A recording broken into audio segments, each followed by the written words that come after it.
Hello, everybody. We'll be starting shortly. Enjoy Wyatt making some lunch in the background for the time being.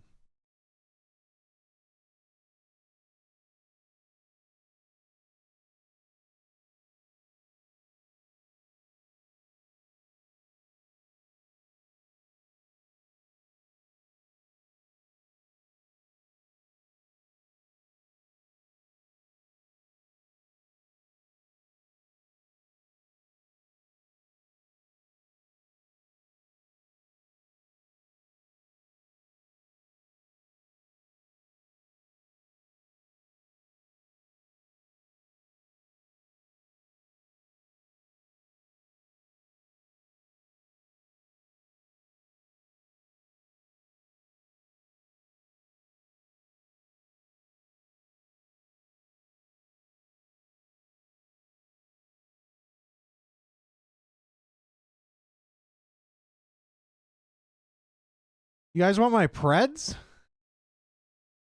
I mean, how could you not want FaZe to win? FaZe the fuck up.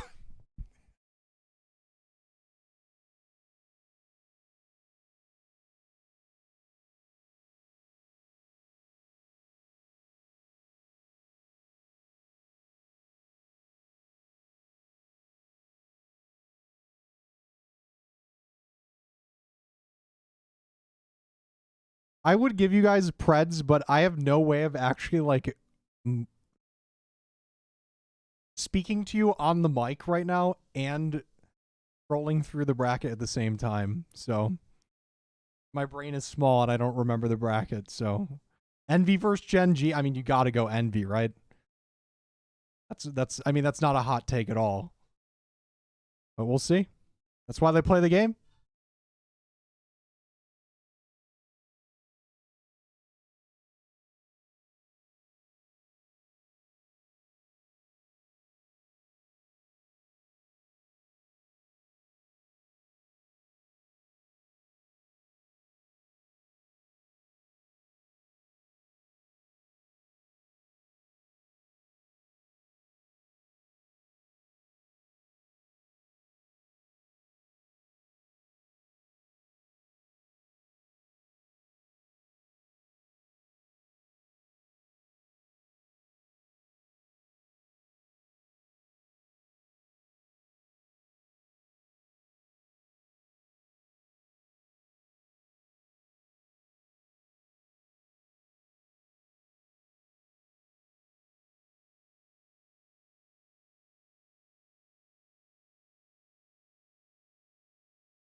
Wait, is Tens actually on Sentinels? What the hell?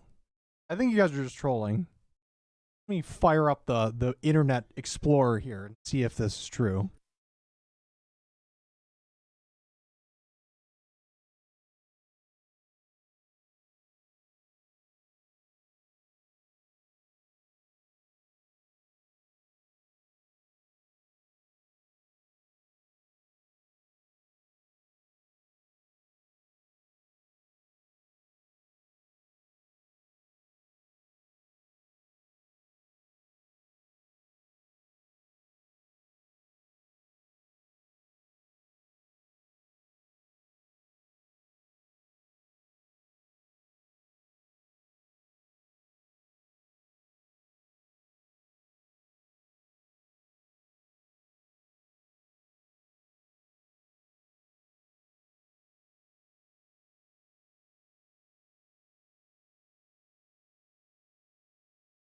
What? That's pretty crazy. Yo, Wyatt. 10 on sent. Yeah, as of 4 minutes ago. Damn. Hello, everybody. That's Wyatt's torso and head that's cut off in the background, and I am in the production room trying to figure out how to add mods in the chat for YouTube. And that doorbell is Sideshow, so I'll be right back.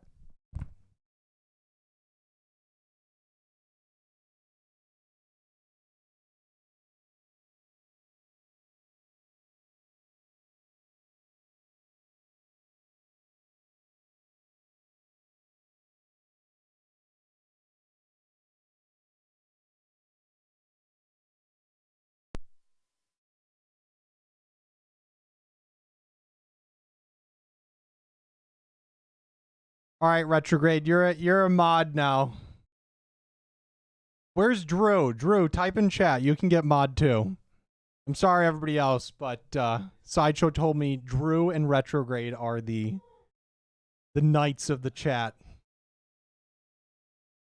If you're Drew, type smiley face.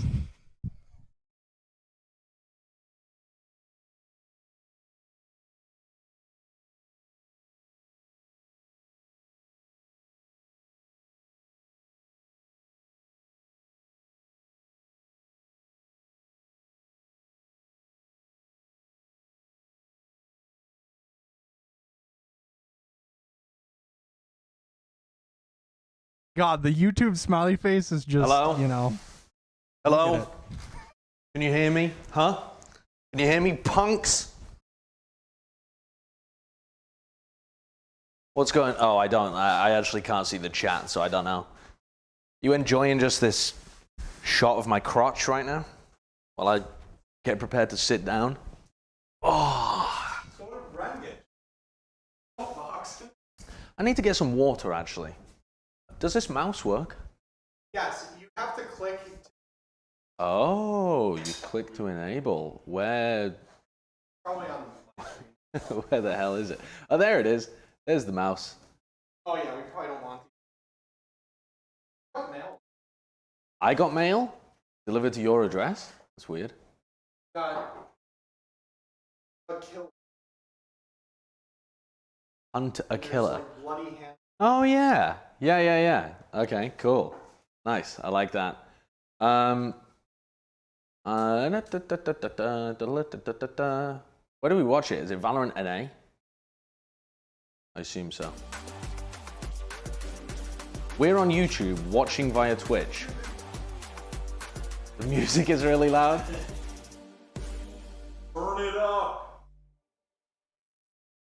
I can't hear the music. But also the music stopped, so that might be part of it. I think. What are you cooking up there, huh, Sonny Jim? A little tuna, you want some? A little tuna. Wait, really? Yeah. Is this actually the shitty tuna? It is Star-Kissed albacore. Star-Kissed albacore tuna, so it tastes like butts, is what you're saying. Yeah, can I try a little piece? I can see already that this isn't the normal type of tuna. It's horrible white fish. We can hear the music. It's shitty. Actually, that's not nice. The music's good. This is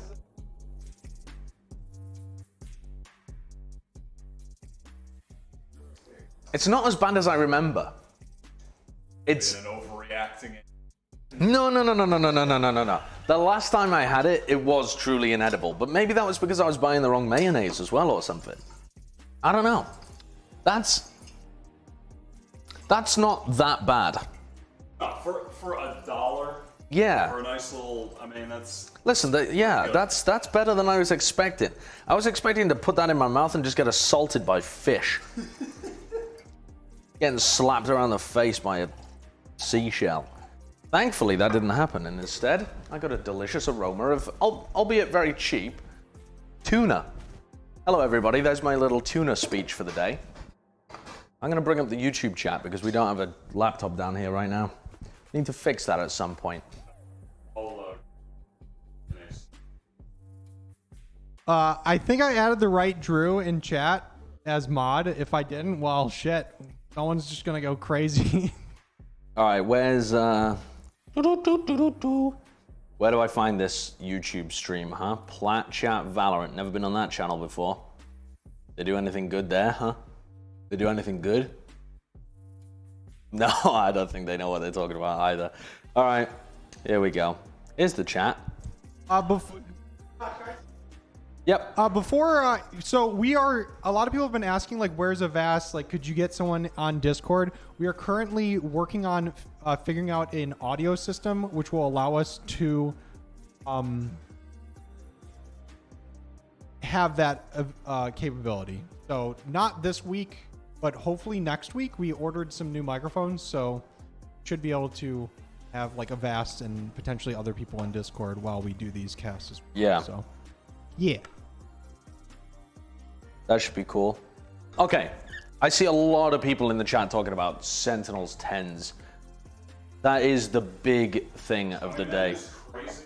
That is a you can't hear me, but that's the perfect move for them. The old man shouting at the clouds in the background says, that's the perfect move for them. Yeah, there wasn't... wait, it's not... Freeze up Shazam to play Sova. Wait, what do you mean it's not alone? Check Twitter, it's confirmed? Okay, all right. What's going on here, guys? What's going on here? I'm pretty sure it's just a loan for the tournament, isn't it? Have they bought him full time? No. That doesn't make sense. That doesn't make sense.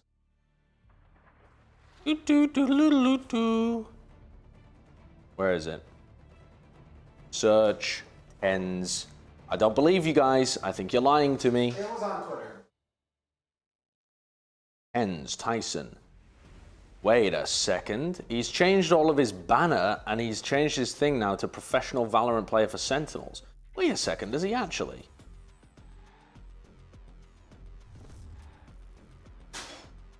I think it's just a loan. Let me check Cloud9's Twitter. What's going on here? Maybe Bot can shed some light on this as well. Cloud9. I typed in C9 and it just comes up with all of their employees. Cloud9, here we go. One tweet in the last hour. So Sentinels tweeted, we're happy to announce that Tens will be joining Sentinels to compete in Masters Stage 1, which indicates that it's a temporary thing. Jack then tweeted, thrilled we were able to make this happen on such short notice. Best of luck in Masters, Tens and Sentinels. I don't think this is a permanent move. I think this is... yeah, because Cloud9 also tweeted, take good care of our boy Tens in Masters Stage 1. So you wouldn't tweet like that if it was permanent. It might become permanent, but I don't think it is yet. I don't think that's... check Val, check NA, Val... oh my god. There's just so many different tweets all over the place. Val, Esports... Val Esports NA. I can't even read what you guys are saying in the chat because I'm using my phone to do research on what you're saying. Okay, oh, here we go. So, Valorant actually tweeted out like a ruling about Sentinels. They said, Sentinels requested an exception to the roster lock period to add a substitute to their roster. In light of the circumstances, the exception was granted, which I think is very reasonable. I think that's the right decision. But Rule 2.3 of the Global Competition Policy, players may not play for or contract with more than one team at a time. To comply with this rule, Sentinels have required all rights to Tyson... I actually don't know how to pronounce his last name. To Tens. Tens will no longer represent Cloud9. So I don't even know what that means. Does that mean that they've temporarily bought him out of his contract, but he goes back into it? Surely not. If you buy someone out of... if you acquire all rights to Tens, he can't just I don't know. Yeah. Sentinels should buy him. Sentinels should buy him? Yeah. It would be an excellent move, but also it would pay off. Yeah. Wyatt's saying it's an excellent move and it would also pay for itself in terms of hype and numbers. I think that might be permanent then. Because I can't think of how a contract would be structured where they buy you entirely for like 30 days, and then you go back to Cloud9. Wouldn't you just have to buy him out of his contract at that point? I don't know. Maybe there is some temporary stuff. I'd like to know. Yeah, I know that Tenz's Twitter bio says he's playing for Sentinels and everything, but that's part of the ruling, is that he literally is now a Sentinels player. But whether or not he goes back to Cloud9, I don't know. I don't think that... I can't think of how you would structure a contract like that. I think maybe Sentinels might have just thrown the bag at him, to be honest. That would be insane, wouldn't it? I think that would be great for them in the long term, too. Get Shaz onto Sova and start having a bit more of a theoretically dynamic... not dynamic look to the team, because the team already was mega dynamic, and even more dynamic, actually, if you don't lock people into roles. But it makes you more... you keep the same style between maps, which could be really good. I don't know. This is a really weird scenario.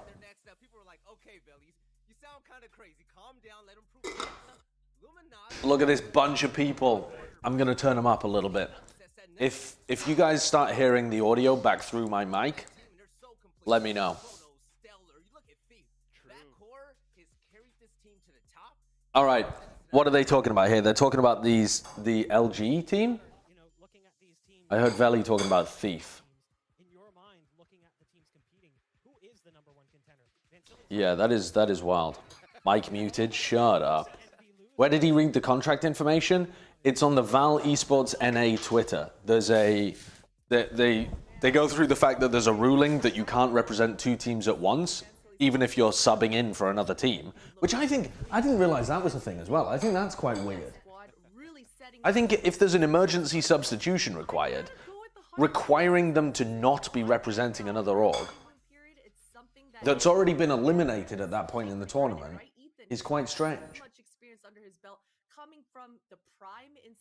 Yeah, but maybe they just want all teams to have their own substitutes and not have to rely on like getting subs from other teams and shit. I don't know. That's pretty odd though.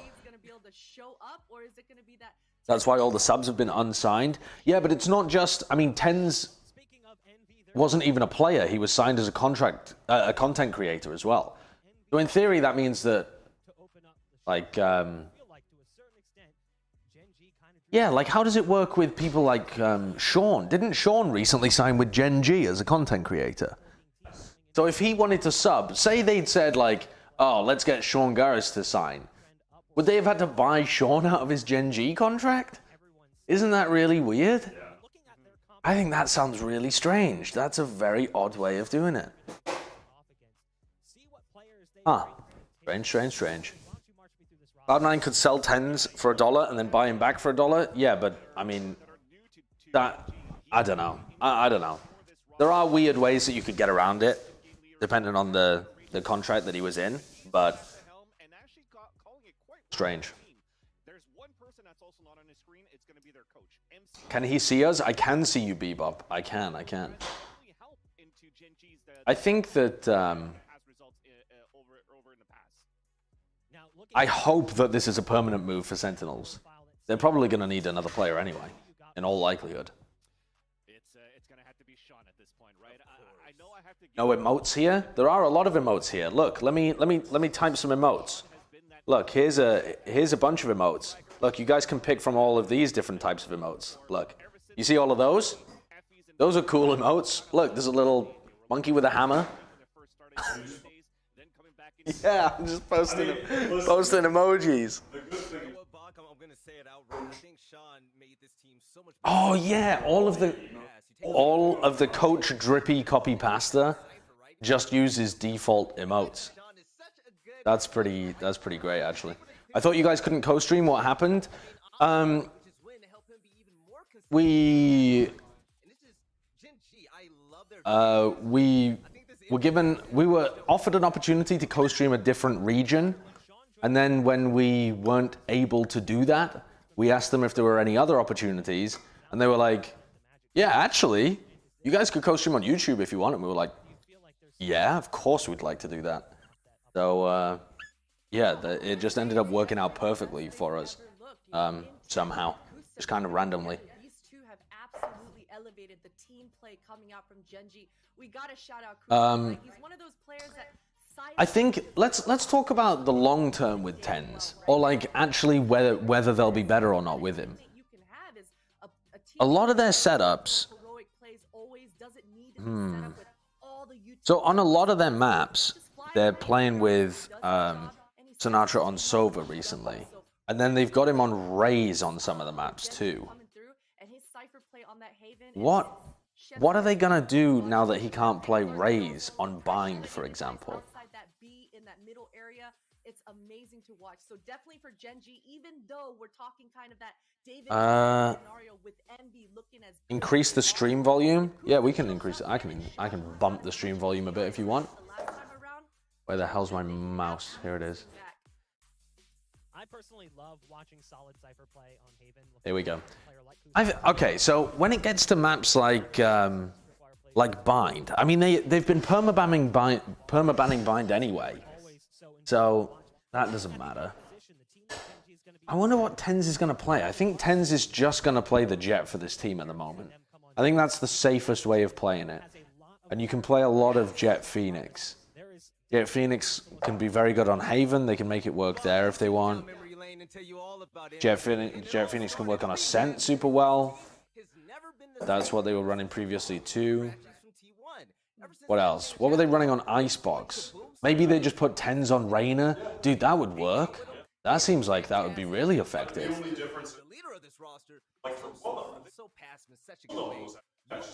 Yeah.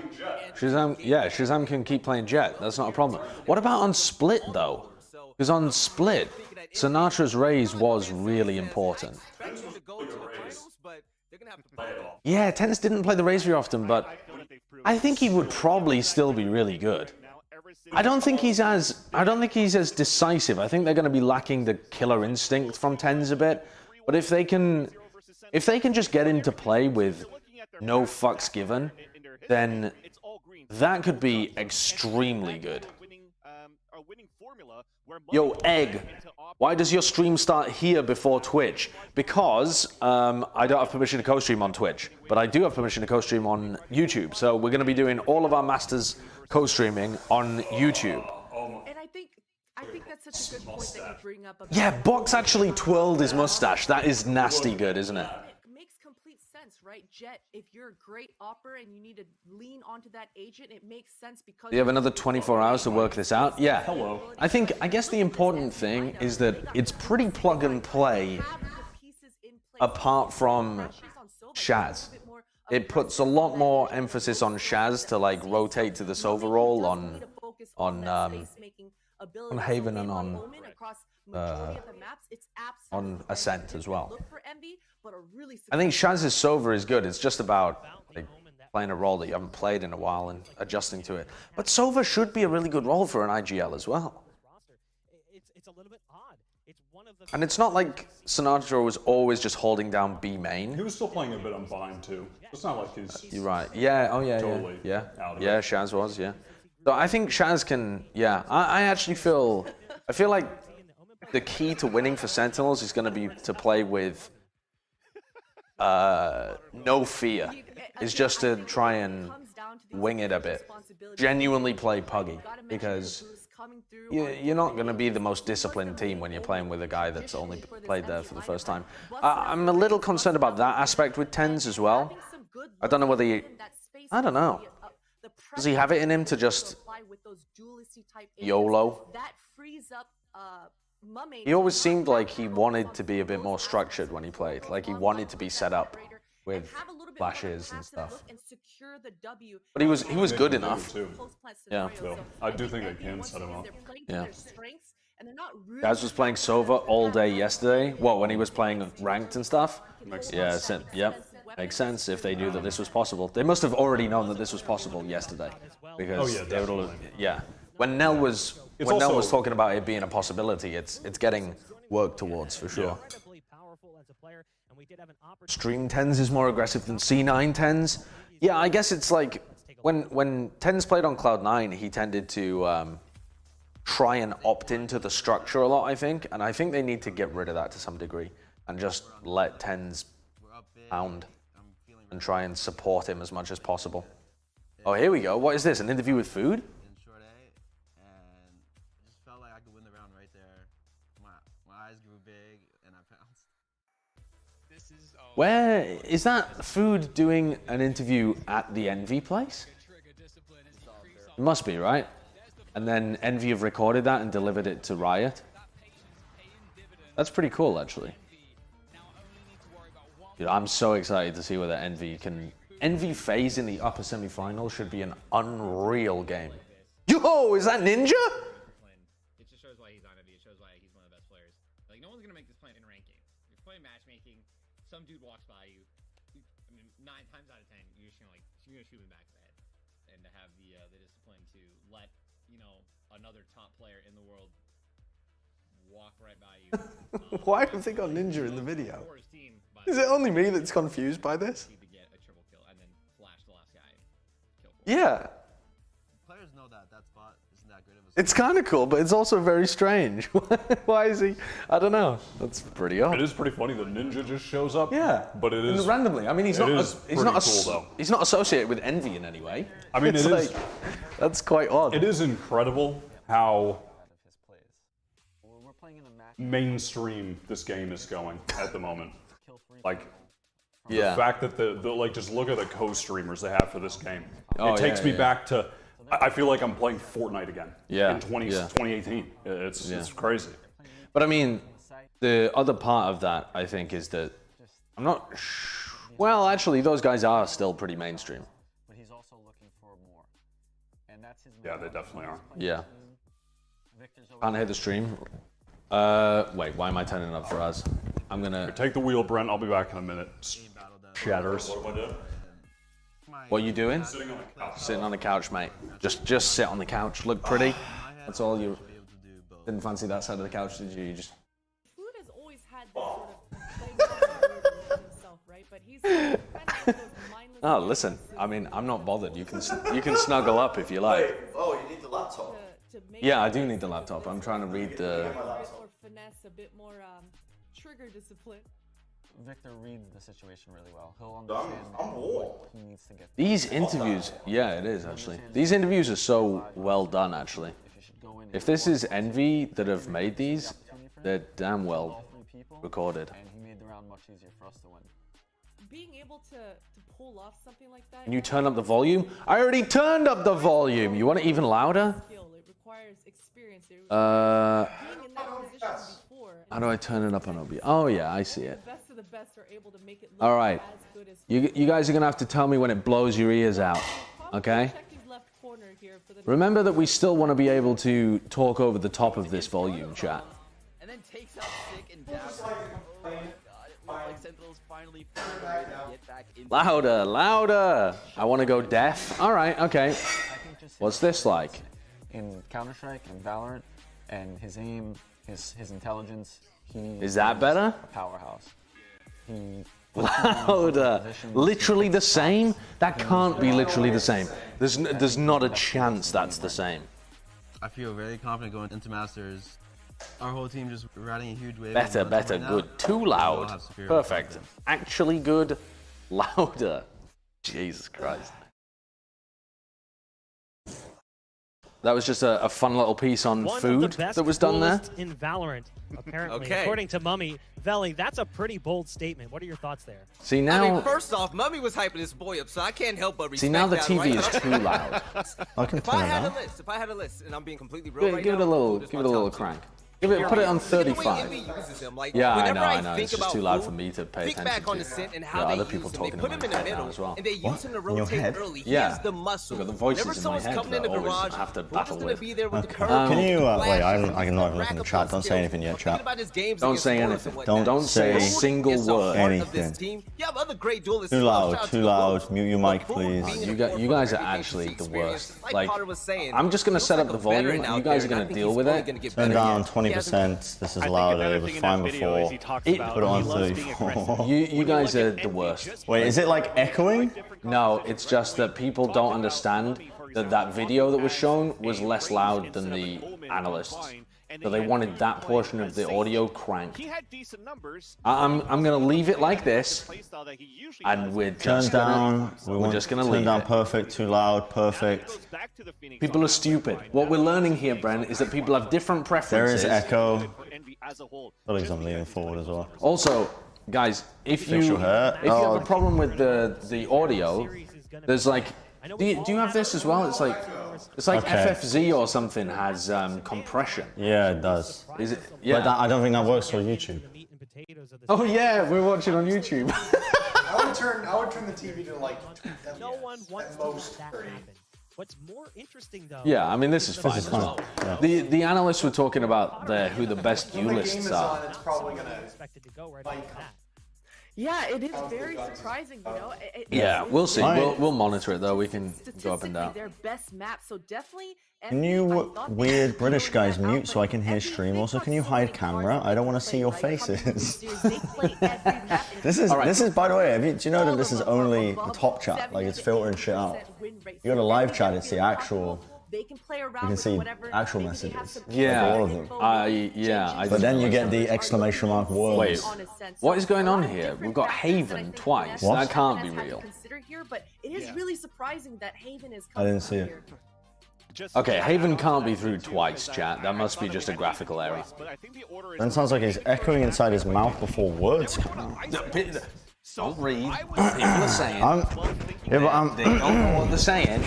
Echoing twice before the words come out is nonsense. It's actually something you'd read in an absurdist comic. The words don't make any sense. Yeah, it's not my stream style though to ignore chat. I look at the I've chat a learned lot. that the more you ignore chat, the more they plead for your attention. Stop touching your mic. Sorry. I'm leaving it. Okay, so what are the actual maps here?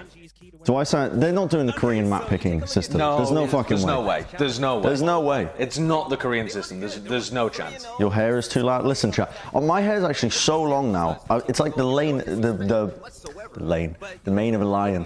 The lane of a lion. Yeah. Look at this. Your hair is really long. It's so long these days. I've got a mullet at the back. Growing. That's why I've been wearing hats Yeah. more. I was tempted to bring out the hat, but you guys make me insecure already. It's Haven, Icebox, and Bind. Haven, Icebox, Bind. I am surprised that it seems like Envy have decided to play Haven now. After banning it the entire time up until their game against Sentinels, it seems like they've just decided, oh, we can play this map now. Man, Yeah. you know me, We I always matching defend poses, being almost. on the underdog story Close. here. Pretty close, pretty close. I can try and match yours if you like. Well, you've no, because No? I need to go like that. Yeah, that'll look good on camera. Just having two clones looking at each other. Mirrored. I'm gonna say 2-1 Gen.G. I'll probably get proven Oh, wrong. I don't know. But you know what? There it is. Oh, there you go. New to the desk and she's popping off already. I gotta stick to what I said before at the beginning of the show, right? So I got Envy going all the way. I'm really interested in this match because it feels like Gen.G. I'm not sure. I feel like it's going to be a 2-0, and I think that Envy is going to come out swinging on that. First match. Anyway, I feel like Envy's Gen.G's got unlucky again in terms of their brackets. Yeah. They're getting unfortunate, but a lot of the times. But they're also running into teams that they need to beat in order to get deeper. Sure. And like you need to get deep in order to have. That moment you've all Oh, I didn't think these two guys would be casting together. Find out who will be the Valorant Masters. Interesting. DDK. Is DDK doing color then? I'm not sure what Riv does. I don't actually know whether he thinks of himself as play-by-play or color. Yeah. But I think DDK can do either. I mean, to a great yeah, level, I know so DDK can do. I don't really know. But Can do both. Interesting game we got coming up here. It should. There's a lot that comes. There's not a lot that comes down to this first map because even if Envy lose this first map, they could just rebound in the series. But I'm interested to see whether Envy's Haven is going to consistently be good. They were very good previously at applying a lot of. They had a really hard reads in the first 6 or 7 rounds how to deal with Sentinels on Haven, and not just not just how to deal with them, but they had hard reads of which sites they were hitting, depending on the economy. And then they had good pressure towards A with food and crashies. And those were the main things that ended up with them dominating the map. Compared to what team you're playing against? Yeah, definitely. That's what I'm saying. I don't think that necessarily applies to every team. Gen.G have looked all right on Haven. They beat NRG. They've looked pretty good. They mix in a lot of fast B hits with some slower defaulting, and their site hits when they actually transition into them are pretty good. Is Tens actually on Sentinels? Yes, Tens is on Sentinels. Valorant Esports NA tweeted out that Sentinels requested a exception to the roster lock. Yeah. They were granted that, and they were allowed a substitution. But Tens wasn't able to be a sub for them if he also represented C9. So they had to buy him out. Or? They had to buy him out. Now, whether the buyout is temporary or permanent is as yet unknown and depends on what the contract looks like. But it looks pretty permanent when you look at it, because he's got like player for Sentinels in his bio and stuff. Like, they've been playing Shaz all the time on Jett, pretty much. Yeah, but he used to play Sova. I know, he did used to play Sova, I think they can just rotate him back to Sova. I mean, he still plays Sova when they go to... Shaz said it's only for Masters, apparently. Ah, Shazam said it's temporary. Right, okay. Okay.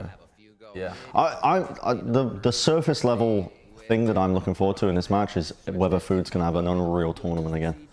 Yes. That's what I'm really excited to see, because that was the big question mark. Like, obviously, he turned up in Challengers 2, but... It's a similar question that I have about Baby Bay as well, actually. Yeah. And they're going to meet in the upper semi-finals.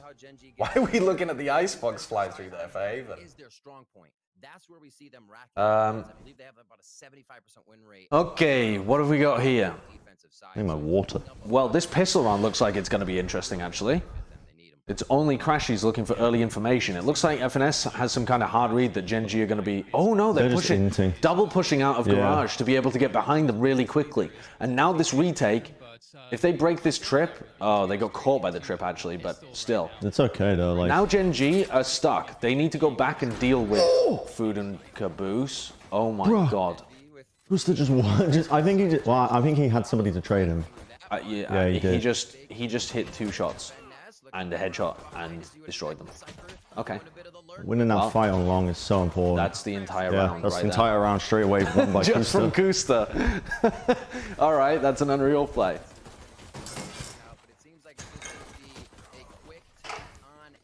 Old spectator UI. Isn't it? Yeah. Wait, what do you mean the old? It doesn't have the things down the side. Interesting. I mean, it seems like they're having a couple of production problems, so maybe they're slowly going to roll it out over the course of the event. Yeah, I hope so, because the other UI that they had was better. I mean, it still needed some tweaks, but it was like the general idea. I liked being able to see.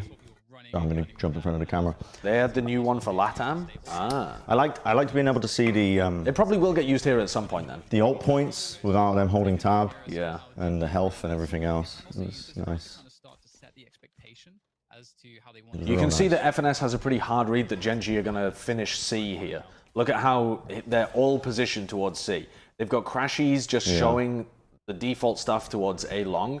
And they're hoping that Gen.G go up behind drone towards C, because that is the Gen.G classic. When Gen.G are playing anti-ecos on this map, they love using Mikhail's drone to just push into C. And FNS goes for the hard read, and it's not worked out this time. It's just Gen.G actually with taking a bit of taking the first 40 seconds of the round to just take a prod into A and see whether it's free for them. It's one of the biggest criticisms I think we've had of Gen.G. is that they've been too predictable in the past. Yeah. Well, that looked like it was dangerous for a short amount of time there. Yeah. Pretty easy though. Yeah, pretty quickly wrapped up. What's Sean looking like? He's only got 2 kills in these first 2 rounds, so they're not going to have a big Phoenix ult ready to go with anytime soon. But then neither is Food. It says that this is patch 2.04, actually, Ben. It says on the right-hand side that it's patch 2.04. Actually, we're covering it. We are covering it, yeah. Oh yeah, I guess we need to... Wait, what's in patch 2.05? Where's the mouse? We need to raise the overlay a little bit, I think, so that we're not covering that. Mouse is on the desk. Oh, there's the on mouse. the thing. Chat, what was in 2.05? Astra, I think. Oh, Astra. I mean, it's not the new place. You guys can go back to Where were we before? Oh, over here on the left? Yeah, you're confusing me by saying, talking about patches. Yeah, when they... Okay, that'll work for now.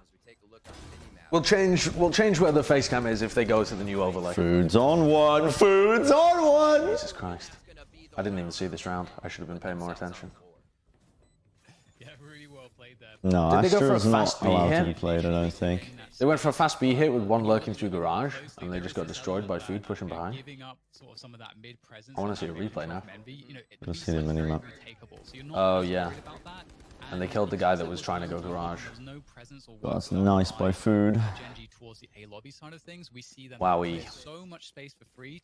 Food and Crashies were game changers when they played against Sentinels. Yeah. It looks like they're going to get tested here again. FNS had some good reads as well. He did.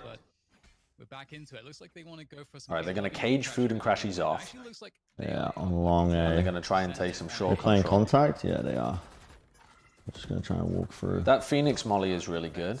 The combination of the Phoenix Molly, the Recon Dart, the Shock Darts, delay Gen.G from being able to get into this area of the map. That tripwire is interesting. Look at that tripwire. That's so much respect from Kusta that Food could push those kind of areas, either at this point in the round or later on as well. They feel that once again. Yeah, the double trip. Yeah, Envy have given up A here, and Gen.G are just playing contact in. They have not used a single piece of utility in this site beyond that recon dart that they've just popped. Oh my god. No, that had to be a win for Crashies. Yeah, they needed that ult as well, realistically. The one way there from Quinn is quite nice. They'll have heard him drop out a window though. So they double push to retake it with both of their duelists. And what does this look like? When it back gets shut down immediately. And the shock darts to try and take down Food. They don't manage to though. This is looking really nice good. crosses. They're not winning this. They're just going to try and save, and Sean's going to try and take guns away. And build up his own ult. I think this is the right play actually to go and push there. He's backing. What I like there from Gen.G in that round is that they just played full contact into A after establishing position early on. And something that Envy do a lot is that they'll play aggressively with Food and Crashies at the beginning of the round, and then they'll back out of A and rotate to play the Heaven position. So they're faking like they're taking, well, they are taking early control of A lobby, but then they're immediately giving it up again to go and look towards the AB connector. And that's how Food and Crashies tend to move around the map a lot. And if Gen.G have already demonstrated that they have a read of that, Envy need to start adapting. It looks like Caboose has now rotated over to A, so this could be different. They might just go for a raise nade in A lobby to get full control of A. Maybe walk Caboose up to the close corner. The ultimates already from them as everybody's coming up and has them on deck. We'll see if the alt orb plays are... No, I think the raise, I think Caboose jumped out because he wanted to try and break the crosshair placement, and then somebody was going to follow up from Heaven, but they got smoked out by Quinn. Yeah, he might have also just been trying to catch a timing on people punishing Food. Yeah. Okay, how the hell does Food kill Sean there? Where's this Hunter Siri going?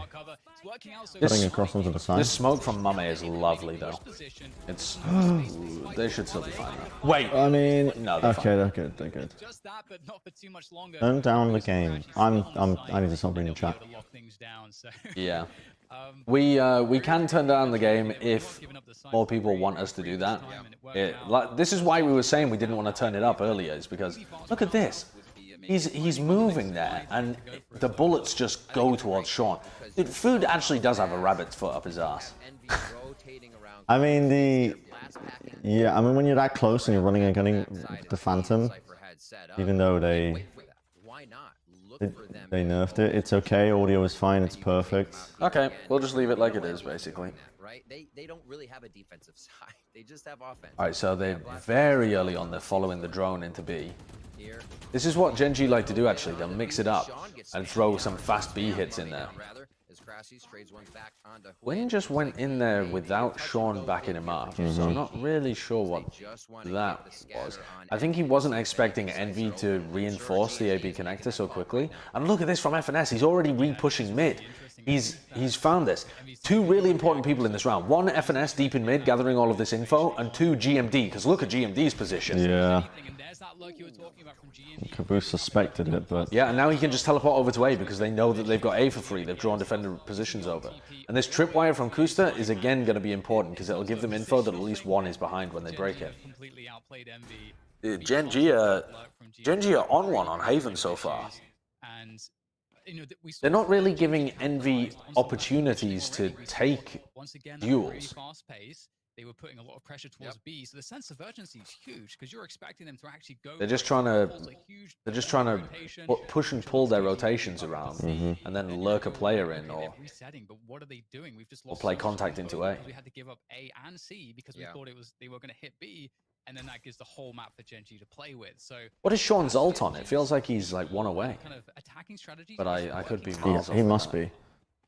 I can't remember what round it was. The last round. 2 rounds ago. Yeah, this is Gen.G's pick. But also, Envy allowed it into the map pool, which I think is interesting. Because normally this map would be Envy's permaban, but they allowed it through against Sentinels, and if they've allowed it through here against Gen.G, it could indicate that they feel much more confident about their Haven than they have done in the recent past. Mame opping. Opping in garage as well. That's weird. Yeah, I'm not exactly really sure weird. what this read is. Just watching the tiny cross. Yeah. Oh, he goes away just as potentially Mikhail might have given him an opportunity. Why would you dark cover? You're suspecting him to push C long? Wait, who dark covered? Envy. Oh, sorry, not Envy. Gen.G. Yeah, it was Gen.G. They just wanted to load the ult orb onto Sean. They've got his ult up now. Right. They just smoked the top of C long, grabbed the ult orb, and now they're going to rotate over and maybe... I think they're probably going to end B here. That's what I would do with this ult. Because trying to push A when you've already seen that Food has some presence in short is going to be potentially dangerous. All right, they've been ending A so often. They have, and they're just playing contact again. Crashies could have been given a pick there. Where does that recon go? Does it see anyone? It gives false information because it's gone into lobby just as the other guys cross through it. They still suspect it. They still suspect it though, yeah. Oh god, Food flashes himself.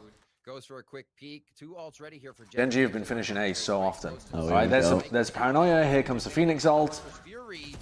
And GMD pushing off the back of the Phoenix ult is the Hunter's Fury as well. Yeah.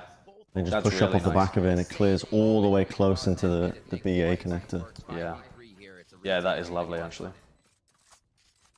Yeah, so they're like Sova-ulting the positions. The positions where they're going to be retaking from. Yeah, and where they're running away from the Phoenix ult or running into the site to help the guys. I love it when teams use ults like this, where they get them early and often and they use them, they try and combo them to just snowball their lead. Yeah. This is so well played. Instead of saving it for the perfect snap, I mean, you don't. If you got a Hunter's Fury, normally you're thinking about how to maybe counteract like a Killjoy ult, but both teams are running Cypher, so that's not even on the table. That's a very overrated portion of it as well. Yeah, Envy is saving again, but I think that's the right call in this scenario. I mean, they're 3v4, they didn't have any position, they didn't even have information about whether they'd push the BA connector, so it's the correct decision to save here, I think. Yeah. Just because Wynn gets that kill at the very end of the round, so they only keep 1 rifle. Just because they use 3 ults, it's still worthwhile, I think, at this stage of the game. Like, teams aren't thinking about how to efficiently use their ults. It's much better to secure the round win by over-investing early with your ultimates, because the earlier you use them, the more likely you are going to be able to get them again in the half. Plus, you could use 5 ults in that round and it would still be worth it because you broke Envy's economy. I mean, also they hunted for the rifles, which was important, but that was the round that swings the economy. Mame buys an op. And, yeah, it's really important to secure that round win. It keeps momentum going. I love this too. This cam is lovely from Kusta. A lot of people used to use this cam and it kind of fell out of favor a bit, but against Envy, who like to play very aggressively down here, they've spotted him. There's only 2 matches today. Yeah. Yeah. That's quite nice from Caboose to try and bail Mame out of that position. What? urgency for Envy to try to take control of something early on and just put the aggression. Yeah, paranoid of BC Link. Is it just trying to push off the back of it? It doesn't catch on to anyone, but crashes. That's so nice. Playing anti-flash with the backside, and now Food's here with the Bucky as well. This is a really nice cross. Oh, G&D's ready for it. He's so good. Jimon. Oh, oui, oui. I like that you say Gimon. Oh. I think his name's Guimon. Très bien. Oh. Guimon. Gimon. Imagine if that's a phantom and not. What was I gonna say? The another big difference about this Haven compared to Envy Sentinel's Haven is that Food has not been in the right position on any of these rounds really. The only round where he's been on the site that got hit was the round where Sean ulted him, where he just got hit by the Sovereign and the Phoenix ult. In all of the previous rounds, Gen.G have managed to avoid him, either by playing contact into the site, so Food's still trying to push for information on other areas of the map. This is still a winnable round. No. Pros don't fake. Oh, he has to get off. Wait. The peaks are coming in from Oh my god. I mean, that was close. Yeah, that was close actually. Caboose nearly made that happen. knocks it all off together. 6-2 now. Where did Wyatt go? I don't know. Maybe doing some laundry or something by the sound of it. Then I'm allowed to eat. When you come back, then I'm allowed to eat. So this one seems all but wrapped up if they play to their statistics. You fucking with a YouTube stream? What did you say, kid? You fucking with a YouTube stream? Now that you're here, I'm gonna eat in the background. Oh, okay. Oh. That allows them to win the positioning game, and then when they're Gen.G, on the fly when these Yeah, they're actually playing really well. Yeah. This is I assume it's still GMD that's calling for them, though I'm not 100% on that. But they've really done their homework here. They're playing so well. That's one thing That's an important first kill though. That is one thing that they do. Well, this round is done. They are going to come in. Yeah, very prepared. Very prepared. They're playing contact so often into A, like this.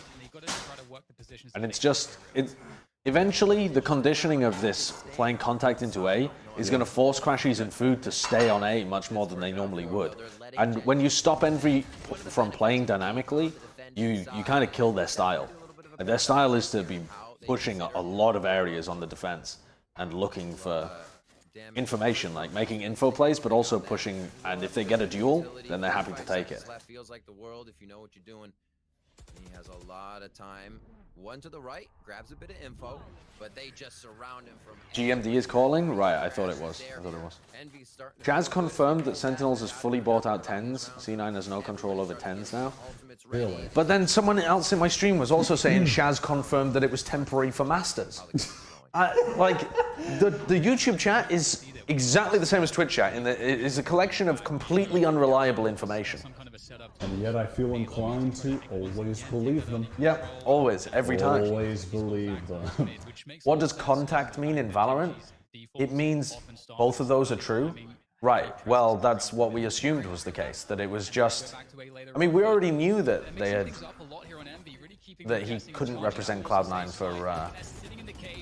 for Masters, but the question is whether he goes back to Cloud9 after Masters. Allowing FNS to survive for longer. Push mid already. They can't deal with this position. They're stuck right now. Alright, well, this fast play got destroyed. Very well, and there's just nothing left. What? That was a very fast round. Open and shut. It's a full buyout that was just for Masters. What, they paid the entirety of his buyout just for Masters? Cloud9 were happy to release him from his contract, but Sentinels paid the entire buyout but only secured him for a 30-day contract. That's insane. I mean, I don't believe that that's the case. I mean, if that's true, then if Sentinels were they're willing to just busting spend money. that much money for 30 days, they would spend whatever is requisite to just have Is it. your mic on? It should be. Yeah. And there you go. It's beautifully well for It was on the right channel, unless it changed somehow. I don't know. It sounds pretty similar. Players, I'm liking that Envy have the confidence to make some plays. You can see that they know how to coordinate around their users. Yeah, it's on the right channel and everything.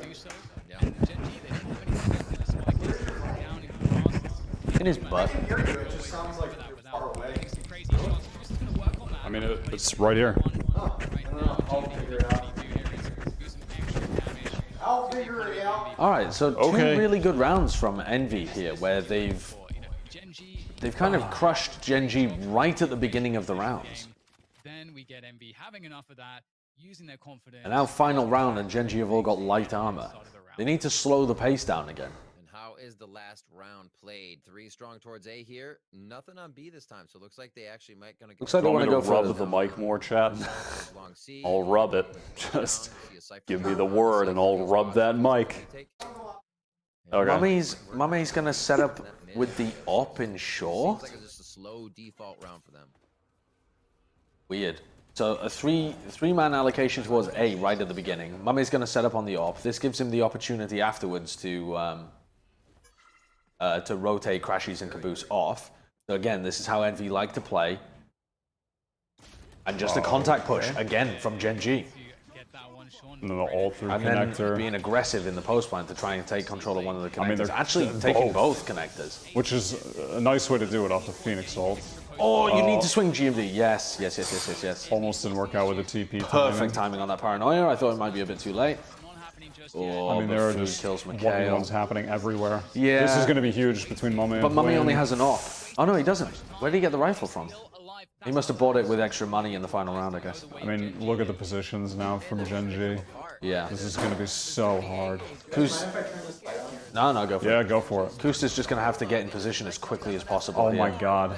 Yeah, Kusta... No, I don't think he can get here in time. Taking so long. There's no way.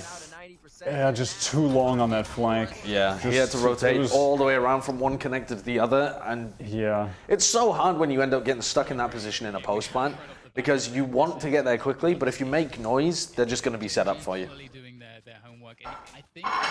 That's rough. That's rough. In terms of the attacking side of Gen.G, yet still. Oh, I rang up the chair company, by the way.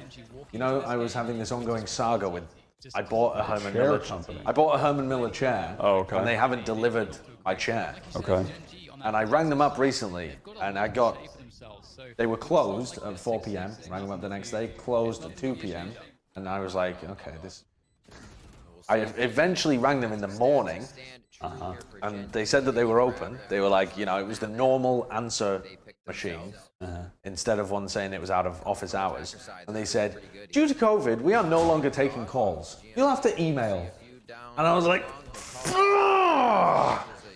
so now I just have to send an email to this company that I paid hundreds of dollars for a chair for, and just hope that they reply to me. I've actually been taken for a ride. When did you buy the chair? Month and a half ago. Tragedy. That's a lot of damage there. Tragedy. Oh, that's really, really nice from Gen.G, but it still doesn't work out for them. Shock darts for the damage as they're coming through the door. Paranoia to try and swing, but Food's already got in a tucked in position and he takes the first kill. Oh, Crashy still wins that even though he clicks on accident. Tragic. Yeah, a good recovery here though from Envy. Yeah, it was a good effort from Gen.G for the garage play, but the timings just didn't seem perfect. If Food had not been that pushed up, I think Gen.G could crunch those guys pretty effectively in garage. He got. Sean is 3 and 10. Yeah, I mean, I don't think it's made an enormous amount of difference, but in some of these rounds, like the round where they pushed B, if he was able to get a single duel win when he was pushing with his ult, it would have made a big difference. Oh my god, that's scary. Everyone from Gen.G is just on the chase right now. And well, that's a free A site, which has been confirmed. Okay, what is FNS up to here? They feel dangerous right now, moving in a pack. Food as well.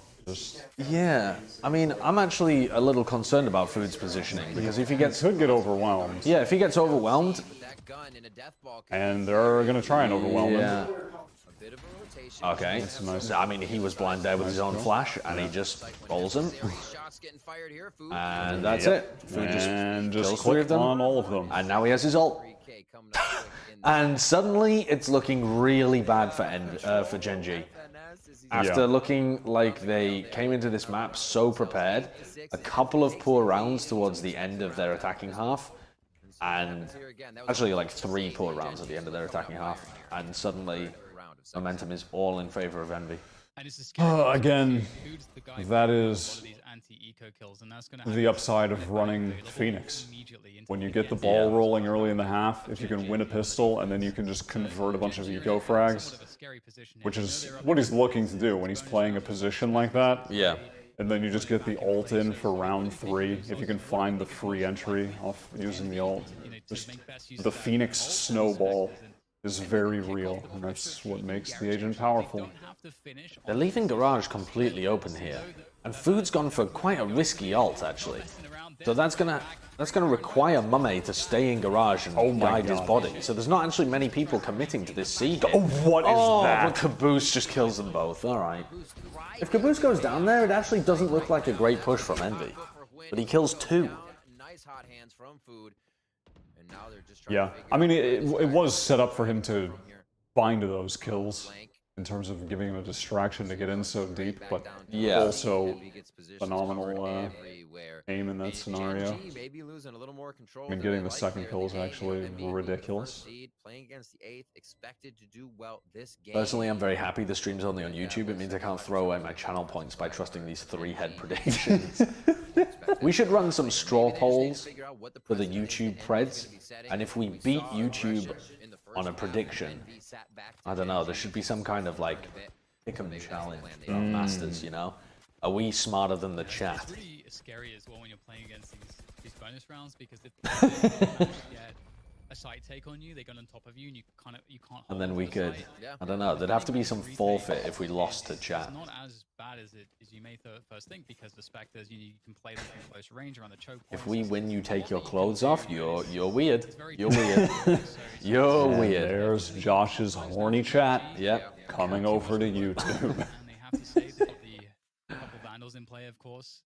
But other than that, if chat beats you guys, we're Wyatt's Player of the Week. Wow, that would be a big deal. Worthy reward. It would actually. The problem is that there's 2 weeks of Masters, so that doesn't really work every time. And strong teams in the business, and it's because of the way that they play their attacking side as well as their defensive side.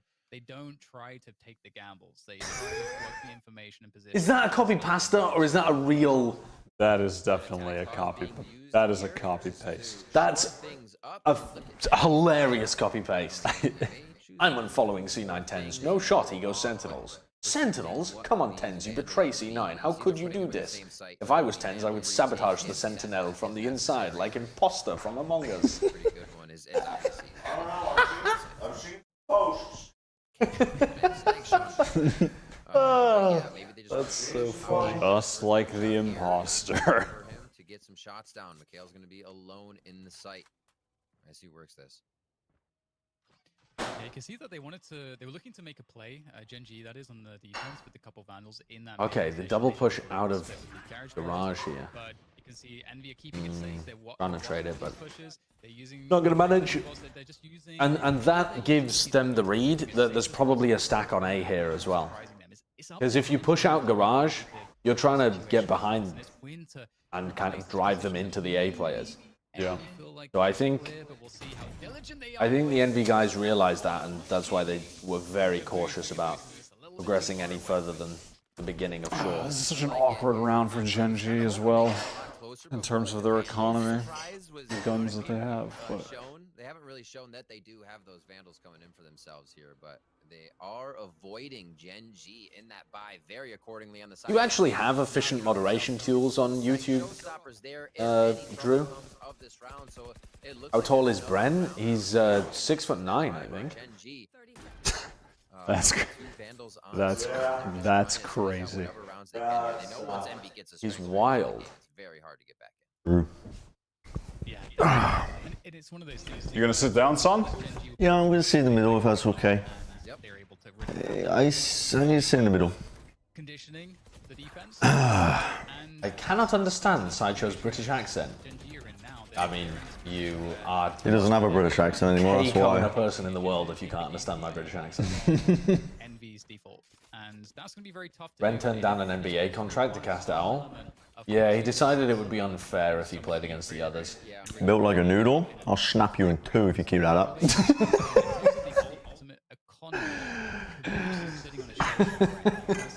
That's kind of a scary prospect. You know, Sean is able, if he's able to get hold of an orb, which he will be playing a long orb, can get a run it back. It really does. Dad and his sons watching the game. Yeah, you really do have that energy today, actually, Bren.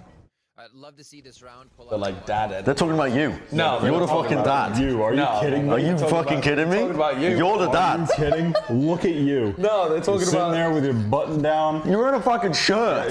Yeah, you got a shirt on.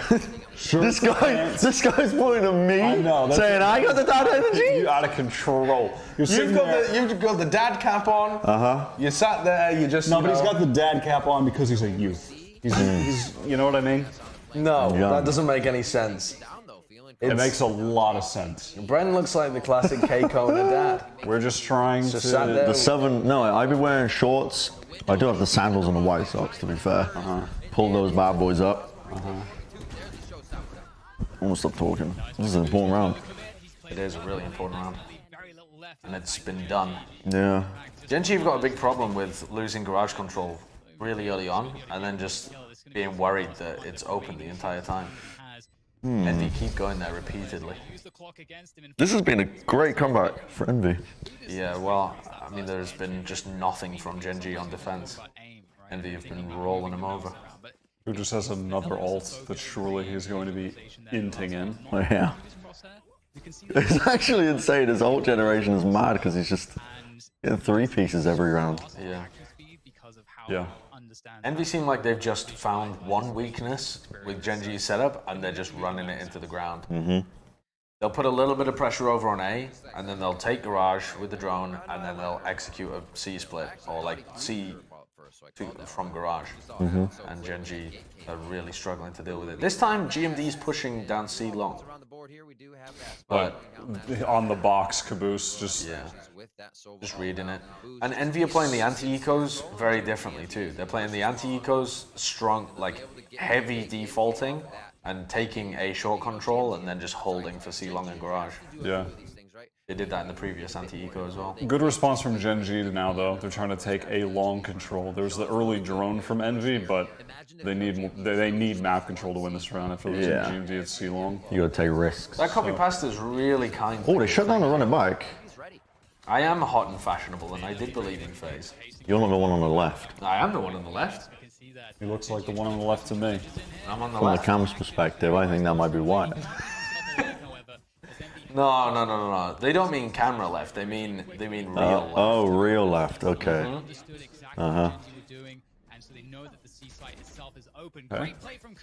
That's from Kusta. That's nice from Kusta. I mean, he's got one. That's if he's done his job and he's bought look time. at this though from Caboose. Caboose is so fast to go back into garage and set up the flank. Sean has no idea where Caboose is coming from. Yeah, and Caboose just gets the kill. Good effort, but Sean! I was just so hopeful for Sean, but it's not going to be enough. It's just a clean Caboose played that so smartly. He just goes for the pushing garage immediately as soon as that ult gets popped. And it would be so good in a clutch scenario too, even if Sean hadn't ulted from there. They have to be able to follow somehow. Who's on deck? So 0 out of 6 and 3 out of 7. The guy on starboard. The guy in the black hoodie named Wyatt. Our left. Still. So if the plant starts to go down, there's a way to deter that on the side. What is that emote? This one? Yes. It's the moon emoji. Oh, it's the moon. Definitely not Kappa. This is such a mix-up from Envy. It is, Just a fast round into B. But like contact into B as well. And you know Food loves to be a little menace in the connectors. Oh my god, Mikhail finds that. That could change things. They're going to try and get the spike down after that, but they're without any map control. Yeah. Oh, Food wins a 1v1 now. To win that. Oh, it's falling to pieces. Losing straight up 1v1s. I mean, at this point, the map's over. Yeah, it is. Hunter's Fury to clear them out. It's just being used preemptively. Yeah, it's done. It's a wrap. Well, damn, how many rounds was that from Envy? In a row. I sat down and Gen.G lost every single round. Yeah. I didn't win. There I was didn't witness 6-2. Gen.G win There was one 6-2 round. the Gen.G. I sat down and witnessed Envy just plow. I didn't. What did Gen.G do right at the beginning again?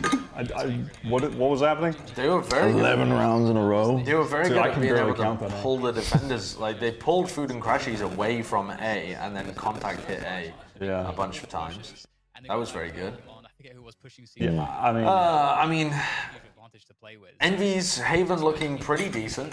Their opponent, they're reading the pace of the game Yeah. super well. Pretty decent. Yeah, looking decent, I guess. Sure. I mean, it was just a tale of adaptability between two teams. Yeah. Gen.G coming out with some new stuff to begin with and be caught up.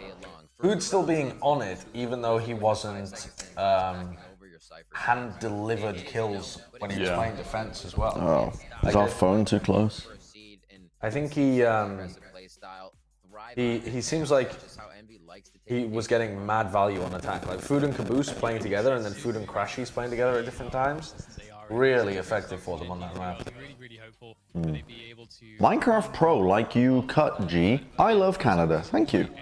Minecraft Pro like you cut G.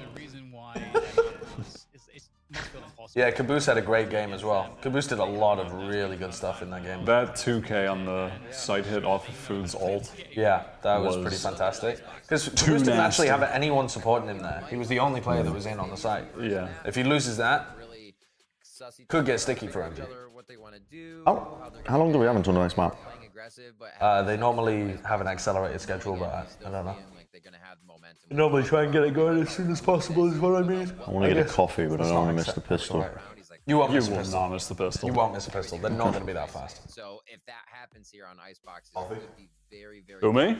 It's going to be Gen.G on defense to start there.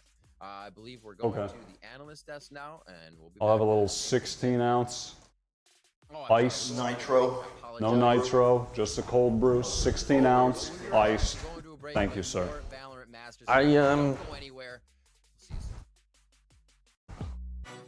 Who are the best teams in NA on Haven? Bren, if you are built like a noodle, it would be a pappardelle, because it's the thickest of noodles. I don't know what a pappardelle is. Have you ever cooked with pappardelle before? No, but it's a thick noodle.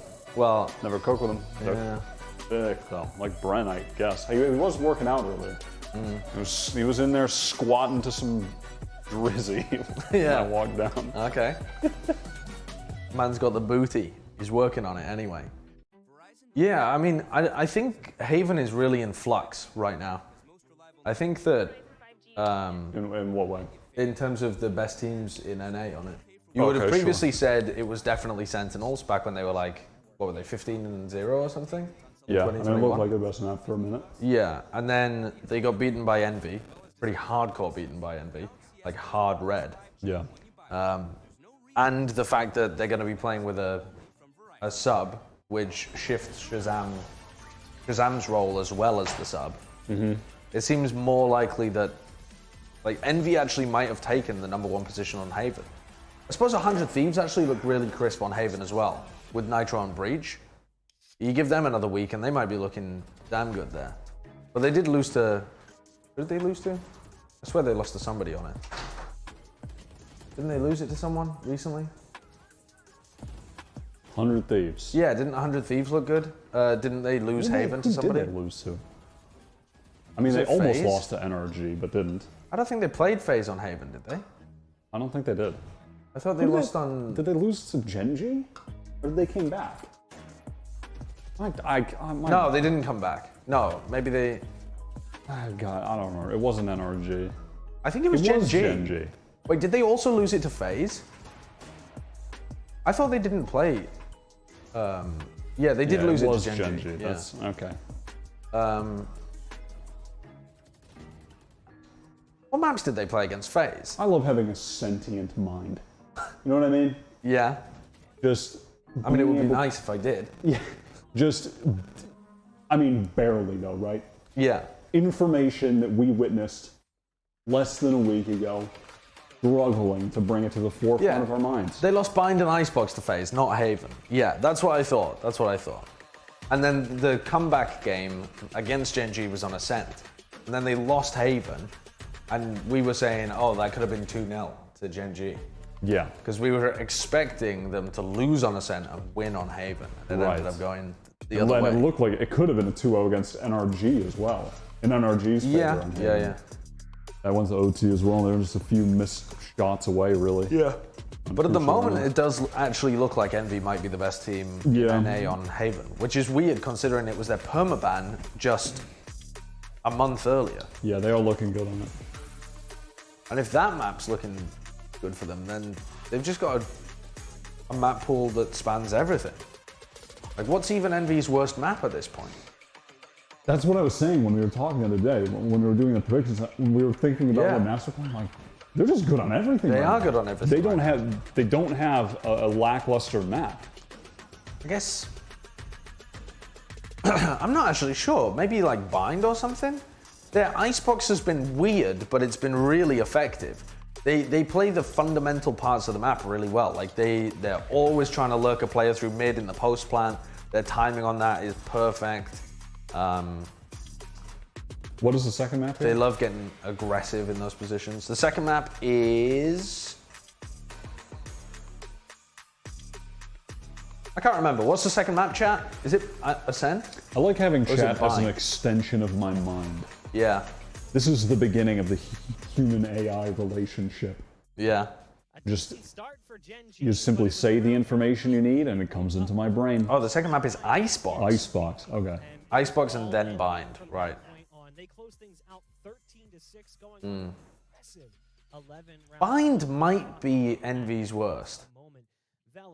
I'm not sure though. I don't really think they have a bad map right now.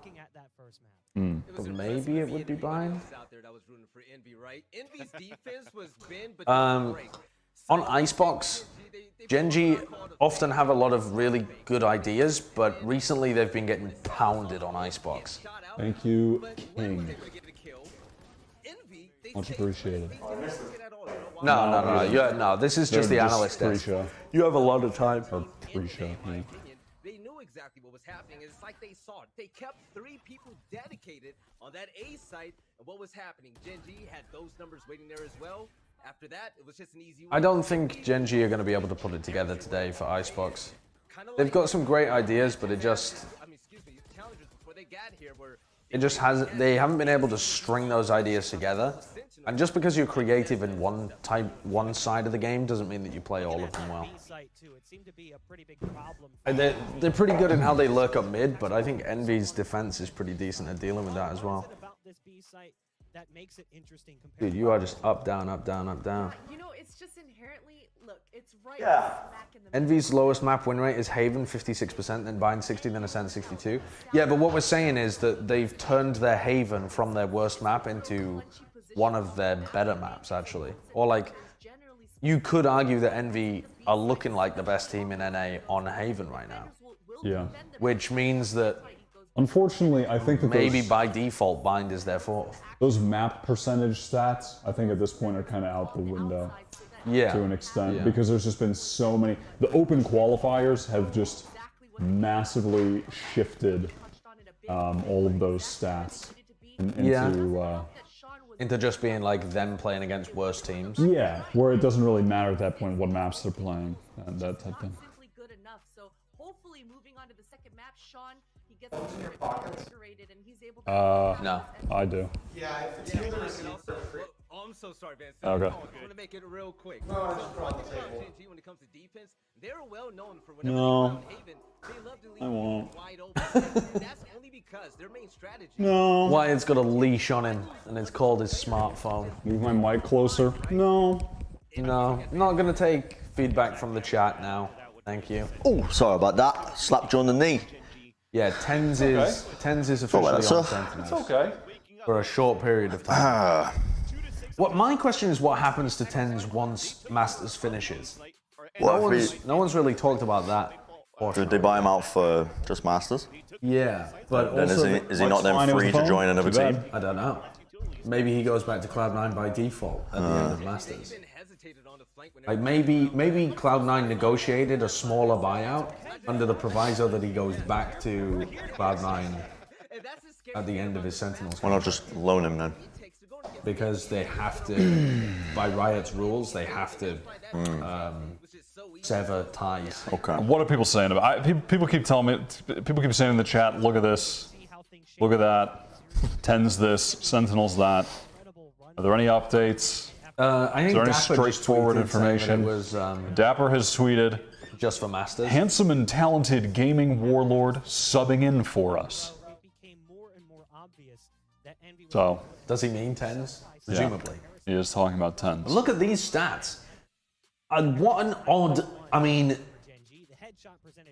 these are useless statistics. I don't know what I'm looking at. These are useless statistics. I was about to put my phone in my pocket again. Frag wins is before the bomb just, goes down. Just killed everybody? Yeah, they just killed everyone. Not playing Or not objectives. before the bomb goes down, but you killed everyone in order to secure the round. There's Overall not team much damage. You can't extrapolate anything from this. Unless people have done a lot of... Now, these are kind of cool, though. Oh, these are very pretty graphics, actually. They're showing KDA instead of KPR, which I would have preferred, and combat score instead of ADR. So, lot of subpar statistics being used here, but that's exactly the same as it was at the beginning of the Overwatch League as well. A mosquito on me? I hope not. I think a lot of people would look at that map and think that Food was not as on fire as when he played against Sentinels, but I think it was just about the positions that he was in. I think if Food had been in a position to like fight over the areas of the map where Gen.G were actually moving, We'll see as well. I think Food might have feasted. He played better the longer the tournament went on last time. Yeah. I think this is a great start for him, though. I think he played like a beast in that game, even though he did. Even though he wasn't like in the place to get the kills all the time. Even when he wasn't getting kills, he was creating valuable space his teammates were capitalizing off of. Yeah. Combat score is a better show of overall value. I mean, what goes into combat score? It's a combination of your damage, when you got kills in the round, like multi-kills. Yeah, multi-kills and your economy value as well. Is it your economy value? I think that gets added in, yeah. Are you sure? I'm not sure, but I thought it was. ACS is weird, man. I think it's like a nice idea, and it generally seems to work, but it's not. It's too vague to be very useful. Yeah. Okay, just... Well, alright, so Envy picked Icebox. Yeah. I think this is just a 2-0 boom. This just seems like a 2-0, yeah. I mean, clearly, Gen.G have always been a solid map on Haven. I think that's been one of their better maps for a really long time. And it's also one of the maps where they have in the past tried to come in with a plan to outplay a specific team. Like I remember back when they beat TSM in JBL, they just came in with an exact read on what TSM would be doing and outplay them there. And I suppose that's what they were doing at the beginning too. And then Envy just the re-adaptation was too much. What are you looking at? What? You have to click once. What the? Yeah. What are you doing? What the? This mouse is weird. What are you trying to do here? I mean, it's because it is so far away from the PC that it's sending the signal back and forth, and only some of the commands are going through. That's why it seems like laggy. I'm doing some investigation here, dude. I'm doing some investigation. What are you trying to investigate? What are you trying to do? Hello? It just said that the map was picked by the organizer. Where is the videos tab? Click on that name. Click on videos. Why not just go on YouTube? I don't know, because I don't know. I didn't think about that. Wait there. This is so convoluted. Yeah, but where What are you doing? Wait there. Where was the map thing that they brought up? Was that it? No. Nearly. I think it was after that point, mate. Wasn't it? Here we go. Oh yeah. What the hell does this mean? Selected by organizer. What does that mean? Randomized? No, tell me they're not doing the career system. I thought when I saw this, how did Ascent get banned by... Because if you think about it... They already said it's a glitch, people are saying. It's a glitch. It's a glitch? There's no bans. Wait, what? Each team gets a ban and picks the last map. Each last team map gets is a ban. default last pick. It's just, yeah, it's just a leftover map. Oh, so you're telling me that Envy banned Ascent? Icebox has been one of my favorites to watch to see what the min-max is. That's weird. For each team as we Don't overthink it. I don't think that's necessarily weird. Gen.G do play Ascent a lot. Well, we're touching packs. So maybe the 9th time's the charm. That is weird. If they can get 2 in a row. Yeah, it's just well, good investigative effort there. Really get down to the truth. I was trying to find the 5 truth. maps. They pick 2 and It said organizer picked. And there's 1 left. No. It said organizer picked. How and it's did we an end odd up map with pool. this result? It said organizer picked. What's the viewership 5 minus 4. Oh. Viewership's doing okay on Twitch. You're missing your own shout out. Van Silly gave you all a shout. You shouted us out? Yo, thanks, Van Silly. Turn up, Van Silly. Just missed it because Sideshow was this being guy. a papige. What'd they say? You should stream the YouTube stream instead of the Twitch stream for higher bitrate. Wait, is it actually better quality? Report. Go on. We need some investigative reporters. Look at you, like a bloody monarch. Yeah. Go peasants and investigate for us. Talking to your, what is it, like the feudal lords? Yeah, the barons. The barons, and then what do you call the... Barons, send out your serfs. Yeah, the serfs, that's it, yeah. This guy, he's stealing all the wheat. Yeah, maybe viewership's pretty good on Valorant. Maybe I will. I couldn't believe.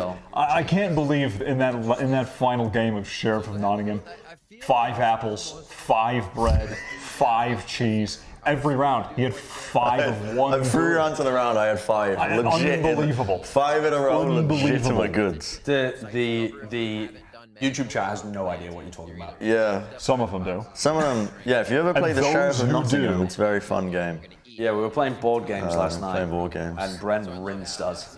Yeah, I did. I ended with like 218 gold at the end. Unbelievable.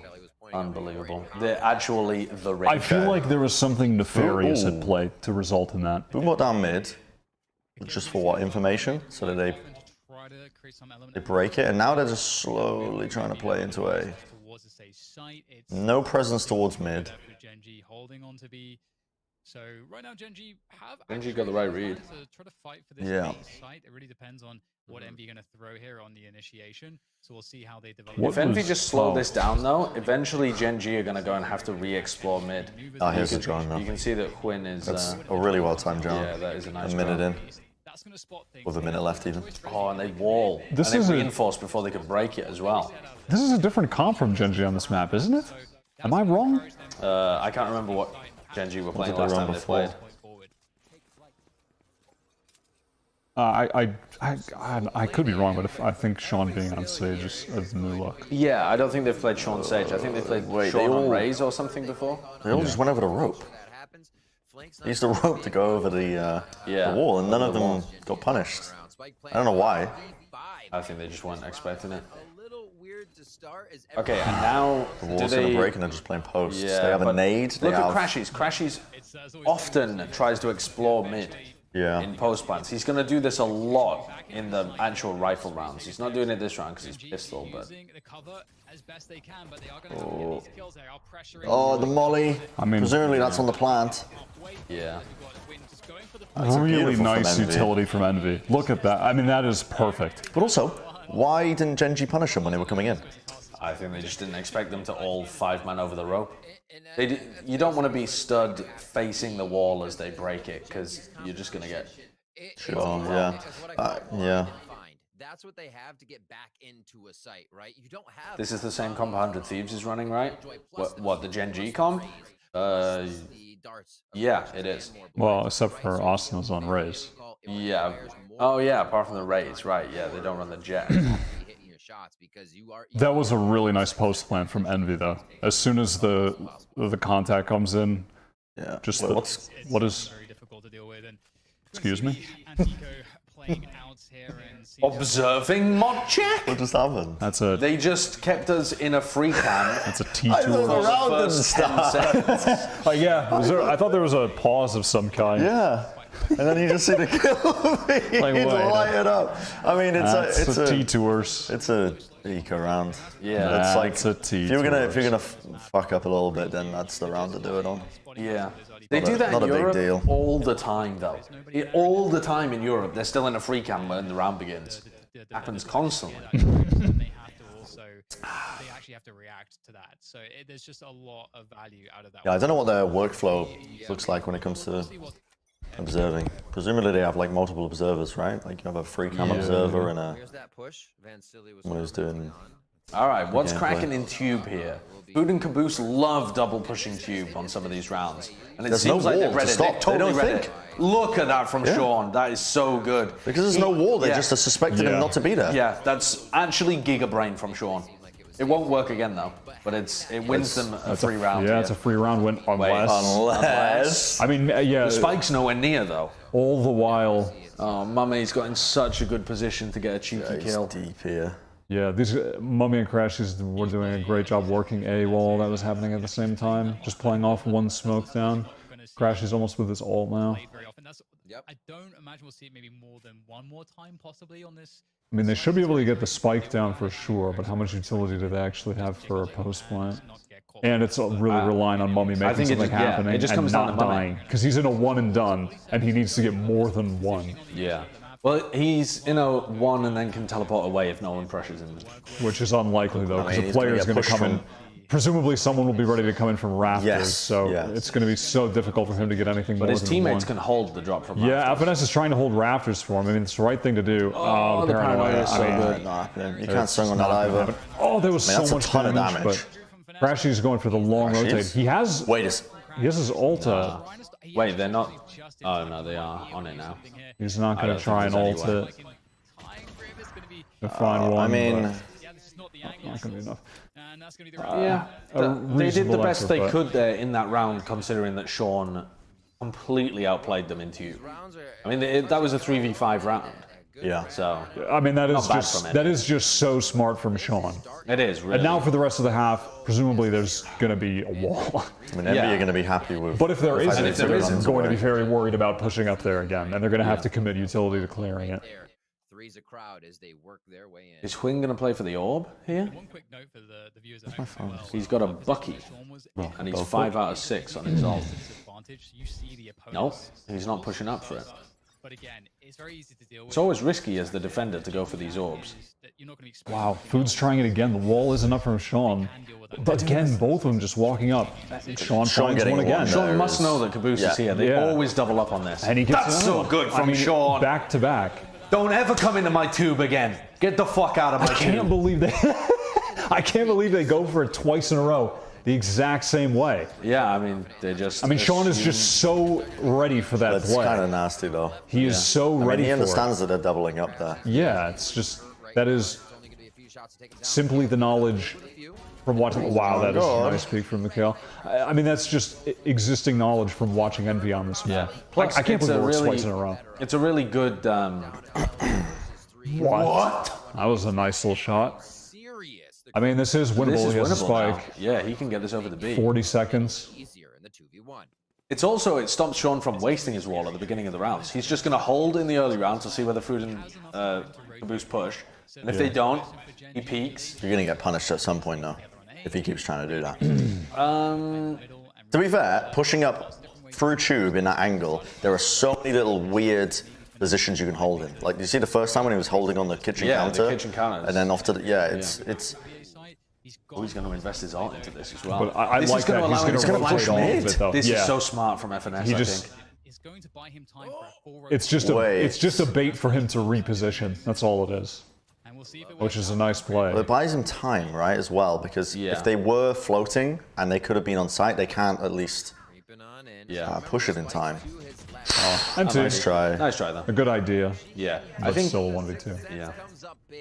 A great play. You always love Upper. to see a little around the world from the These are first to 2. These are BO3 games. Cyanide. Big flank happen by themselves, but a defenders pick up another round. That's Gen.G. I mean, I can't believe this. I can't believe this just happens again. But I think this is going to keep happening. I think this is Sean's plan to hold tube at the beginning, and then after like 20 seconds have passed, if it's still silent, then just peek and wall if there's no one there. Could backfire. Well, it could backfire if Envy get a good read on it. Like all they have to do is hold passively with just their heads just popping up over the ridge, right, and just wait. But then you waste a lot of time doing that if he's not playing there. And he might not even be greedy this time enough they to. put an alarm. Yeah, because they put the alarm bot in now. Yeah. I like this adaptation though from Envy. They know that the Sage has not been playing on A very often, so they go for a fast A pop. Oh, how does he get that? Oh, Sean's having a great Wow, game. nice. Big ult from Mikhail as well. Oh my god. Nice from Kusta. I mean, this is a good round all around. Really is. So far though, it's Sean. Wow. No way. Crash is just so good. He is so nasty. 2 bullets. Has he heard the guy in rafters? He has, yeah. 2 bullets. I mean, there's only 2 people alive. He's got to find a position to reload, yeah.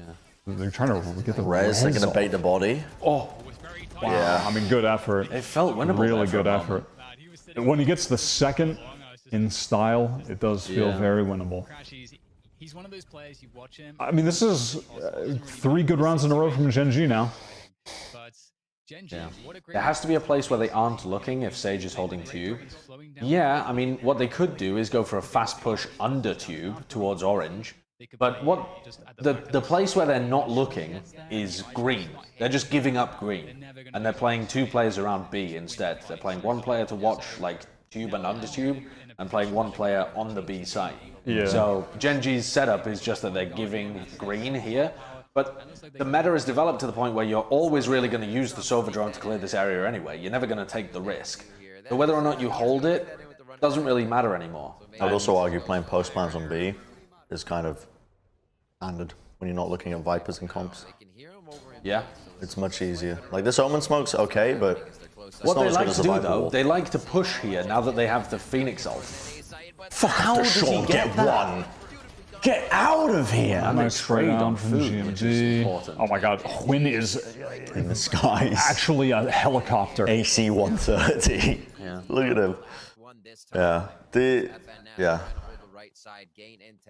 I feel like Gen.G have had a good read of how to play this defense. Yeah, but I think next round they have Phoenix ult available. If they go for that same push that they just did on B, but instead they Phoenix ult into deep on the site, I think that's going to put a lot of pressure on Gen.G.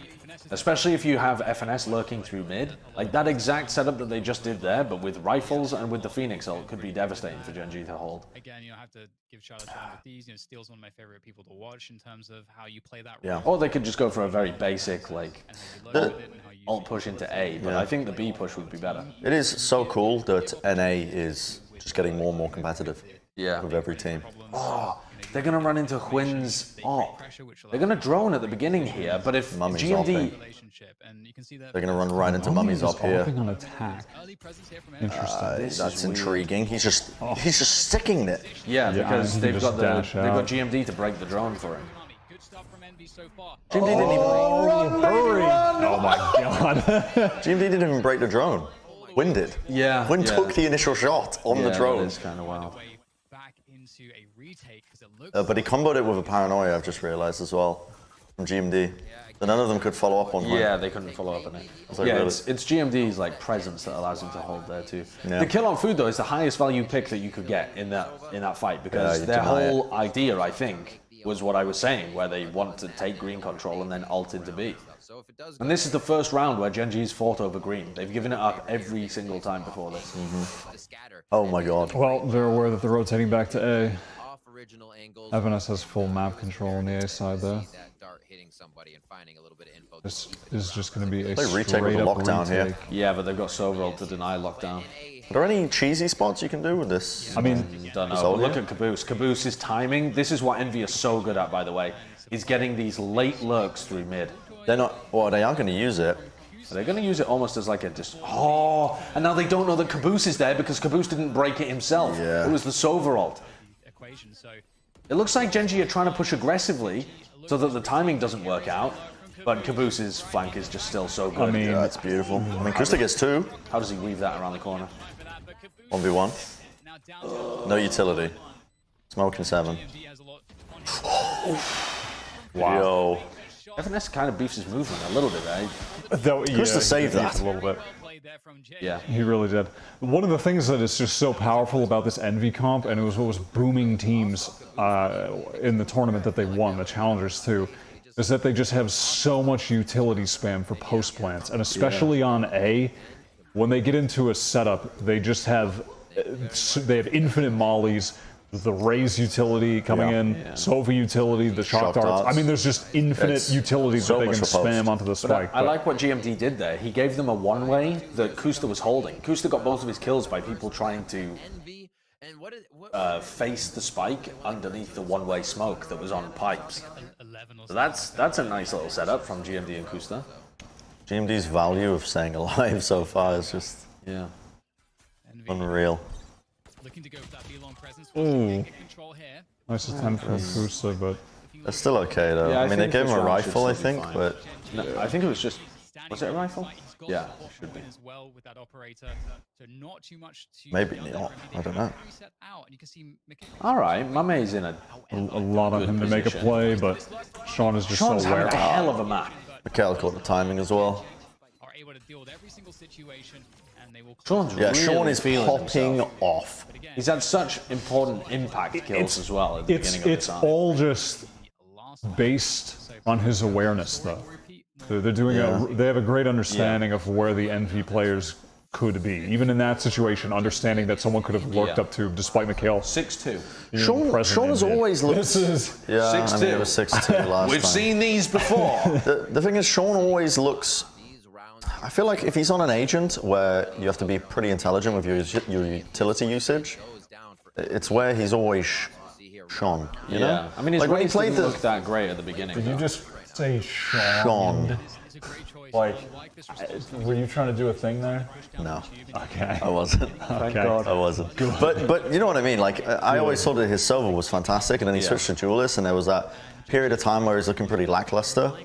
Like, Sages are very much, especially on this map, you have to be pretty clean with a lot of your utility usage for preventing. Wow. Look at how well Gen.G have read this round. They know that they want to go for the B play with Food's ult, and so they double push down tube with Mikhail and GMD. Look And now where GMD is. GMD is all the way behind them, threatening the backstab, and it's just creating so much more space for these guys on the site. Mikhail should probably win that though. Oh! God, these kills from Sean are so important.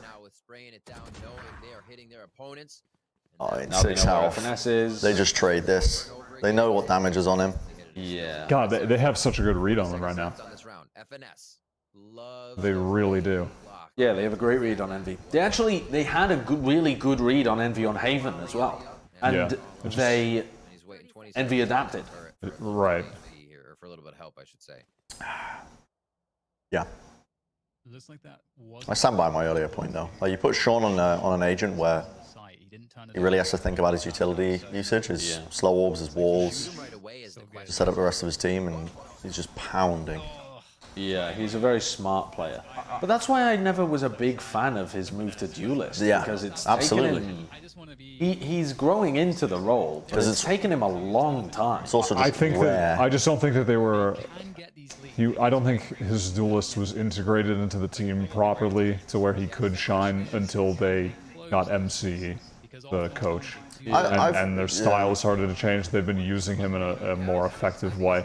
I've always stood by the point that I think it was a bit of a waste of his talents, because it's so rare to get somebody who is just intelligent in terms of like the way that the game is supposed to be played on those This agents. is so nice from Quinn. Wow, comboed with the slow That orb is as so well. nice. That's Oh my God. There's a Duemmo double satchel jump that I was trying to pull off from screens to pipes. Like, it goes past pipes, and it like catches people as you're pushing that choke. Gen.G looks so God, they look- prepared. Like, really prepared. They really do. It fell to pieces for them on Haven completely, but this is what the beginning of Haven felt like. Whereas like Gen.G just have a read and a great plan of what they want to do in all of the rounds. Yeah, I think. And individually, I don't know if. I mean, it started seeming like towards the end of that last game on the base level of who is getting the kills. Wait, was the knife tiny? Gen.G are actually just hitting shots wrong right with the now knife? in these situations. Really well. So we're going to see Envy mixing that up to try to scrape together these last. I don't think they know Sean's here. I mean, this is a bold push from Sean when he has res. That's a huge pickup. And Envy, they can do a lot. That opens the door. A is wide open. Crushes the A site, and Finesse can play a really late luck if he wants to here. It's going to be the case though that he has been. I think FNS just got spotted by something. Yeah, GMD's been so effective at pushing out these areas. He does too. it so quickly. Yeah. He wastes no time. Well, he also He's knows for a patty-teching. fact that when Envy hit sites, they always go 4-1. Every time on Icebox, Envy are going to be 4-1. 4 people hitting the site, 1 person late lurking down mid. And his the way pushes the map are... is played, to be yeah, honest. yeah. He's finding these pushes really effectively. All the shots are counting. It's not really mattering what they're bringing to the table otherwise. Seeing a aim in. Oh, just the side peaks as they're both tipped. Oh, nice swing. That Killjoy ult is so nice. I mean, it just pushes Food and Caboose into Holy a corner. shit. What a comeback from Gen.G in this series. I think Bind's winnable for them too. I mean, I'm talking as if this map's over. It's not. Yeah, very tough retake. Gen.G still have to actually convert on attack here. I'm not counting It Envy out should yet. be over. It they They should win be this going map to buy. at this point, yeah. Damn. I didn't think we were going to see this this performance out of Gen.G. That's just a huge advantage for Gen.G to capitalize on, and 9-2 this is what you want to see if you're a Gen.G fan. If you're a fan of Remember when people were molding about Icebox when it came out? I enjoy how the meta's adapting on this map. that kind of Yeah, I like it much more now than when it came out. Yeah. I like it now that people have a strategic understanding of how to play it. I still think it's... some form of recovery here as they I still enjoy watching it the least of all of the maps. Yeah, it's still pretty one-dimensional. He's just like, yeah, give us the Vandals, give us the Phantoms, and we'll win every round out on. I think they need to open up mid more. I mean, they're pointing for the fences. Can they get it here with this last one? Is my thought on it. If you open up mid, I think the rest of the map becomes a little bit more interesting. Here, if they were seen before or out of those default shock spots, you see a good movement there as they push up into safety. This time FNS is actually watching the push out of B. He's trying to catch GMD because he got punished in the previous round. And now FNS is going to late lurk through mid, and Kusta's ready for it. Kusta's looking for it actively. I like the fact that they still have Sean's getting pushed here. Oh my god. It's just a nice paranoia. Just nice utility from Gen.G as soon as the hit's coming in. But he's also swinging and winning duels. Yeah. Oh, he's so confident to go for that. Mate, he's got playing res. Sage. He's got res in its final round. There's no reason to go for that. But he's just feeling himself. He's been pounding this entire map. Yeah. When you start off the map winning 2 1v2s against both the duelists twice, twice in a row, you feel yourself. You're gonna get the confidence going. Oh god. Oh, GMD was late on the swing, and now suddenly They have to get the spike. The spike here. They got it. Yeah, he pressed F. Oh my god. Whatever the hell is key. Kusta. No, he didn't fake. Oh, it's done. It's done. Nice try. Yeah, it was a good effort. It was a good effort. But that is just a lovely half. Gen.G had such a good read on Envy. GMD was able to constantly get value pushing down the extremities. Sean was obviously... I mean, the fact that he just shut down this tube aggression off the jump. Yeah, once they boomed them in It never tube, came back. No, it never came back. It never came back, and that was always... and it just meant that a crucial part of the they could game. just hold tube with one alarm bot and a molly for all of the rest of the game, or sometimes with nobody in there, because Sean had just given them the business at the beginning of the half. What a map from Sean. That was a great half. Hey, listen. Over yet. No, It's it isn't over yet, but Mate, it it's should over. be. It's absolutely over. It should be over. It's over. I see Envy be over. aggressively fighting over some places here, because if you've only got a Killjoy to try and lock down mid, and it's a lot to say about the way that Gen.G are going to play their attacking side, but until we get there, it's going to be... What is Gen.G going to try and do here? Just a drone to get info. Have G&D looking for the mid spotted push. one. He's looking That's for a it, second. only- He yeah. only spots one. It does seem like they're maybe actually They're- rotating the spike out. You can see that Sean is also They're not eager to make the push off it. They're just hard Does look anchoring like they here. still want to Look at this. This is the 4-1. They are just... This is going to be tough. This is going to be a tough push. They might drone and decide to rotate all the way to B. They pull back. They could. Wynn's pushing in on Wynn his is own. really here. deep. Wynn is in deep. I mean, the problem is Sean died. you just don't have enough utility on the pistol to Nice clear paranoia. out so many players from A, and it's so easy for defenders to get kills on this side. Especially when they've already rotated. fact I mean, that how they're does, I stacking don't know up how on Wynn even finds one there, but he did so I mean, much how is damage. this? I mean, Envy, I think, are overcommitting to the fights. I think they just overcommitted to the fights there and lost. When you have 4 players on the site, on A, on a pistol, where there's not enough utility to actually push all of you out, it's so free to get kills playing passively back site on A. I think they just forced the fights and lost them. All they had to do they was didn't wait on the know. push to come in, and they would have gotten free kills. But they got too eager. They didn't know that they had so many people walking up in a clump because of the smokes coming down. That they have sort of given up, and that seems to be something that Yeah, Wynn got away with murder a little bit as well. He's like floating in the air, getting right clicks onto. Yeah, and the fact that he didn't die there was pretty ridiculous. Yeah, and then he gets paranoid. He got the paranoia out, didn't get traded. The rest of the smokes came down. The rest of his team pushed up, just walked up behind him, and he managed to get one. Yeah, that's It's pretty ridiculous. And they're actually rotating out as well. Last round, they did this and they went back to A. But Seems like a good map to try and force up with the Marshall. But I think all that Marshall on B. Yeah. Yeah. Marshall on B, Marshall on mid. You could Marshall back rafters on A. I feel like that's a really... I never like using a Marshall. On this map? On this map, I it feel like makes sense, and I've bought it in the past, but I'm just dog with it. Yeah. I mean, it's pretty good now, and I think it's even better in the meta because people aren't forcing on round 2. I think I'd rather have a As Sheriff than a often. Marshall. No. Uh-huh. Yeah. Maybe. I don't think so. Well, I personally will. Man. This map is This is just a dunzo. clean It round is from tough. Gen.G. Just the standard wall down B execute. Still so good. I'm interested to see where the meta of the B hits develops further on this map. Because Yeah. I think it's only approachable if you run a Viper, though. Part of the problem. Like, the map is so... On the B side, it's so... I think there's more to be explored in think terms of like walling mid and running a split from mid and from green, and then trying to take the site itself. There are so that's what I was going to many... get at. I think there's more to be explored with taking more of the map control and more of the site. Even pushing potentially I think into you could push defender into spawn. kitchen. Yeah, I Or don't kitchen. really like the I think spawn because teams- you can get pushed from kitchen, you can get pushed from like the spawn area, and you have to worry about the site. But I think if you retook kitchen, that could be pretty. I don't know about the split B, though. There's too many 50-50 angles when you're pushing through. This is almost reminding me... It's like, I reckon teams have tried it, but they've just been punished. Yeah. It's too easy for one player to get mad value like here. Like, there's so many places a player can hide in mid here. Yeah, but that Up top, behind boxes. that also favors you if you take those areas. Like if you push them heavily Yeah. with, like if the meta became that you save your Silver Drone because people are giving up B green, and you use Silver Drone or use Phoenix Ult to clear out the site, or at least use that to trade kills in the site, then I think it's possible.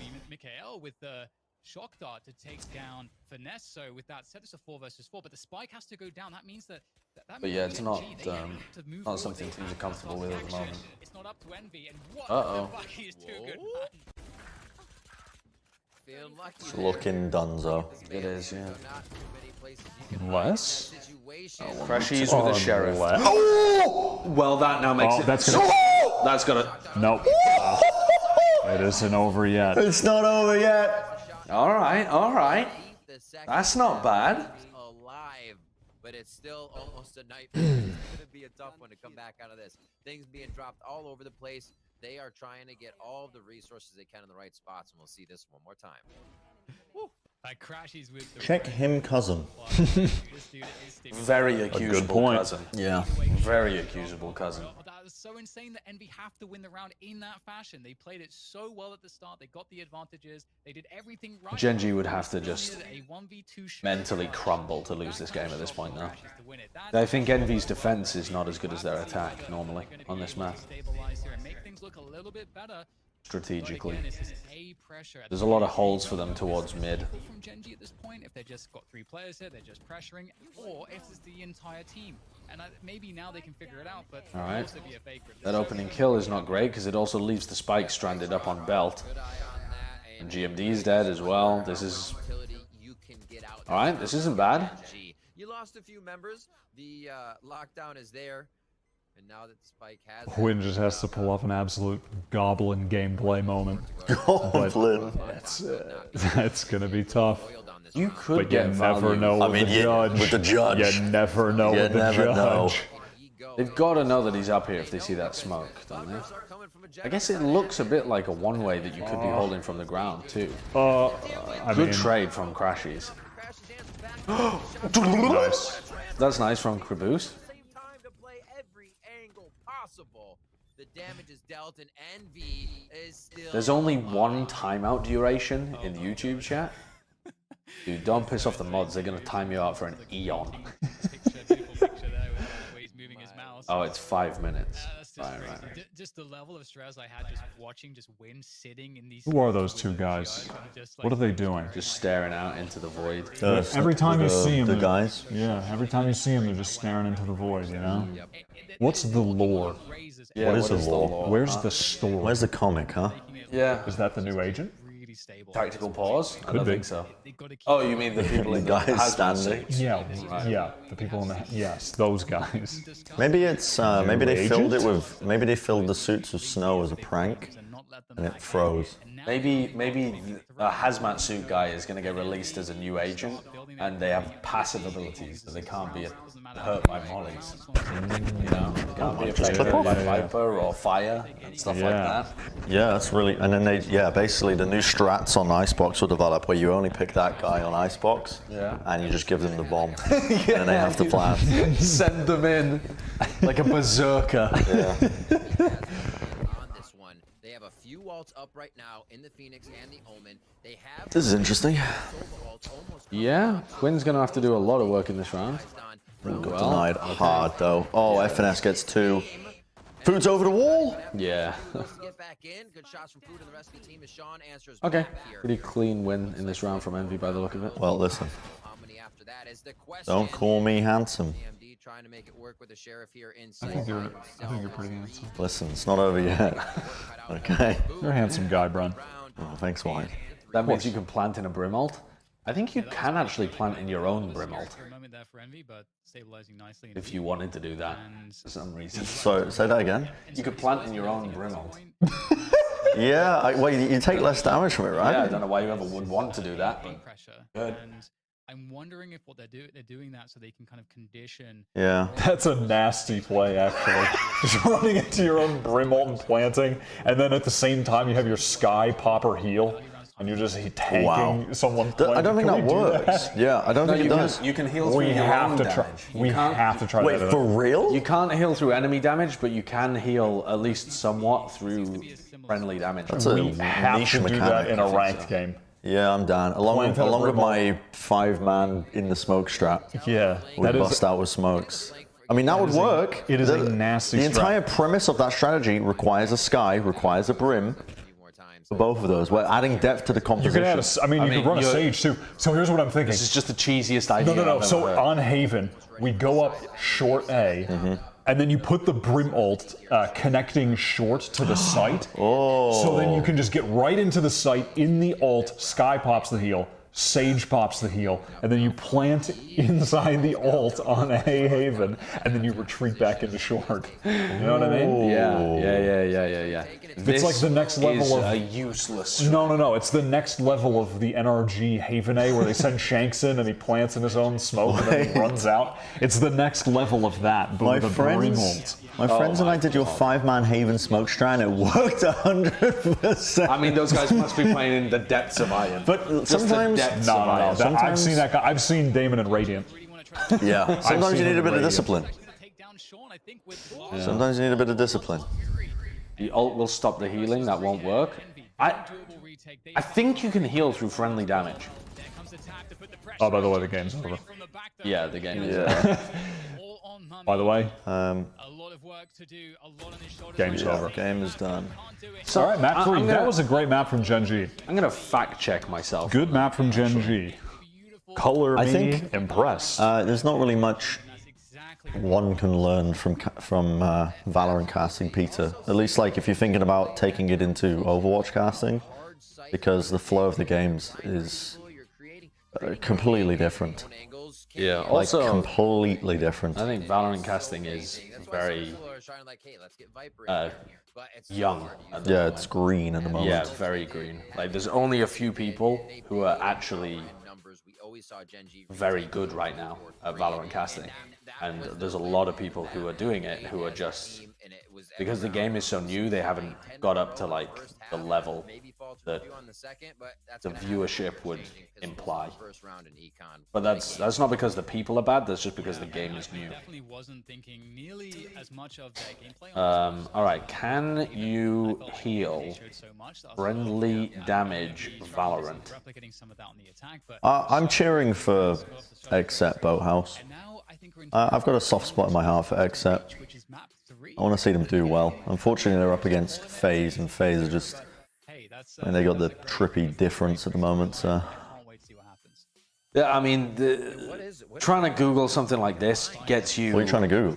I'm trying to fact check myself. I said that you could heal through friendly damage in Valorant. Yeah, I think you can capping? to some degree, but when I try and Google it, I just get stuff like, people abusing Ray's friendly fire should get punished or banned, and knee-jerk nerfs and buffs for Valorant agents, an ESPN article. Valorant Frankenstein, agents we think would be cool to see. Like, it's not anything to do with what I was trying. You're testing it? Oh, Carrie's on the job. Huge. Huge. Brewdog, true. Was that you did a little thing of me? That was a little... Were you doing an impression of me? Well, when I said huge. Yeah, but I thought you put a little, like...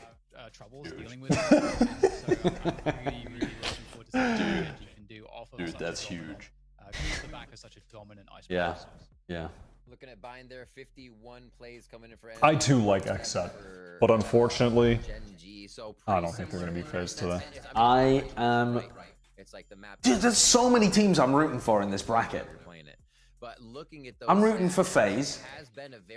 I want to see them... You simply have to. You just have to, right? Coach Trippy diff. I mean... I'm rooting for Baby Bay after Coach the interview. Trippy is fucking hilarious. He is, yeah. I love Coach Trippy.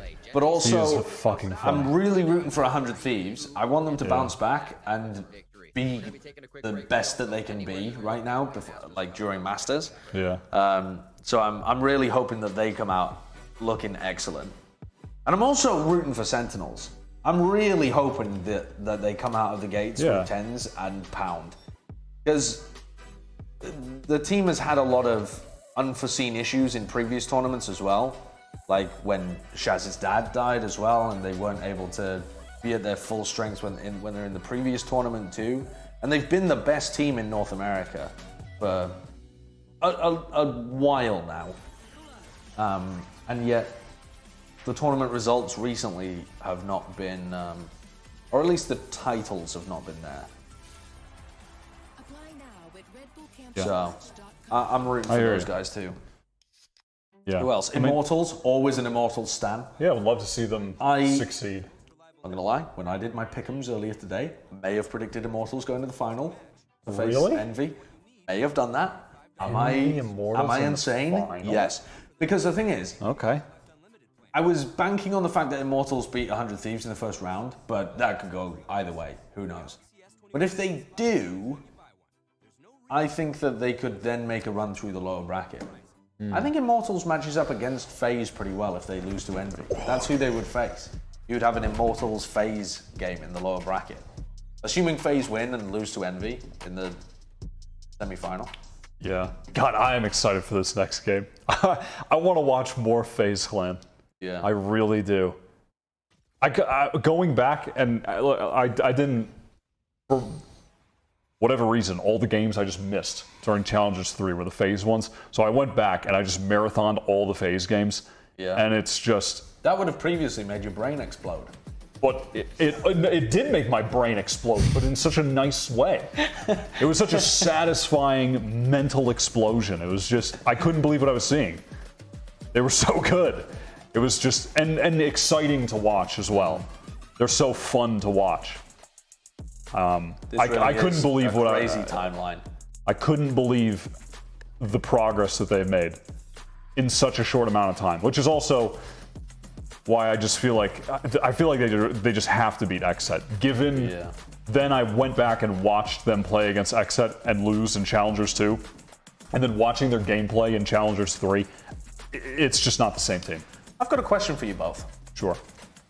Why has Envy got their name as Envy, which is 4 letters, but they've removed the E from XSET, and they've also, instead of just writing FaZe, put FZC. I mean, or for that matter, Gen.G. Sure, yeah, and Gen.G. You could have all of these teams' full names if you just obeyed the same rule as Envy. You could have Envy, Gen.G, XSET, FaZe. And instead, they've got Envy, Gen, XSET, and Fuzzik. That's a good point, and I'm going to write a really strong worded email to the Riot CEO. Yeah. As soon as this stream is over. Yeah. I'm sure he's not busy. No, I'm sure I'll get a response. Yeah. Yeah, that is very strange. Oh, that's an interesting question, actually. Does FaZe's improvement and win in the finals, and the fact that 100 Thieves looked improved, give us more reason to credit T1 because they played FaZe and 100 Thieves pretty close? To me, I mean, I don't think it gives. No, not to me, because I'm kind of still where I'm at with T1, which is, I think they were just too new to do anything remarkable in Challengers 3, but they showed promise for the future. Like, I was really happy with how well Automatic seemed to be doing. I was still happy with their icebox play, and that overall it seemed like they had nice macro ideas of how they wanted to approach the maps, especially their attack sides. I just think that they were too new and needed more time. And I don't think those games really changed that for me. Like, I didn't view them any... the teams they played didn't change how I felt about them in regards to better or worse. Yeah. Did T1 beat FaZe on Bind? No. What map did they beat them on? Wait, I think it was them on a map. Wasn't it a 2-1? No. Am I losing my mind? Yeah. Oh, okay. Well, I'm just losing my mind then. They beat 100 Thieves on a map. They beat 100 Thieves on Icebox. Yeah, I know that happened, but I thought the FaZe game was a 2-1 as well. Oh. They went up massively though on Bind, didn't they? Oh, FaZe beat T1 14-12 on that map. Right, yeah. Because FaZe recovered like a 6-0 loss or something on Bind, didn't they? Let me look it up again. FaZe Clan against T1. Oh, I swear to God, if FaZe win this tournament... Wait, it was on Haven. What am I even talking about? It wasn't on Bind. What am I smoking? Who were FaZe playing against on Bind? Where that happened? Oh, it was NRG. Stuff, huh? Dude, I'm an idiot. It was NRG. Purple Kush. Yeah. I'm gonna let me tell you something right now. If FaZe win this tournament, the first thing I'm doing, I'm actually losing it. I am gonna purchase a Coach Trippy jersey if they win this tournament immediately. Immediately. I think I just invented that narrative in my head. I'm just struggling with my own memory over here. Trying to recall the matches that happened in Challengers 3 and failing miserably. Yeah, no, I was just saying that if FaZe win this tournament, I am absolutely buying a Coach Trippy jersey. Yeah. Immediately after. Yeah. If they win this, he's already done tremendous work, but if they win this tournament, he's a fucking genius. and I'm gonna purchase his jersey. Because it is pretty wild. This looks very similar to the last map. Yeah, I know. What'd you get there? It's called Hunter Killer. It's like a, I don't even know what you would call it. It's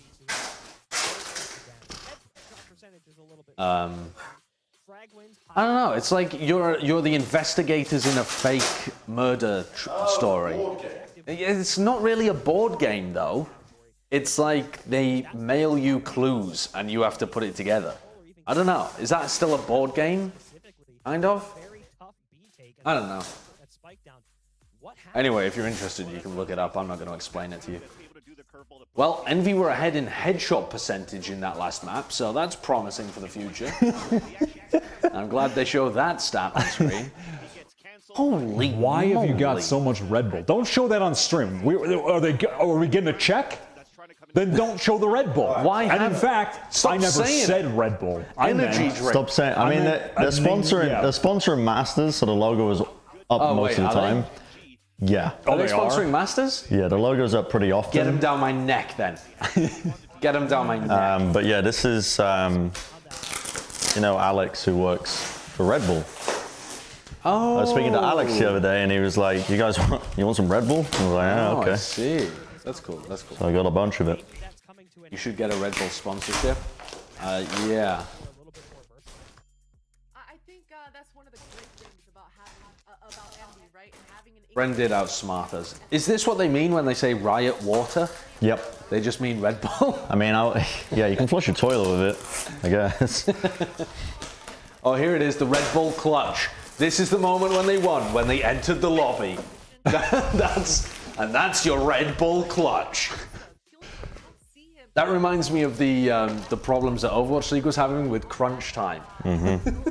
Did it just come up randomly? Yeah, it just randomly came up with Red Bull clutch, and then it cut to the lobby.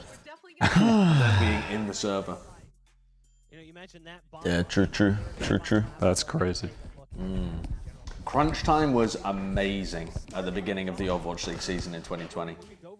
It was just, it would come up every 20 seconds. It would just interrupt people while they were speaking all the time. The desk would be trying to make a point and they would just go full screen, mute the audio, it's crunch time.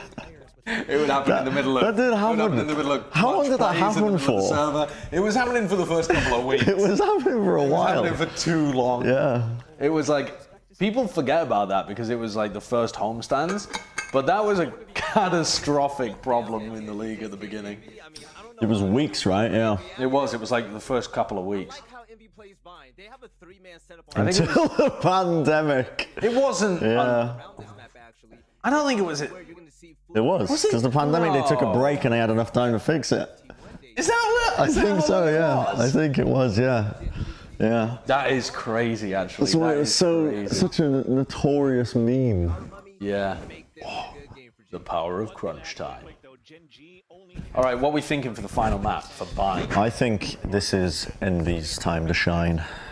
I've not been, to be honest with you, I have not been convinced entirely by the bind gameplay that I've seen from Envy. It's been good, and they've had some like really good ideas of how to play the map. But I don't know whether I don't know whether I can fully believe in the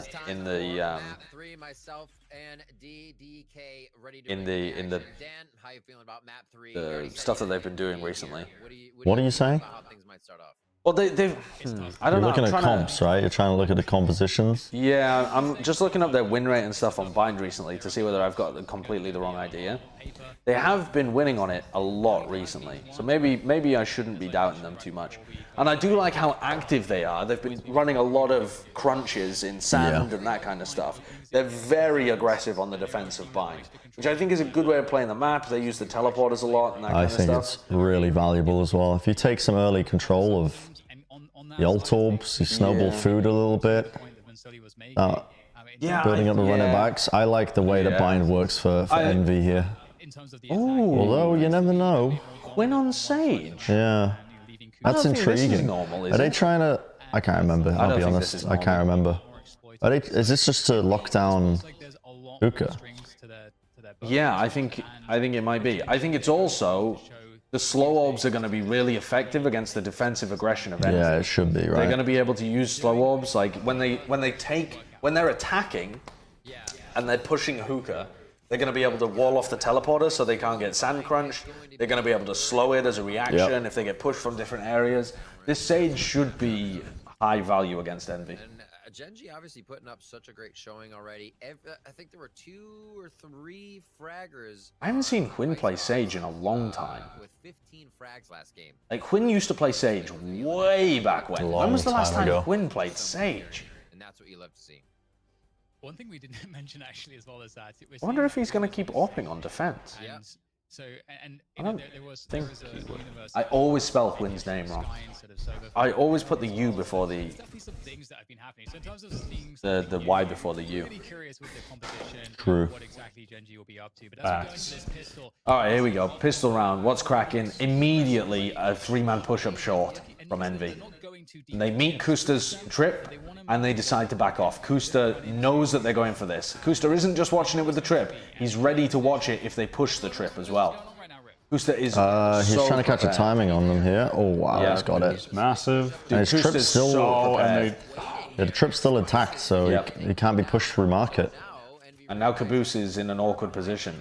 Like, Caboose doesn't really know what he wants to do right now. We got to get back to our own side. I like the push up here coming in as well, though, from Envy. So immediately they had a good... They baited out the sand crunch and got the kill on it. That's a great idea for Gen.G. They need to be doing that and things like that throughout this map. You have to be... You have to predict the aggression from Envy to be fast enough to react to it. They broke the wall, I think. Did they? Good trade on crashes, but they need to kill food. Oh, he gets another one! Caboose still has a nade. You almost got timing then. I know where he is as well. Does he go for the nade here? He should. Yeah, he bounced it straight into... Oh no, he messed up his boombot. Actually a critical mistake. Yeah. Not having the boombot to push that. Like, genuinely a critical mistake. It is, yeah. It was a great nade, though. The nade split both of those players up so that they couldn't play off each other, and it gave him a timing to push with the boombot. And still they managed to find their way out of that difficult position. Also, good kill from Mikhail. I think, who did he kill? FNS? Yeah, it was a good effort, but... Gen.G, though, they had the better idea in this pistol round. Like, they read what Envy were going for. Yeah, the best thing Envy had going for them was that Caboose did push all the way out of A, so the rest of the players on Envy could commit to just stacking B at that point.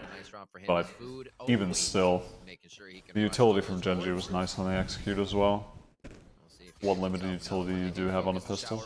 Okay, so now they have cam for information, broken by Mikhail's shock darts, which Mikhail loves doing that, by the way.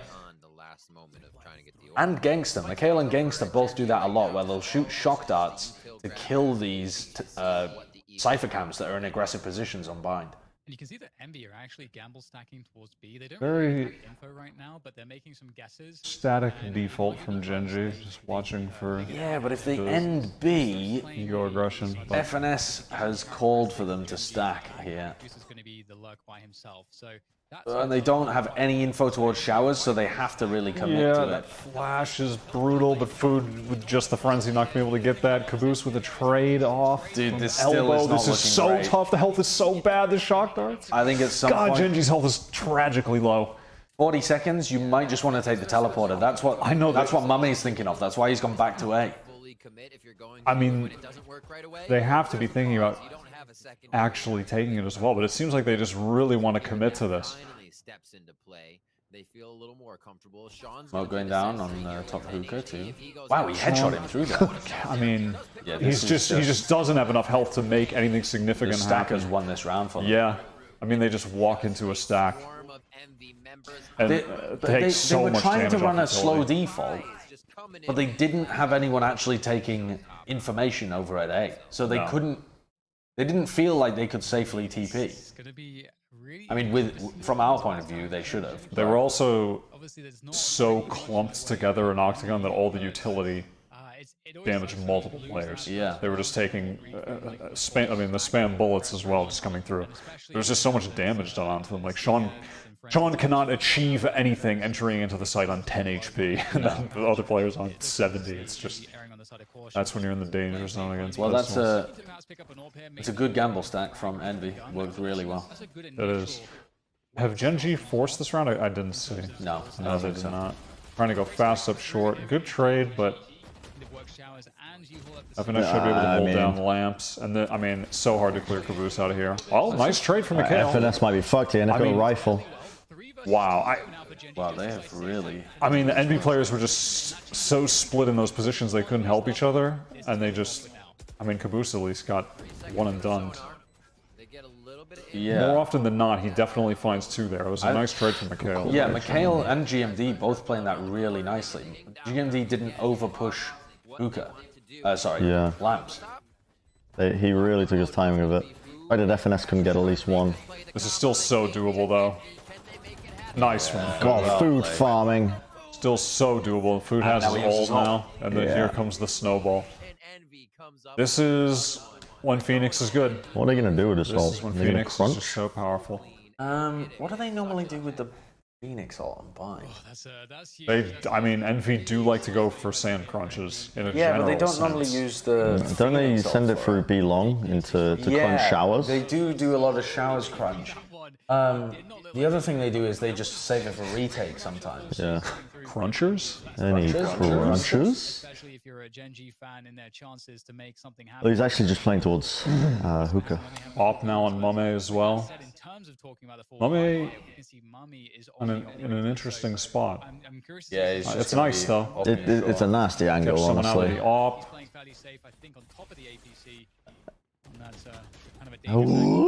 Okay. Through the smoke. What? Just catching him was in nice. that common angle.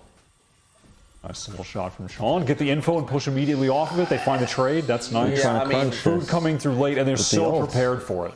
They were FNS so even prepared getting for that one kill was surprising. Still a lot of time left in this round 4. The fact, though, God, that is such a good read from Gen.G. They baited it. I mean, they were prepared for the crunch to come in, baited it out, and got control of Shower. I mean, obviously, Sean hits a sick shot at the beginning, but he's expecting presence in Shower because he expects the crunch. The final Mummy got one there. GMD has it. He's able to take Flash out the smoke. Chris isn't How already for blind this. is he going to be? Too blind. Uh-oh. Nice from Food again. Food saving these rounds. I mean, actually saving. That was such a nice idea from Gen.G. They baited out the crunch. They knew it was coming. They were set up for it. The paranoia hit Food when he came through the TP. They traded off the players in showers. That was so nice from Gen.G, but it just falls apart, and Food It just... could not have gone any better for them, getting that initial kill into Caboose. They also... Through the smoke. Wow. The spike ended up being in a very awkward position there. Gen.G's plans for the round are exactly the right plans. Yeah. It's just They have a great read. once shit breaks down in the not the post plan, but like once they actually hit the sites, that's when the stuff's going wrong. Me again. Yeah, Food is really, he's really turning up. Continuing to own, Really is. and it's awesome to see because he right now is just carrying the. I mean, if he could have another tournament, He's the first one to the fight, like Challengers 2 in a row, that's... I mean, that's unreal if he manages that. He's on track then for being talked about as best duelist in NA. If he can have back-to-back tournament. I mean, it would just be such a... performances like that. Such a cool turnaround for him as well, I think. Yeah. All right, well, it's back to the pistols, and hey, they had a really good round and a previous one when these pistols are out, so we'll see if they can do something similar. We do have a different setup from MV, though. Whose tactical pause was that, Gen.G? I don't know. I didn't look. There's no lose anything by... That is a lovely little shot from Hopping on A bind is so powerful. Yeah. It's also normally dealt with very... like, normally the attacking teams are very safe about how they smoke off Heaven there. But they droned it at the beginning and didn't see anyone Heaven, so I guess they saved the smoke. The smoke pop later, I think. Yeah, but... I don't know whether GMD was intending to smoke there at the beginning. Right. Seeing the uplink right quick. And they're back. Oh, he's doing the switcheroo. All right, Win. Wall's there, can give himself a little bit of option to play towards sight, but he's now going to... Not bad, Eco. ...to rifles. This is not easy. Shoulder peek. Don't think he's getting much outside of this, though. Effectively. Yeah, he shouldn't. At least got himself to the plant. You just want to play Valorant after the phase exit game? I think I'm gonna. Oh, I was gonna say I'm gonna catch VODs, but I don't think Europe and Brazil have started yet, have they? Yeah, definitely. It's just. Oh, sure. I think Brazil starts in 2 days' time. Yeah, I don't know when Brazil starts. Movement possibilities, just had a drop So yeah. And, well, it's going to be. Yeah, that is a really good spray. I haven't seen that before. That's a great spray. What is that? It was just a little dog with a magnifying glass. And you could see part of his head was very large. We can see that the economy's not perfect for Envy. It just really takes. Europe starts tomorrow. Put a dog in front of my face, and I like it. And they're off on the 4x once again. So it's cool seeing Mummy on that operator on the Omen. It's interesting to see that there's no Jett at all. That's quite refreshing to see. And Gen.G, back to the usual default. Play until the Korean games start. Bro, the Korean games start at 1 AM our time. We can't be watching those live. They go from like 1 till 8 AM. So Envy have that early. Someone might be coming over to the house tomorrow, Wyatt, How do they develop at 10 AM. And if Envy want to try to make a push before We'll that, praise it. they make the move. Oh yeah, I got that email. So just as a warning. Super versatile in the weapons that he can use and still be incredibly effective. You see him on split, then switching to the Jett here. Yeah, they didn't really expect Mummy to just be. Look at Food as well. Sitting here. Food has pushed all the way down sand, and he's gonna meet Kusta. Oh, the TP. What is the timing looking like here with Food? Kusta didn't actually challenge him, and now Food is coming behind these players at long. They have lost one member here. Envy still 4 ultimates to defend this. Does he even know? Oh, Mummy's just feasting on them as well. Yeah. Mummy getting out. They've retaken hookah, but I don't think it matters. Food's just pushed all the way up to Octagon. Look at this. Mummy's doing so well to find value. Beautiful. Beautiful timing. Yeah. It's done, though. Difficult now. Food is so confident to push out areas of the map. He's developed a good understanding of what the enemy team's likely movements are as well. Alright, 2v3. They kill Caboose? No. Oh my god, GMD gets both of those. Pretty good. Holy shit, bro. That was pretty good. Oh my god. That was pretty good. If Caboose doesn't die while he's ulting as well, that's like. Yeah, but. What a critical kill. I mean, obviously. Yeah. GMD has to get the two man, the 2 piece in the back of the side, but. That's so much had to go right for them there. Yeah, that is such a recovery because that round was not looking good. Yeah. They were failing to deal with Mummy's op, and they did not have the pace to be able to overwhelm it at all. He's got another op. Oh.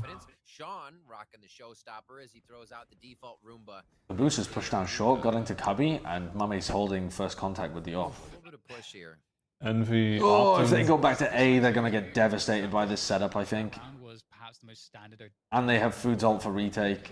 They sent the drone through the TP. That's a good thing that they can It does spot Kusta, but that's it. Not opting to do anything particularly aggressive with the yeah, but Phoenix look at this setup. Yeah. They're not gonna. They're only gonna be focused on Mummy. They're not gonna be focused on Caboose here. No way. Look at this. Oh, counter paranoia is.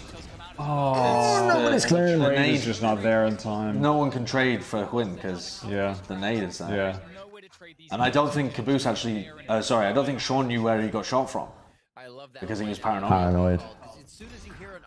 That is such a good setup. You could see that was going to be devastating on Marlow.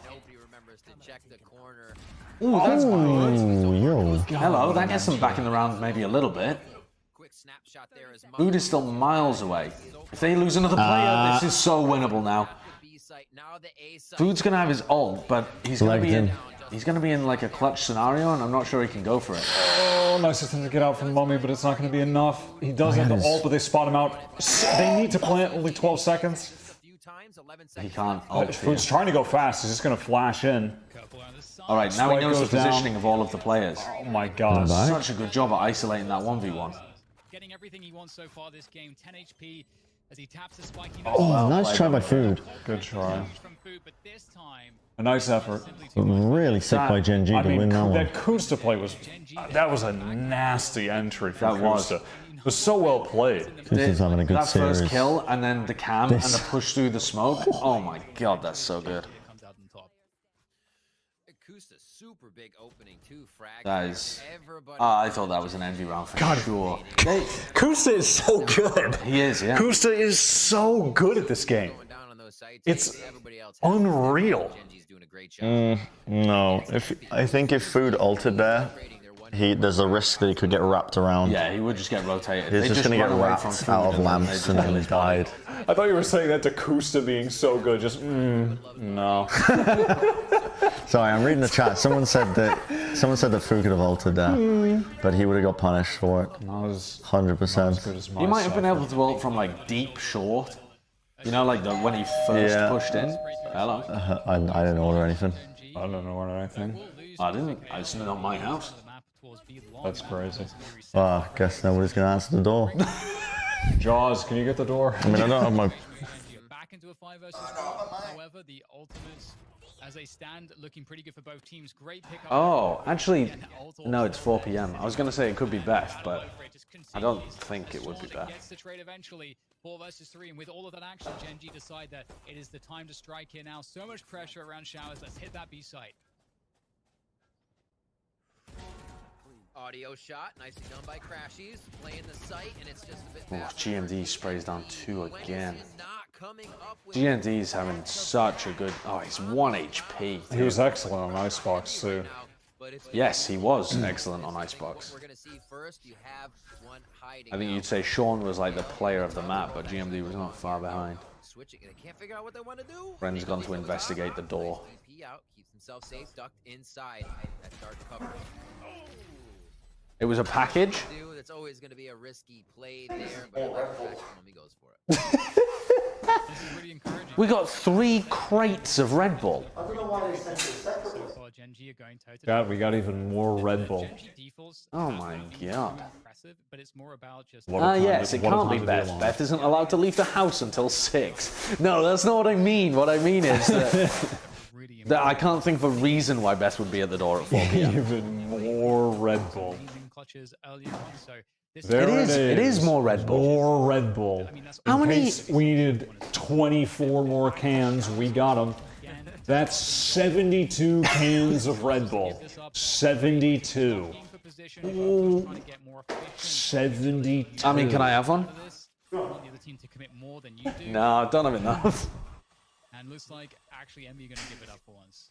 Just a neat little note there. You can see I'm going to take one from the middle because that's really weird. This round, saving a little bit each time, knowing he's not just going to put everything into utility, so they can keep that econ running. Okay. Oh, Sean finds one off that. He finds what a spray from Mummy. Much to shoot that rate. What that was a ridiculous spray. I can't believe you're getting on the caffeine. Yeah, honestly, I don't know why I'm getting on the caffeine. It's because I want a snack, and instead, I've got this. I just want flavor in my mouth, I guess. Sure. I love what Gen.G did. Is he about to drink warm Red Bull? No, it's not warm.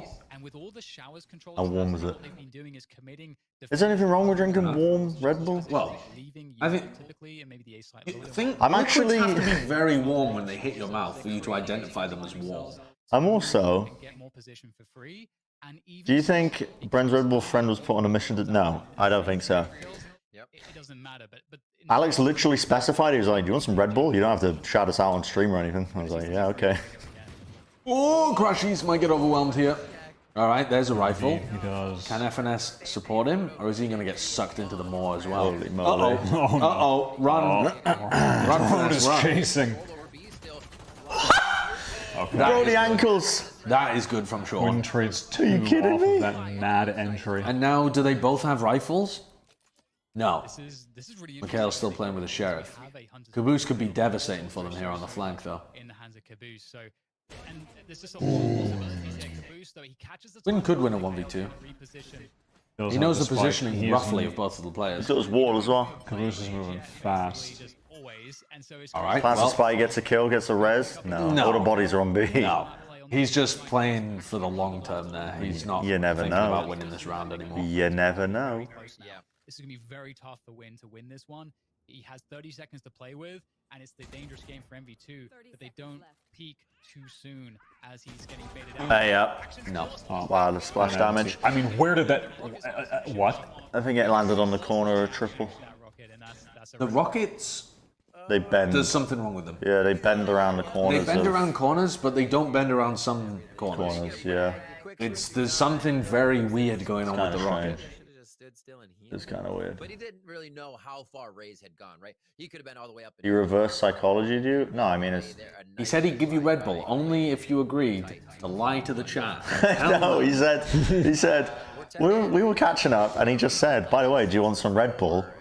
Because I can send you some if you want. And I was like, yeah, sure. Because I've stopped drinking pre-workouts, so now I'm going to start just having like a Red Bull before I work so out. Good from GMD. He catches both duelists pushing up short again. That's a great punish. Really nice positioning. Envy again. That's what you need to do against Envy. Gen.G have had some nice ideas, but the rounds they've won have all been just miracles. Yeah, they've been weird. clutching a lot. Like all of the rounds where they have a good idea in the round have ended up being clutched by Envy.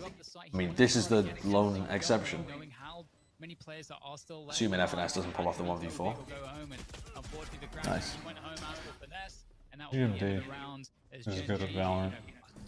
Yeah. Great round from them. They really.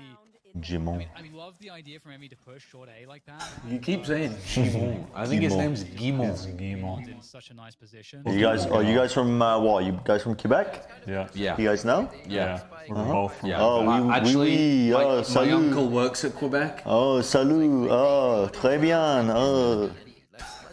Well, now you're just insulting everyone in France. Our entire French audience just left the stream. No. No.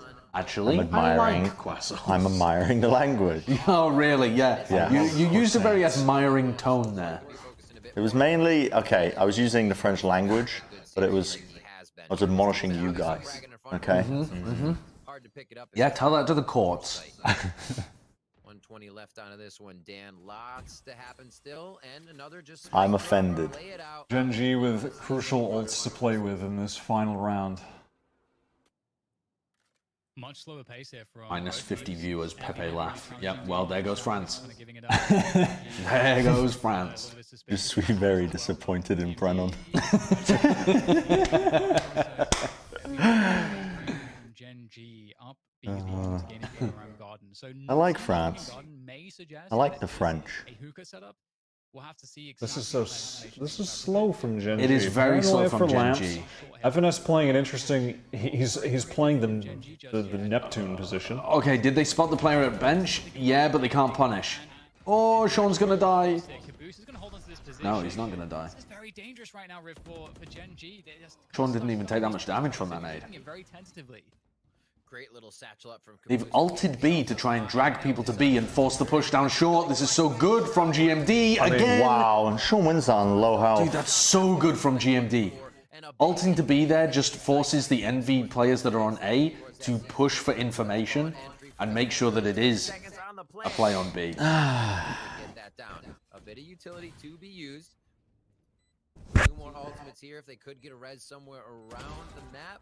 And a nice shot by Crashies to open That it is up. such a crucial 1v1 to win. This looks very possible for Envy. Yeah, recon dart available as well. There comes. I mean, that is a nice reposition as well. Oh, huge from Sean. Oh, God, he's good. Oh, 2 kills like that? Are you kidding me? I feel like Gen.G have miraculously. Oh my God. Well, they had some great ideas, but that's the thing, though. But the rounds they won, some of them were clutch. They were clutches. Clutch. Yeah, they were very clutch, but they had good ideas too. GMD winning like a 2-piece when he arguably should have been traded out. There was what was the other round? I mean, there was a couple it's of not clutches. necessarily clutch in the sense that it's like a 1v3, but plays that are clutch in the moment, like this. Sure. I mean, I felt like that was an unwinnable round. That was a crazy round, actually. Just pushing and getting that kill for the at the end, how many times is Caboose going to stand on the Vox in the corner? I feel like they just they get the freest kill on him in the final round because he stood there so many times. You're setting a precedent too. 6-6. Is this where Envy's comp comes alive? Envy's comp is normally good on defense as well. I think their defense has generally been better than their attack on this, but I don't know whether the stats back that up, but just like from a strategic point of view. And we're on second half.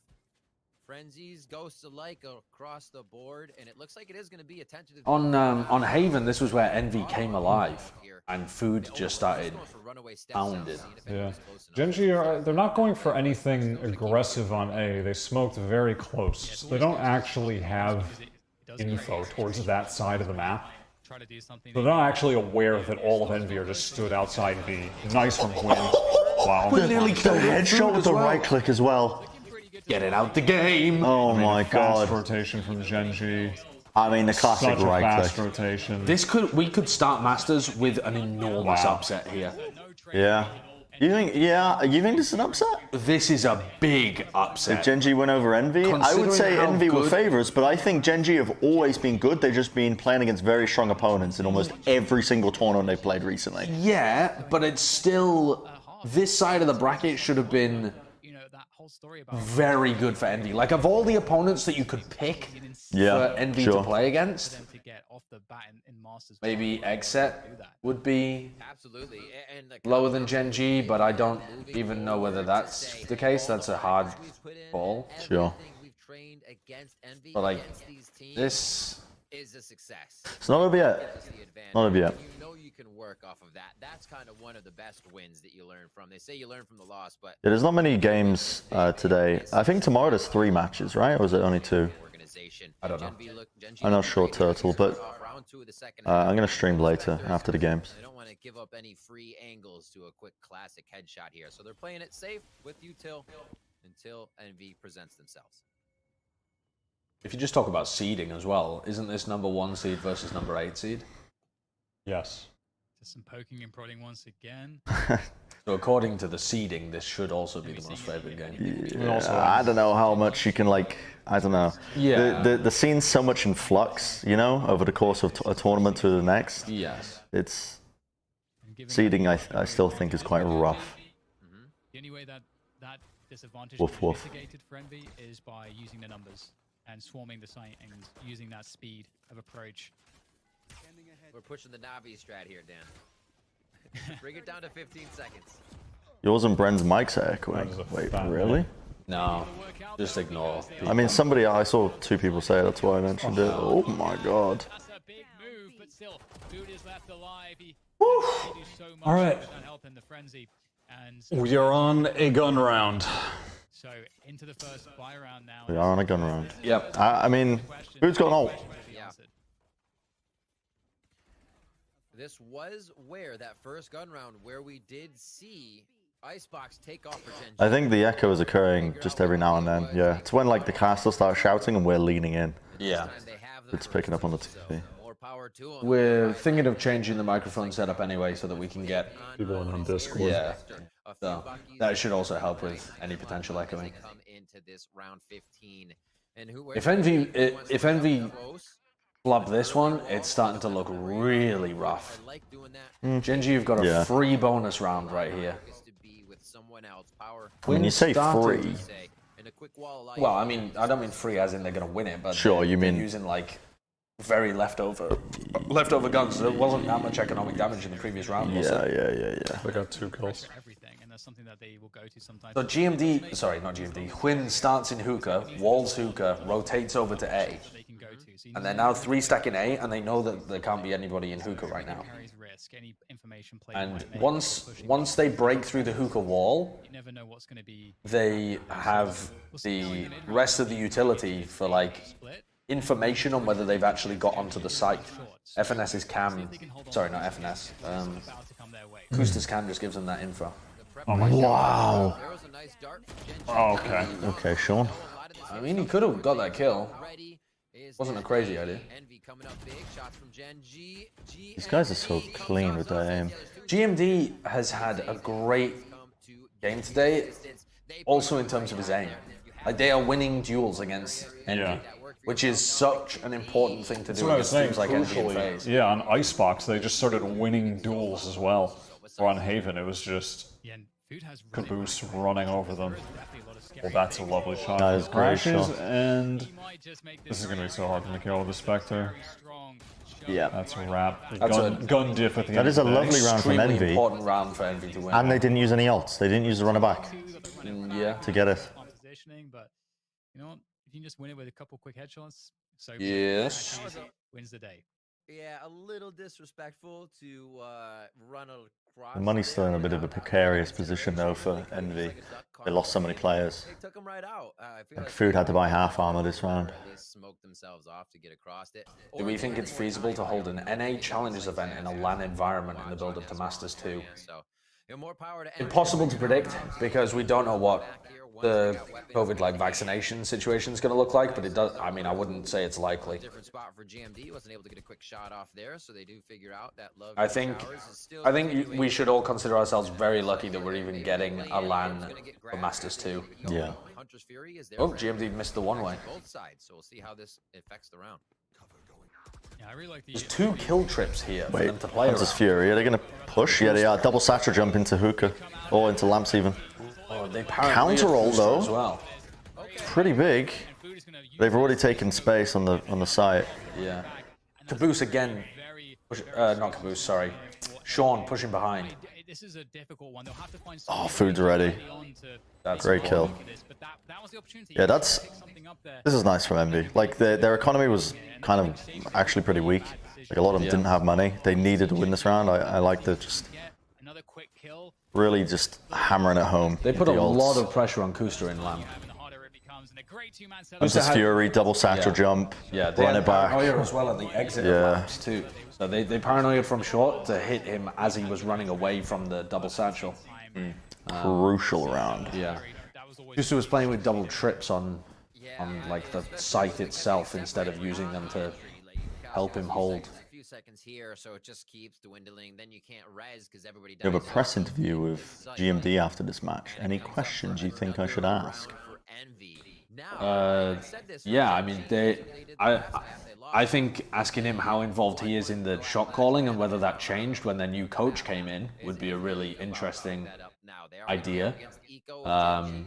And also, I think what kind of specific prep they did for this game, because they have come in with a great understanding of what Envy want to do on Icebox. Well, actually, on all 3 of the maps. Maybe whether they were surprised that Envy banned Ascent as well.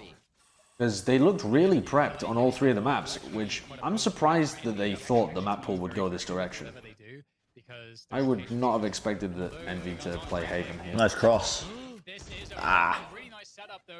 Not reloading. I think Mikhail has a rifle. He got it off FNS, yeah. I don't think it's winnable though. Should be good to go, but Mikhail looking to cause some problems. We'll try to do some damage here. Oh, that's tough, isn't it? Never like to see that, especially how wall bangable the walls are around this position. It's pretty impossible here for Mikhail. Looking to find out 1 kill. Everything of his just getting destroyed immediately. I mean, not letting him even blink or breathe out of the hookah area. You don't want to save this? Already smoked out in that situation, so just biding his time. I think he wants to take away guns from them. I think he just wants to try and stay close so that that's gonna do it. they die in the detonation or something. Yeah. He's like, what do you think your smoke's gonna drop? Right about now? All right, dart. I like that. Jared, is that something that Riot has organized? Like the post-match interview stuff? Have they said that a player from each team must be available to the press? Because that's awesome if they are doing that for Masters. That's the kind of thing that you would expect to see when it goes to LAN. Well, at least, I mean, not right now because it's COVID, but in a normal LAN environment, like the players would be... Requirements post-game. Yeah, press requirements post-game, which is, it's really important. Building the scene. Definitely, definitely. Gen.G starting off the round pretty active, and there is a showstopper here for Sean. If he Good interviews thinks there's a setup here, are so important for building storylines and personalities of players and stuff like that. Oh, this could be huge! Yeah, nice. God, that could have also caught 2 players. God, I mean, he almost sprayed down a second. Kuster got a second. So Mid area, nicely done. wow, That's really nice by Mummy. off of this. And now Kusta's in a bit of a sticky scenario. He is, but Kusta and Sean can just try and play together. But it looks like they want to fight them as they're coming through short instead of just waiting and giving up the rest of the site. Slowed down with members dropping everywhere. Yeah, the Showers players are really key because they won't have U-Haul control, but if they can have at least 2 places to retake from. Okay. Okay, the wall. It's going to slow them down from it. Well, in fact, it doesn't actually slow them down even at all. B retake, but you've given a free res here for Quinn. It will be a quick switch up through the TP for that B plant. And now it's 5v3 instead of 4v3. Positioning and then be more time. You can see here the importance of holding onto Showers. It made Envy uncomfortable, even though they had the entirety of the site. They didn't like their chances of being in a man-down retake scenario. Envy are going to be forced to make If Caboose finds the right timing through this smoke, he could just win the round. Oh, Paranoia! The paranoia! Oh. Whatever. I mean, that's the type of play Envy has to go for. Yeah. They have to make an aggressive play to catch them off, so... They did the right thing, but I mean, God it's damn, just this match is ended up really close. Incredibly close. Apparently you can request, it's the same as the league system. Apparently you can just request players and it's up to the players whether they accept or deny. Right, okay. I don't think they're being forced to. Right. Both teams buying up, both teams pretty shaky in the economy. Gen.G a little bit more worse. Well, in that sense, but, looking at the setups here, we're going to see. I'm excited to see what interviews come out of Masters, at the very least. For sure. I'm also intrigued to watch the other videos they've done about players, because in the pre-game for this match, they did a video about food. And I'm wondering if they've done videos, maybe not one on each team, but one of the top 4 teams. Give me a face video.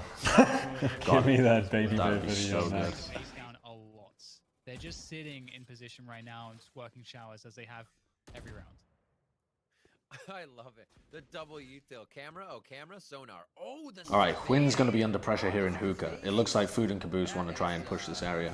Getting a call from California? That's a scam call. Seen those before. Bye-bye. You don't know that. No, I don't know that, but I'm not answering the phone anyway now. Maybe it's, I don't know, Nate Shots calling. Want some tips for the team tomorrow. Everyone in California who would call me, I already have in my phone book. We do have a few ults around the board here. Remember, Gen.G solo ult is up. I'm going to see if Mikhail can use that to an effect to keep the Good timing on the paranoia. Ult into heaven. How do they deal with this? They have a trip deep at the back of A. Look at this trip. Nice for Sean. Kills 2 yeah. from pocket. Sean's on one. He is. Hunter's Fury buys God, tell you, talk about being on one. GMD fucking is too. Timing. Oh. Playing safe Wow, here. Wow, what a round. So good from Mummy to find value after TPing into heaven, even when Pipes was tripped. He still managed to find 3 kills at the end there. So many good frags coming in back and forth. You think Sean's going to just clean up around? He's been getting the frags now as he's been presented with them. And then on the other side, NV. The phone book. This would be the perfect time to use Boomer. Yeah, all right. I don't mean my phone book. I mean my contact list, I guess. You carry around your own personal phone book. Yeah, I do. When the phone book existed? Yeah. Oh, yeah. I used to use it to find my friends' addresses.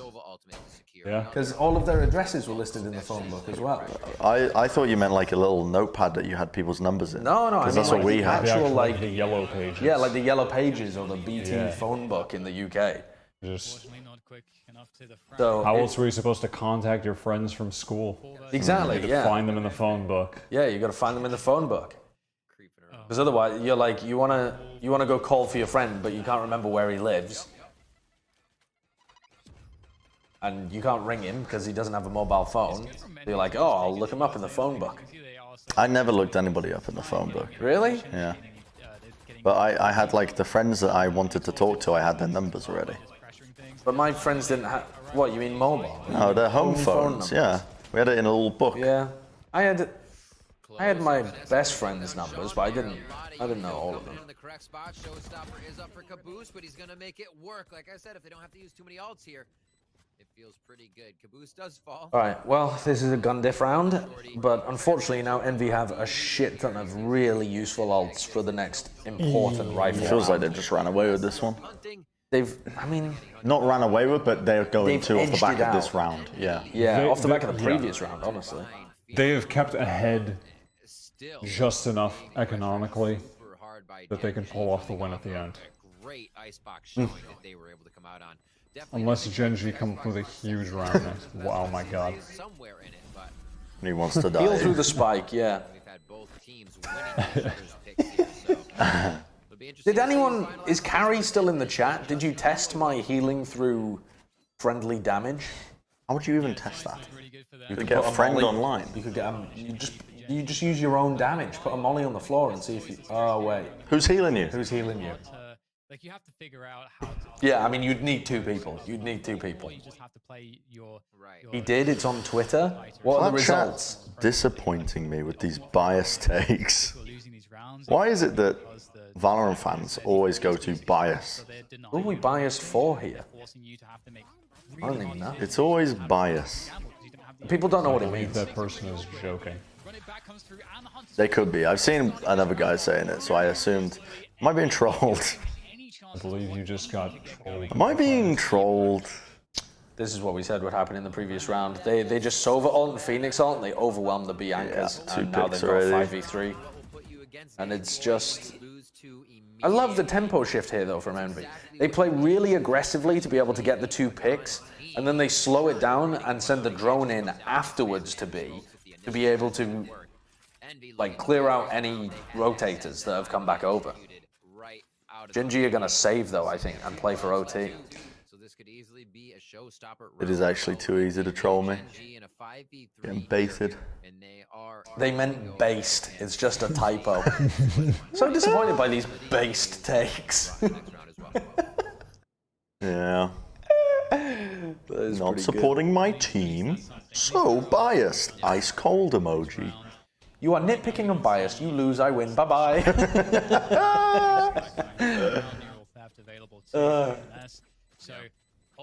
I do love that. We'll get a better look as to how progress is there for Gen.G. That's from a Donkey video, isn't it? Like a very bad situation. Is it? I think so. Maybe Donkey was referencing another thing, but yeah, I think it's a Donkey line. You are nitpicking and biased. I win. Bye-bye. I think this would be a good time to mention that looking at, what is this, Challengers 2? Yes, North America's Challengers 2. Bind for Envy, 7 wins, 0 losses, 100%, 41 rounds. Sideshow is a 19-year-old in a political Discord server arguing about what caused the downfall of Yugoslavia. Do those exist? Are there political Discord servers? Oh, almost certainly, yeah. Yeah. I mean, There there's have to be. Discord servers for everything. Right, Quinn has a judge. So they're going to fight over showers, leave Quinn with a judge inside Hookah. But if they don't push Quinn after he walls here... And they got quite a bit of time as this round just started. Oh, God, I mean, this looks... That's a risky peek. Avast about to get the info off his ult. Ray's ult coming through. Akusta has to survive. He is going to fade the rocket. There's been so much... Okay, good from GMD. Nice from Akusta as well. Akusta gets 1. GMD's going to have to come up here or at least live and maintain Lamb's control. I like that they double up in lamps here. Yeah, this is really good. smart. But Quinn is also going to find it difficult to... Oh my God, he hits that shot! Wow. Yo, I mean, keep it a minute with just a clutch. Oh, really well played. Really well played from Gen.G. Oh my God. Also, hard for Kusta to get that kill, and he still does. That is really well played. But Envy's idea in the round is excellent. The adaptation that they've made on their attack to focus really heavily about taking showers at the beginning of the round, and then pivoting immediately into a sight hit, so that Gen.G can't retake showers. I like that. I think the plan is good. Gen.G just overperformed on defense. Pressure lifted as the sigh of relief, but there's still a lot of pressure with the last. There's no huge ults available for this round, but for the next one, to like actually get it into OT, if Gen.G win this round, they're going for a showers crunch or something. Oh no, they were just walling to be able to get the orb on Sean so that he can get his ult up. a slower approach. Booster with an AWP. But that leaves Hookah pretty open. The Caboose could take it. So it feels like there's more players showers right now. They haven't actually taken showers this round. I believe they know that they've No, Crash is working up slowly, but the cam is The cam is useful for him. No, that's their cam. Oh, that's yeah, that's FNS's cam that he's put to be able to help Crash using showers. Oh, well then that's just freelo. Actual showers freelo. You're always hoping. You're like, come on. And Sean's rotated to A. Gets a good scene right away there. Caboose. Oh. When using his wall, Double satchel into backside. for long, it seemed like such a decent idea, but it's left B so much weaker. I think this is over. Unless they make magic happen with the showstopper. Yeah. But even then, it's like, that's not an ultimate that's going to clutch, you know? You get one. It could kill Caboose close, though. Oh, here we go. Paranoia's good. Oh, that's so shut well down. played by Food and Caboose. They just push. It is over. Indeed. Unless... I mean, just... I mean... Oh, what? Bro! What? You hate to see that. You can't be doing that. You hate to see that. Oh! You hate... Oh my god. You hate to see that. Oh my god. I don't believe I just witnessed that. That was a great game. Yeah, it was. That was a great game. I mean, I think that was really impressive from Gen.G. It was. Envy's still looking excellent.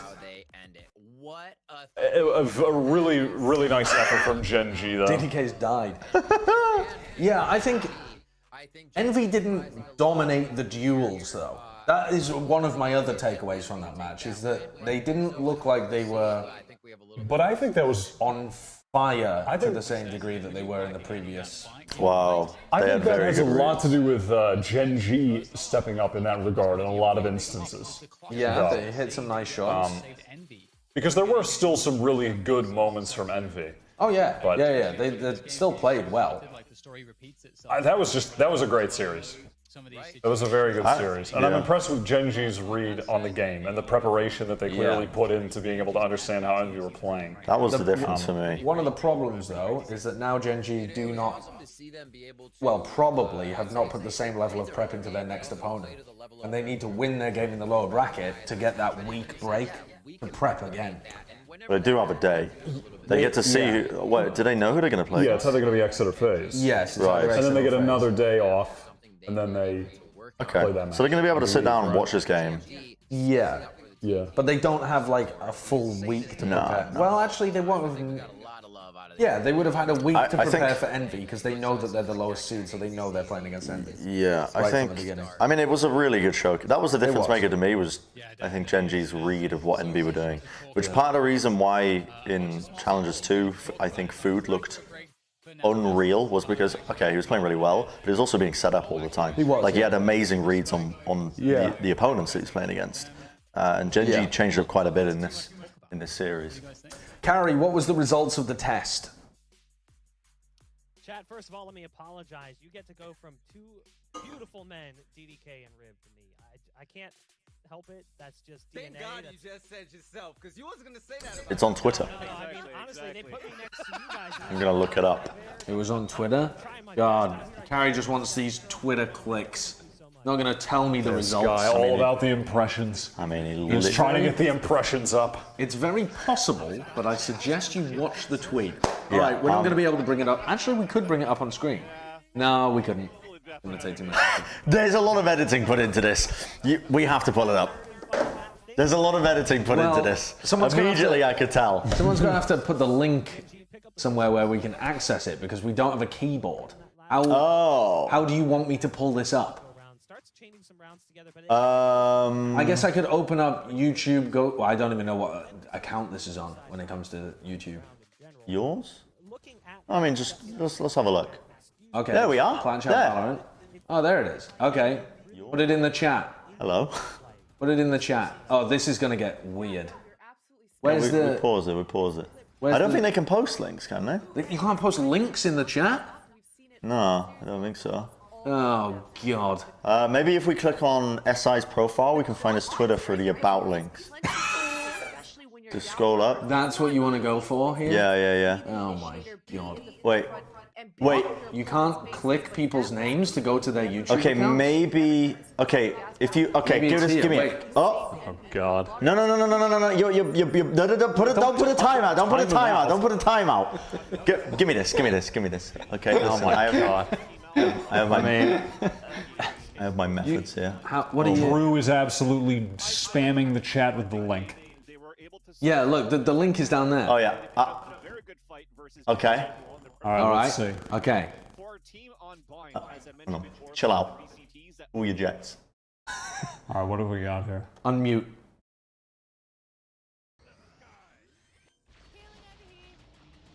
Oh. The sky is healing him. Yeah. Yeah. No armor. Oh my God. Still possible. My God. Still possible. My God. And you can heal him up a little bit after. Wow. What a nasty strat. Okay, we're using that. That is a nasty strat. It looks. How is this a nasty strat?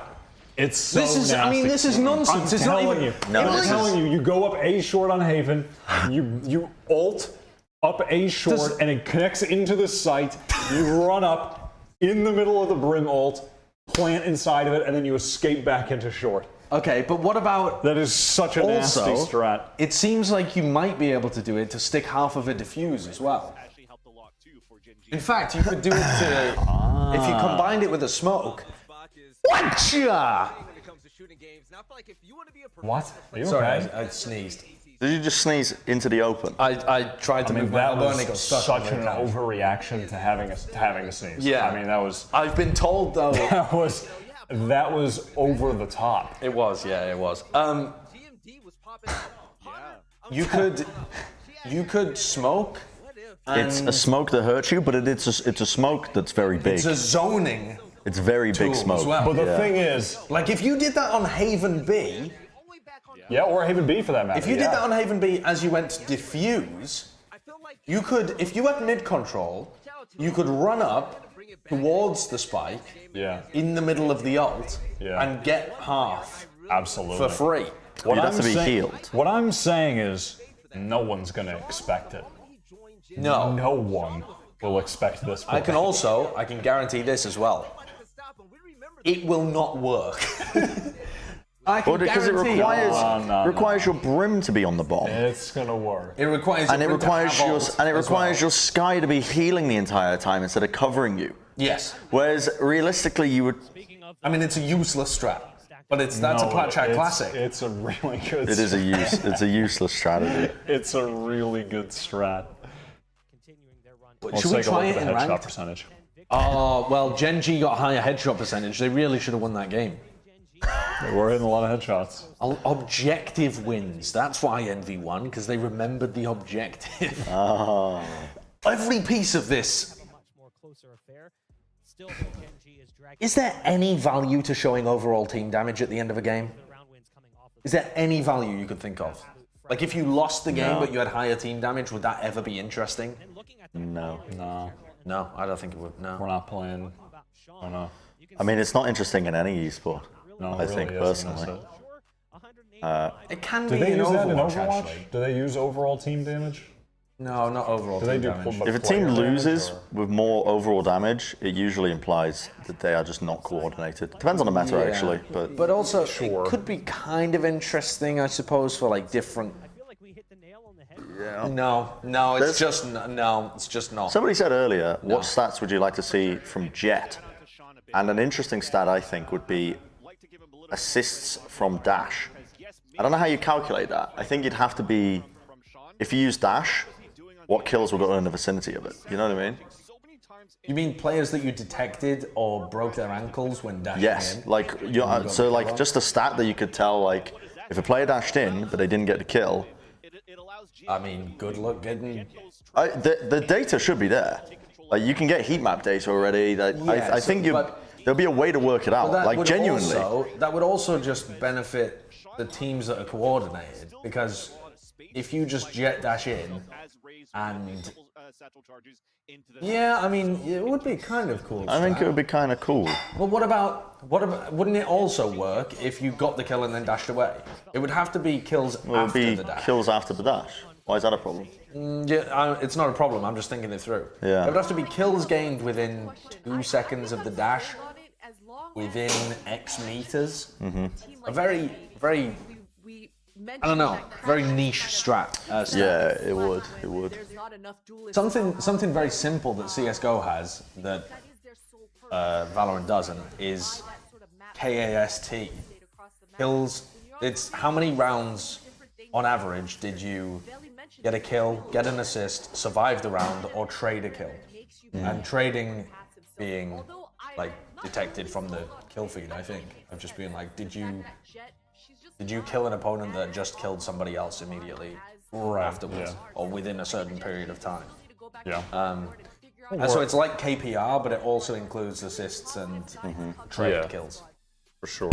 I think being able to just detect trade kills via the API would be a massive improvement. Yeah. As the alternate option that can kind of pick up the slack. He ended up finishing with 258 ACS, 51 kills. It's kind of weird that survive the round exists. Slightly better than food But outside of the kill category. Food finished. oh, the trade is you getting traded. Oh, okay, I didn't realize. With an interview, take it away, Sue. I misunderstood that. Post-match interview. Oh, post-match interview with the TF2 man. Here with Mummy after a fantastic. The TF2 man. I mean, he did play TF2 for a while, didn't he? That's what he's most known for. His season 3 ESEA Team Fortress 2 scout. Really? Yeah. Apparently so. He was a really good sniper. Yeah. Back in the 80s. The 80s. Smix is a really good interviewer. Whenever I watch mostly CS broadcasts, I'm always impressed by Smix's interviewing. Tell you who else is fantastic? Frankie. Frankie Ward is incredibly good at interviewing. Pump the volume? Sure. For the interviews? I mean, I can't hear it. It's on max. We can't hear it here. Yeah, but I'm gonna crank it down here. Hold on. We'd be able to take him down. So We can't hear it. We played really well. Turn it up on there. And then it's gonna be so loud and echo. No, if you turn it up on there, it's not going to do anything, is it? You dumbass. Turning up the TV does not turn it up for the viewers. Is the map. Echo. Y'all have played it can't be that loud, can it? Twice It won't be it's still pretty quiet. maps. So I'm curious, even though both times you played, you won, were there any nerves about going up against them, or did you have a good idea of what they had planned for y'all? Yeah, I mean, we played Haven the least, but it's our sleeper map, man. Everyone's gonna be careful for that. So we were prepared for them, and we had a great strategy on Haven. We knew what they were gonna do. We knew our game was still strong, even though we played it the least. So we threw it out there, and it worked out for us. Indeed, and you sort of hinted at it already about Icebox. I'm curious, what was the chat like after that map wrapped up ahead of Bind, knowing that Gen.G wasn't going to make this easy for you guys at all? It was kind of like we thought our Icebox was going to be much better than that, but they played well. So it's like we can't really knock ourselves. They played well. Nothing really worked out for us. We didn't really have much depth in the round for us. There was not much working on either side of the map, and you just got to attribute it to them playing well and us not having as many strengths in we didn't have many answers to them. So we just were like, all right, listen, even after getting destroyed on our attacking side, let's just pull it together, try to make it competitive. We brought it back on our defending side. We didn't get as far as we'd like, but we made a run for it, and then we just wrapped it up and we're like, all right, this is our map. We're starting out defending on Bind. Let's just take it to the grave, and that's what we did. Take it to the grave. Yeah, you mentioned playing well. Us as viewers got such a treat. Very that G&D. map on Bind, it was so much fun to watch from both of y'all. G&D just popping off, and you God, yourself. he does look so much like Adam Driver. Yeah, he does a bit. Important impact plays. Walk us through, because it looked like, well, by far it was the closest map, but also it was going back and forth. What was it like for you to go through it? I didn't really play well the first two maps. it was kind of just more a spotlight on the duelist side, and I didn't really have much impact. So I was like, you know what? I'm just gonna wash my hands. Let me come back to the desk. Let me step it up. So that's what I did. You know, I know it's the third map. It's do or die, and I love the pressure. So I performed well, and I know my team was always gonna perform well. So we all just knew that this is it, and we just performed as good as we can perform in that scenario, and that's it. Yeah, they won the game, Matt. NV won. You are going to be playing either the winner of FaZe or That's why it's a Exit. winner's FaZe interview, is Matt. a team you haven't played since December, which means you haven't been playing this new and sort of revamped FaZe that we've seen recently with a little bit more sophisticated aggression. All right, what do on they the think flip about the side, Smeegs? Exit you have played in both Challengers 1 and 2, so I'm curious, what are your thoughts on the potential outcome of that series and your thoughts on playing whoever that winner is? I think FaZe has improved tremendously since we last played them, and since the inception of the roster. I think adding a new coach or whatever they've been doing, they've been playing really well. Baby Beige definitely going to be smeeging on the opposition, so make sure you look for that. I think Exet also, they perform well, and they've improved a lot since we played them, so it's going to be an interesting match. I think FaZe's aggressive style might be able to disrupt Exet's more passive style, and kind of disrupt their pops and disrupt their defaults, and conversely Exet might be able to play more patient and make FaZe fall into their traps more so. Look at this boomer in the chat not match, knowing what and Smeegin means. whoever we play, either He doesn't watch his own company's I'm game content. for both. I enjoy playing Exet, and it's always nice to play FaZe. Company? See some crazy things happen from Baby Bay and the Overwatch Plat boys. chat? Remember Plat chat, Bren? Dude, I don't know. Matt's never on the fucking show anymore, so I forgot that he was even part of it. And on that victory, let's head back to the I thought you were implying that Matt worked for FaZe. What the fuck are you talking about? Dude, what are you talking about? You've lost it. You know, their strengths and weaknesses, them coming into that Icebox match, and just talking about what had happened with them in that series, their expectations. Yeah, they I don't watch Plat chat. I just collect the chat. True. That's very true. Matt is just the CEO that does nothing, but he gets paid 90% of the salary. That's when you actually had Mame playing as Raze, and it wasn't really paying off for them because the utilities. I feel like you have to play a little bit more face-to-face with Boombot, and also. Yeah, I mean, Mame's interview there wasn't the most. I don't know. It wasn't the most enlightening thing in the world. But I think he's right about their Icebox performance. I think Gen.G just outplayed them in terms of the strategy. They boxed them into a corner. They shut down what they were trying to do in mid, and then Envy didn't have many other answers. CEO El Presidente de Plat chat.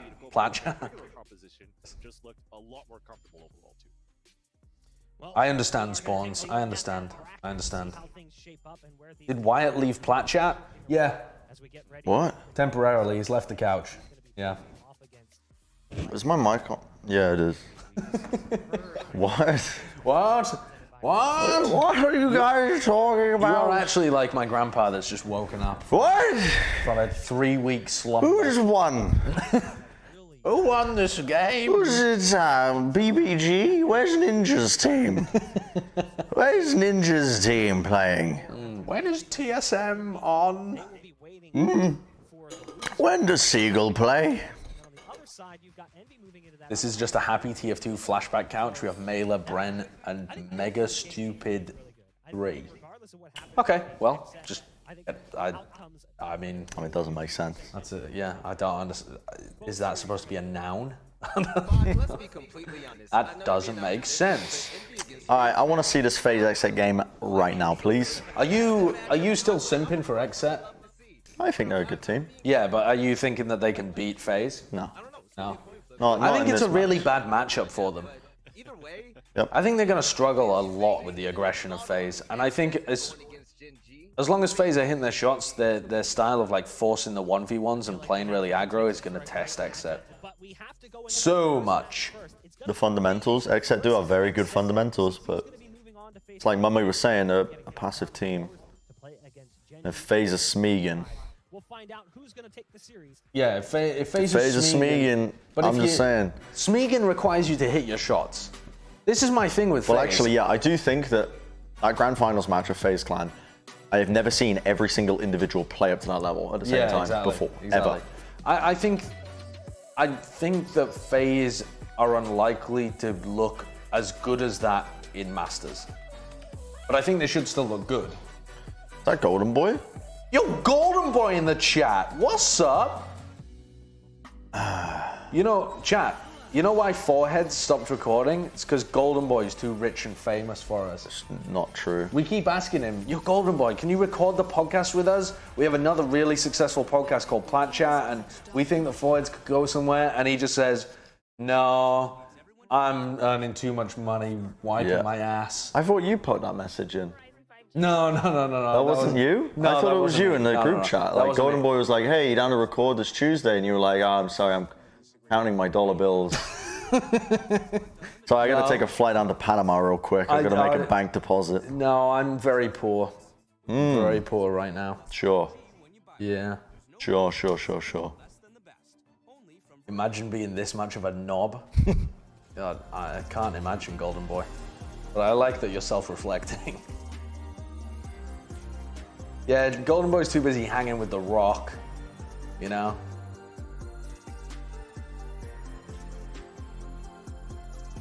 Yeah. Tuesday. One day Golden Boy's gonna reappear on camera and he's gonna have a six-pack, he's gonna have bulging pecs, and it's just from hanging out next to The Rock. He won't have even gone to the gym. Osmosis. Yeah. Just the, Osmotic muscle building. It's the next big wave.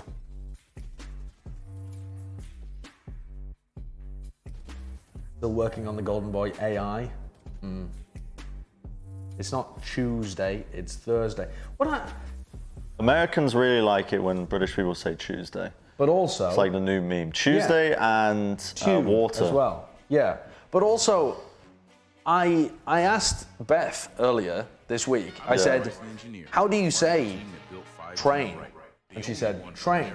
And I said, how do you say Tuesday? And she said, Tuesday. I mean, obviously not exactly the same, but she's American and she still uses the ch instead of the t. Yeah. So I think a lot of American people don't realize that they just say the exact same thing, they just can't tell. Isn't it just the accent's more pronounced? You say Tuesday. I think so, a little bit.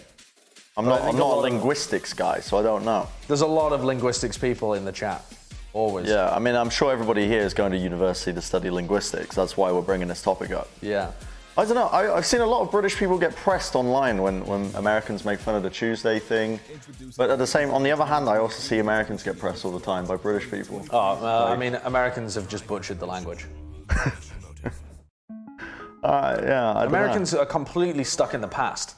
Like, you know that the American accent is pretty similar to how we used to speak English in like the 300 years ago. Yeah. Imagine being 300 years late on linguistic developments. Yeah. Yeah, the Puritans sailed across the sea, just fucked up an entire continent, and decided, no, we'll just preserve the language this way forever. We won't adapt with the times. Imagine not adapting to say Tuesday. Imagine not copying the monarchy's accent. I know. Imagine still saying train instead of train. There was no difference between what you just said. Train. Train. You sound like you're trying to say terrain. Train. I don't know. Train. A lot of American people roll the R's more, so the T ends up being a bit more pronounced.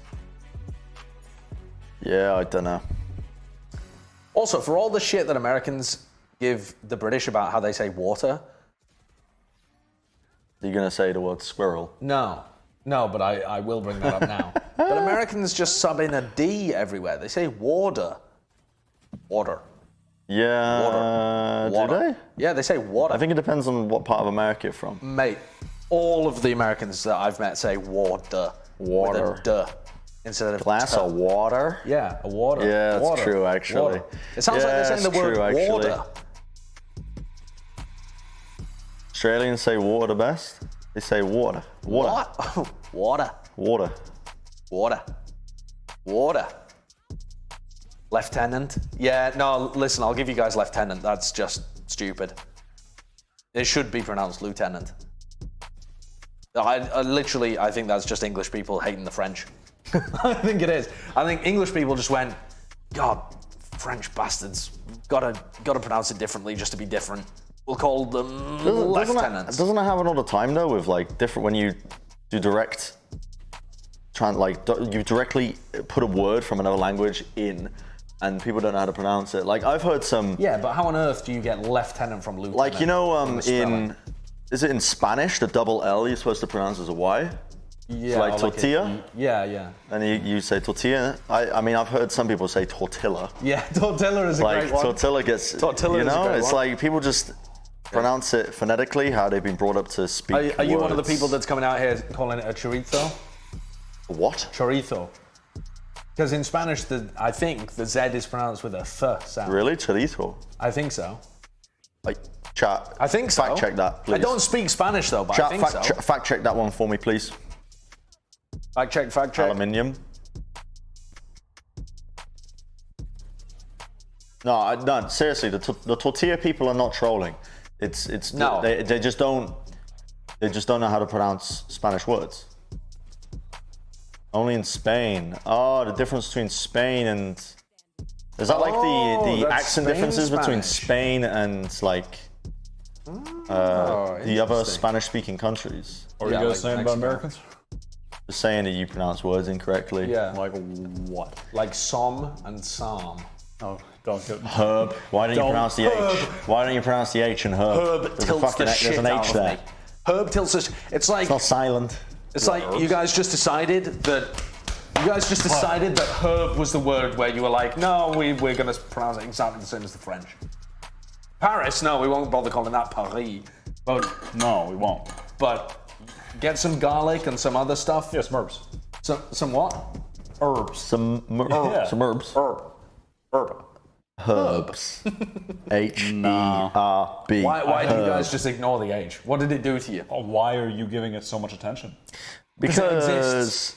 Because things exist, I like to give them attention. Like people keep arguing over these linguistic differences. Yeah, but it's like every side does shit wrong, arguably. Not even does shit wrong. It just. No, not every side does stuff wrong. It's just the differences in how they do it. Like the English people say things correctly, and the Americans say things incorrectly. H stopped getting pronounced. Like the etymology of the pronunciation. Is that even the correct context? Can you call it etymology? I mean, I think the pronunciation of the word pronunciation was wrong there. But other than pronunciation. Pronunciation, mate. Pronunciation. Pronunciation is definitely incorrect. How do you say it? Pronunciation. Pronunciation? Yeah. Pronunciation. No. How do you say schedule?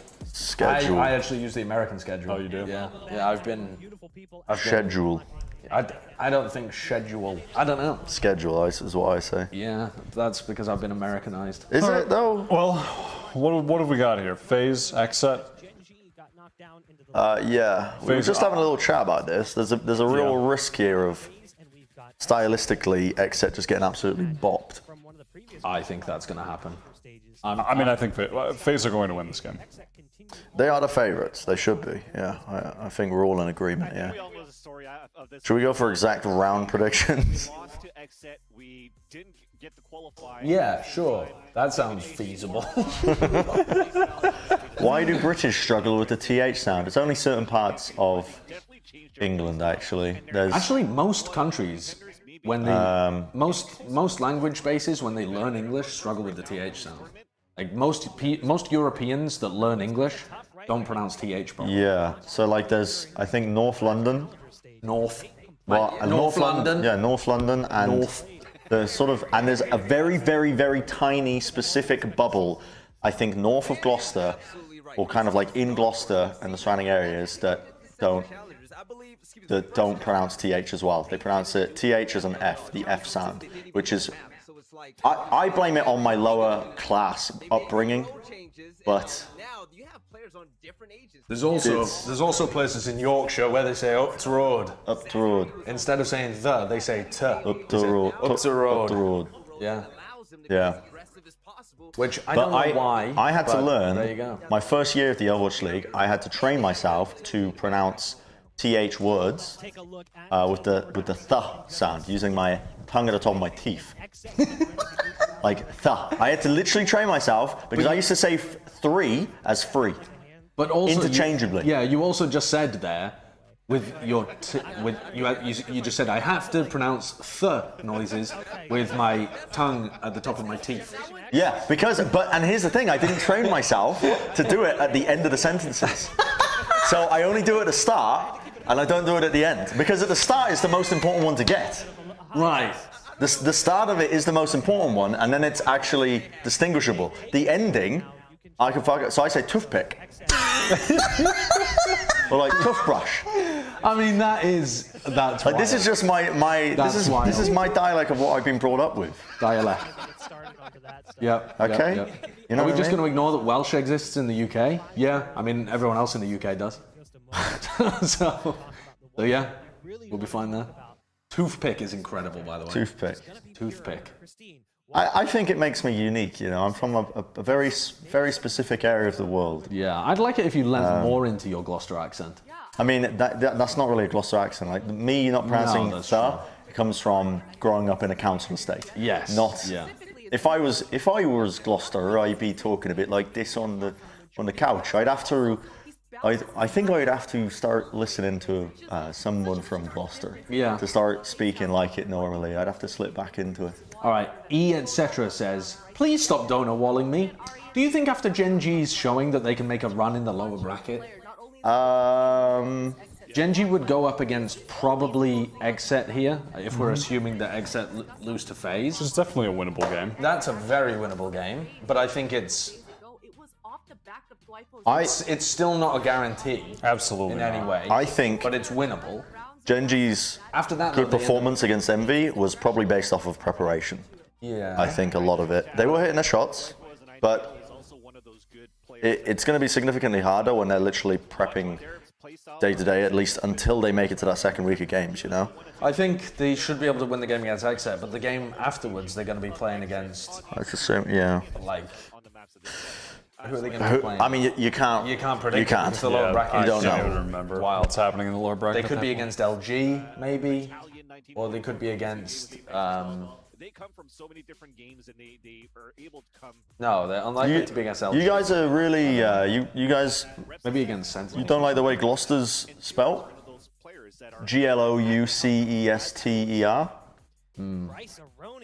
Pure, you know, I've been watching his. So they've pulled up Pura as like the player to watch in this game.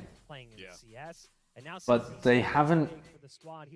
Oh yeah, this is such an average. That average kills and average deaths per game or per map is very weird. Why not Gloucester? Because of tradition.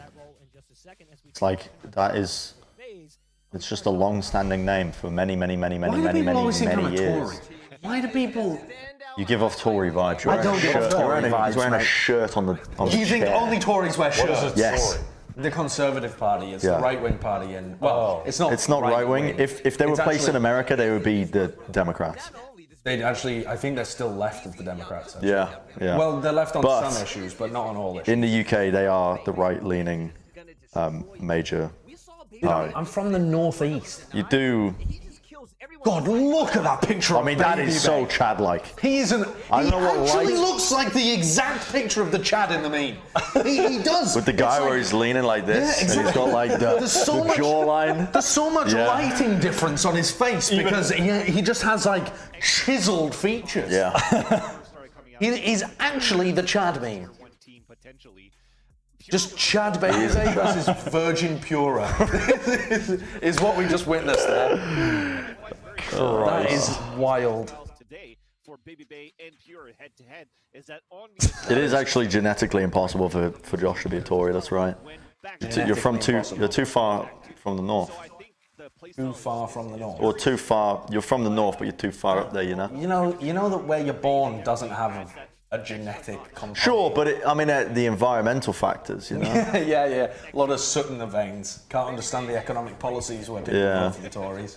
Too much soot in the brain. Well, I mean, we watched that finals in the last challenger stage, Alex, where Baby Bay basically just... The North did go a lot of Tory, actually. The North, I think... A lot of it did. Yeah, the local area near me nearly flipped Conservative. I think that was quite a big upset, honestly. It was a huge upset, but it was mostly to do with Brexit. They slapped me in that 1v1. Yeah, I've got funny stories about that I won't tell on stream. I'm gonna tease them. Okay. Trippy in the chat. Thanks for sharing just that. Dude, let's get it. Alright, what do we have? Haven. Okay. Haven picked by FaZe Clan. Interesting. That was the map in the previous series that they got the huge lead on at the beginning. They were up like 8-2, I think. And then XM came back to win. FaZe were really struggling on their attack side. Why, now that we're in Masters, why are we getting less information about the maps? Like, why are we not getting info about who bans the maps? Oh. I assume it's banned. Well, it's probably... Okay, right? I mean, I'll tell you. I mean, you know how this shit works. You go into Masters, new graphical assets, something slips through the cracks. You know what I mean? They have an idea of like a consistent graphical outline of how they want the show to look. They make the graphics, and something inevitably gets forgotten. Yeah. And it will get fixed, presumably. It might not get fixed for next time, but... Anyway, that graphic was so short, I didn't even see the next two maps. It's Haven. Haven, Bind Descent, I think? Yes, Haven, Bind Descent. So XSET pick Bind. I think FaZe is permabanning Split at this point. I think that's pretty reasonable. Yeah, they haven't played it for ages. And pre this trippy era, their Split was just, it was all over the place. They just had a new comp every time you saw them on it. Bro, this is describing the last 8 years of my life. With what? Presumably just major corporations doing like big sweeping changes and then forgetting about one or two things. Yeah. XSET's going to outstrap FaZe? I don't think so. I mean, I guess that's their win condition, but I think the slower XSET tried to play to punish FaZe, the more FaZe is going to be gifted 1v1s, which he can potentially win. I still struggle to sleep knowing the Plat Chat boys will stoop so low as to have a mindless Jett player in Baby Bay on the show. A show I thought was analytical and insightful. Unforgivable.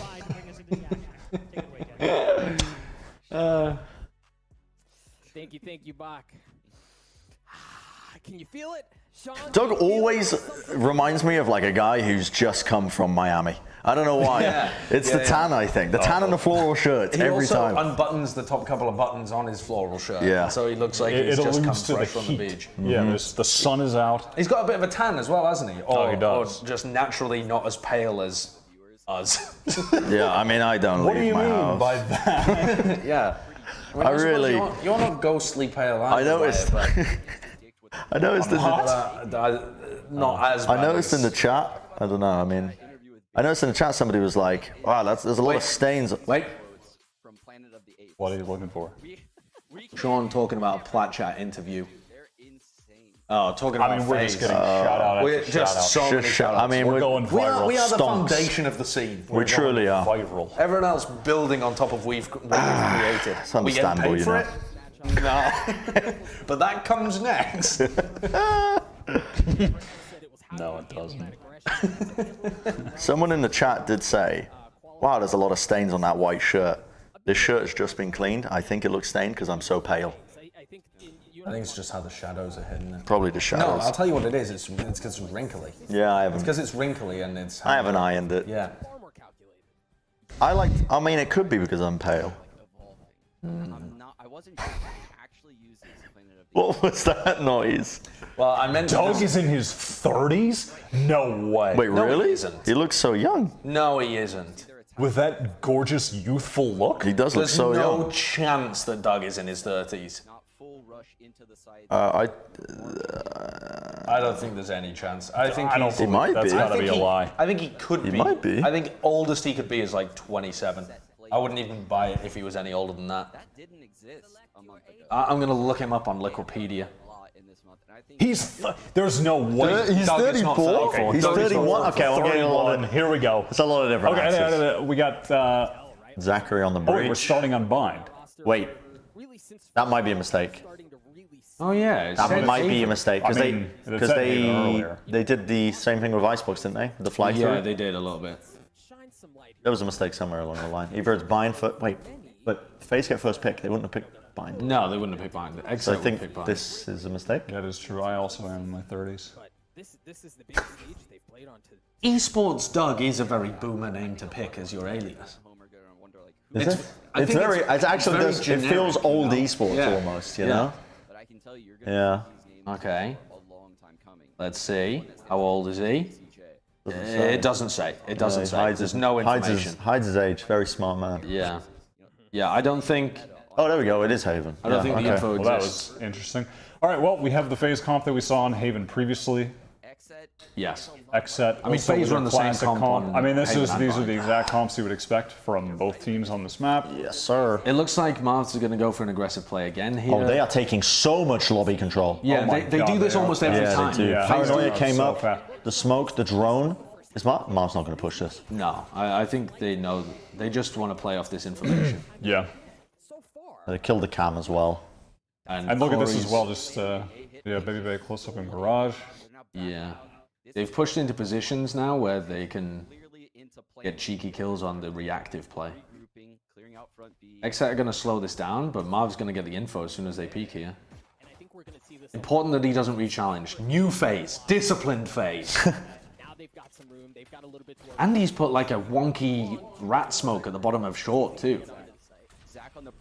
Good paranoia. Yeah, that's a nice paranoia. It's going to clear off short here. Pretty Flashes though methodical to push them off. Yeah, they're just being able to rotate so quickly to help these guys on A. What? Oh my god, they rolled them. The frenzies actually just pounded. You're just sprayed down like the link. Yeah. And got 2 with the frenzy. Well, that's really good. I think FaZe played this pistol round well, but I think Xset did too. Then again, you never know. No. With a classic? I've seen stranger things. No. I've seen Baby Bay clutch a 1v5 with a knife. Ah. A lot of economic damage, which is for the later rounds, right? But it's likely going to pick it up. He was considering it, but it would make a noise. Yeah. Ow. It's too late. I think Not enough time. Yeah. Farm some orbs. Get some money, get some orbs, yeah. Maybe if you can get a kill. That's nice. Mate. Oh, mate, I mean... Baby Bay's looking like his aim is good at least. You know what that means? Ice in the veins? Yeah. It also could be that you want some kind of... Kids show. What? Kids show? Yeah, it's kids show. Remember that. Yeah. Kids show. Ice in the veins, dude. You know? Yeah. I mean, you got something in your veins. What I liked about what Xset did there is that they paranoia and they take control of short and long. They wait for the flashes to come out from Zach and then they push onto the angles. Yeah. They're aware that Zachary's going to throw out this defensive utility and they baited it out before they pushed. Nice. It's like a stutter step approach to pushing the site, or I guess a bit like a... I don't know, I'm not going to use a basketball analogy. I was going to say pump fake, but it isn't. That's not what I don't even know what that is. That's where you fake like you're taking a shot and then you move around. Okay. Well, they just cleared their spawn. Yeah. That was nice. That is good. Lift them out. Good read. They could overwhelm Pure. I mean, they could. He has dash though. I don't think. Yeah, he has dash. He has support from the teammates. 2 of them coming through garage now. I mean, these rotates are so winnable. fast. Actually, really winnable. Baby Bay with a Spectre and full HP. A bit of a beef there from Zach. Yeah. Kira was on very low health. I mean, he could do a lot of economic damage. Does he know BCJ's there? I mean, seems like the spike. hears him. Oh, that's actually really close. I mean, they still find a few kills, so it's not going to be a bonus round for Xset now. They're going to have to commit. Yeah. And they don't have good weapons when they do commit. Bulldog full armor. Yeah, and what if Lightfall and Aaron going to get? I mean, they can get dropped one, but going to need utility. Oh, the half buy. Bonusing across the board. No. Yeah. Just bonusing. We did can't though. And it puts Aaron on light armor Spectre and Rifle with a... I think... I don't think this is the right play. Really? Because you're allowing FaZe's economy to get moving now. I think you could commit enough to the economy and try and win this round if you're Xset. Whereas giving it up and letting FaZe get their economy rolling, I don't know. I think maybe it is the right play. I have a lot of faith in sure. the fundamentals to trade out some of these players, even with the poorer guns. Rockets using the drone, ensure that there are no shenanigans happening up across the middle of the map. For now, it's a whole lot of hurry up and wait, Sean. And this is so smart coming out of Xset. They know FaZe. I mean, they just have to commit the drone to clearing close A. Yeah. Given how FaZe have been playing it up until this point. I think the key to beating FaZe on this map is to mix in some fast B hits and some early round garage control to start pulling players away from A so that you can retake short and long in the mid round without using too much utility. But if you do it this way around, where you haven't really taken A, and then you go into garage, it's just so readable. Like, FaZe are going to beat this every time, I feel. Should have everybody get a rifle. They get onto the site. FaZe going to be looking for a retake here. They have numbers, and remember, folks, they have guns. They don't know the core is here. Good, nice trade again, though. Yeah. Paranoia is still available for we did here if they try and push through. Kind of weird how uncommitted FaZe were to this push. That's nice good. try from we did. That's good from Raucus as well. The recon dart was important there. Alright, good work from FaZe. But except not really approaching their attacking half in the right way, I think. That frag on we did. You know, Zachary baiting him. At least from that one round sample size. Jumping away. I think Zachary... Do they have permission to co-stream on YouTube? No, we're just doing it as a fuck you to Riot. We just thought, what are they gonna do, huh? What are they gonna really do? They can't. Copyright strikers. Yeah, Riot can't pull corporate strings like Plat LLC can. We'll see them in court. It's just a prank. We're just co-streaming as a prank. But look at this. Now in this round, they have 3 Spectres with full armor. So they weren't even able to effectively bonus. They bought like too much in the previous round, did very little economic damage to FaZe. And now, yeah, I don't know. This is setting Xset up pretty poorly. They're actually just going for the C here, because they know how much the FaZe fight over the A lobby control. Yeah. They didn't sniff out Baby Bay. Oh, God! Could have won that one as well. He simply doesn't stop. Yeah. That's He's so nice, active. though. This is good from Xset. They actually found a timing when Zachary had util in his hands. Nice from Zachary. Yeah, great round from Zach. Also, great round from Baby Bay. As soon as his site gets pressured, I mean, how many kills does Baby Bay have already? He's just anchoring the site and going off. He got 2 on the last round. He gets 2 on this round. He got 3 on the pistol. Zachary cleans up the round, getting the Kind of ridiculous. Kind of popping. FaZe is just so Yeah. good. Kind of popping. I mean, I love the fact that his thought process was immediately to updraft for more kills. Yeah. I mean, he doesn't stop. Rather than just playing it safe. That's a bit of gun diff there as well, though. Aaron should have been able to get the trade, but he only had a Spectre. Yeah. So, and now they're going for I mean, the really, hero Spectre on Aaron. that's Oh, no, he... Yeah, why are they... I don't know. Why has Aaron got Spectre light armor? He's only got 400... I don't know what they're doing. But This round, Xset's gonna fight. again, just this A lobby control. That's good, They're going to though. They do overwhelm clear it Marv. out, Yeah, yeah. Pure has his ult off. They're going to get a rifle off of Marv's it. probably fighting a bit too close up there against on an anti-eco. Yeah, for sure. Rotations are fast from FaZe. This Good is dangerous. paranoia. Hero doesn't have dash No, though. they can't clear out these guys from That's backside. right, 3-piece. Look at his aim. Yeah, his aim is... I mean, it's so... Wow, Pure. That's good. I mean, that just comes off the back of Marv getting caught by the swarm, playing Yeah. so close on his own. Even then, Offers up a rifle to Xset. The Xset FaZe hits were on just A not- are actually good. They're set up with a lot of good utility. The paranoias have always been good. FaZe were not ready to That's insane. From just Pure. let them take side control. They were always fighting against it. Yeah, Even but when Marv died early. I think that You think was that's okay to do? Yeah, I think that's okay. Do you not want to play retakes more if they're on a eco? But Raucus was already committed to the site as well, okay. so I think you want to funnel people in to try and help Raucus. You have the breach flashes to be able to get people into site. Gotcha. Alright, a lot of aggression here. Holy sugar. You've got a dash out. Oh no, he doesn't have dash. Yep. Let your kids watch. Holy sugar. So they throw in some C aggression after rated PG show. There's full map pressure. All of Xset is in their spawn right now. Yeah. Baby Bay is the best former Owl Pro currently active in Valorant. This is going to take Yeah, I mean, I guess that's now the case. It's incredible how much of an influence that round 2 FaZe managing to find 3 kills has had on the game so far. Yeah. Baby Bay's re-pushing this without his jet dash. Mate, he is trapped here. Surely they clear him. Zach is going to try to He's going to get arrowed here. No, They're trying to flash him out. Oh my god. But Zach's playing off this really well. Zach's like playing a complimentary angle, and they're worried about Zach facing. He just keeps holding the angle. There's no way he he will not survives. stop. Okay, that's good. Look at Corey. I mean, Corey with only a jug is going to be hard to retake. Well, he does have his, he's got a showstopper as well, so that could be the entry that they need to actually get back into the site here. Good positioning from FaZe to dodge the showstopper.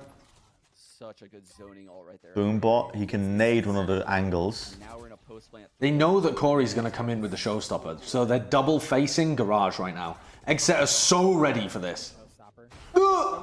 What a run. They actually need to clear back Plat at the same time. Yeah, this is good from really nice from FaZe. The 2 players from Xset wanted to double face Garage to kill Corey as soon as he pushes with the boombot. But Raucus pushing, right? Yeah, Raucus was pushing around the back with Marv, so they had to split their attention. And I just left BCJ on his own.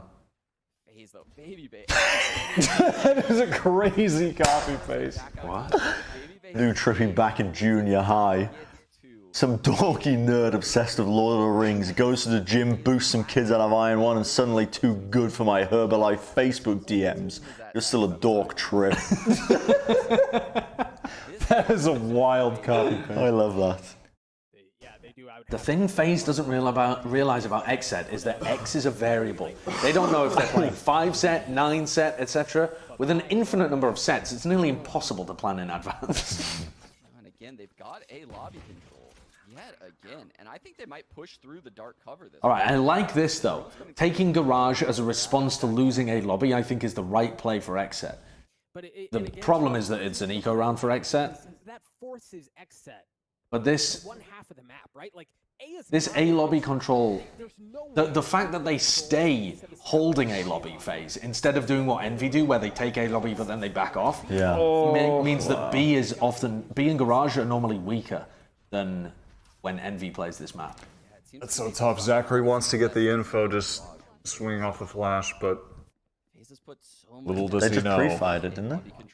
I mean, there was a guy playing door who swung. Right. They were just they were just covering every angle. Yeah. Xset can cut noise here, and they can return to A or B.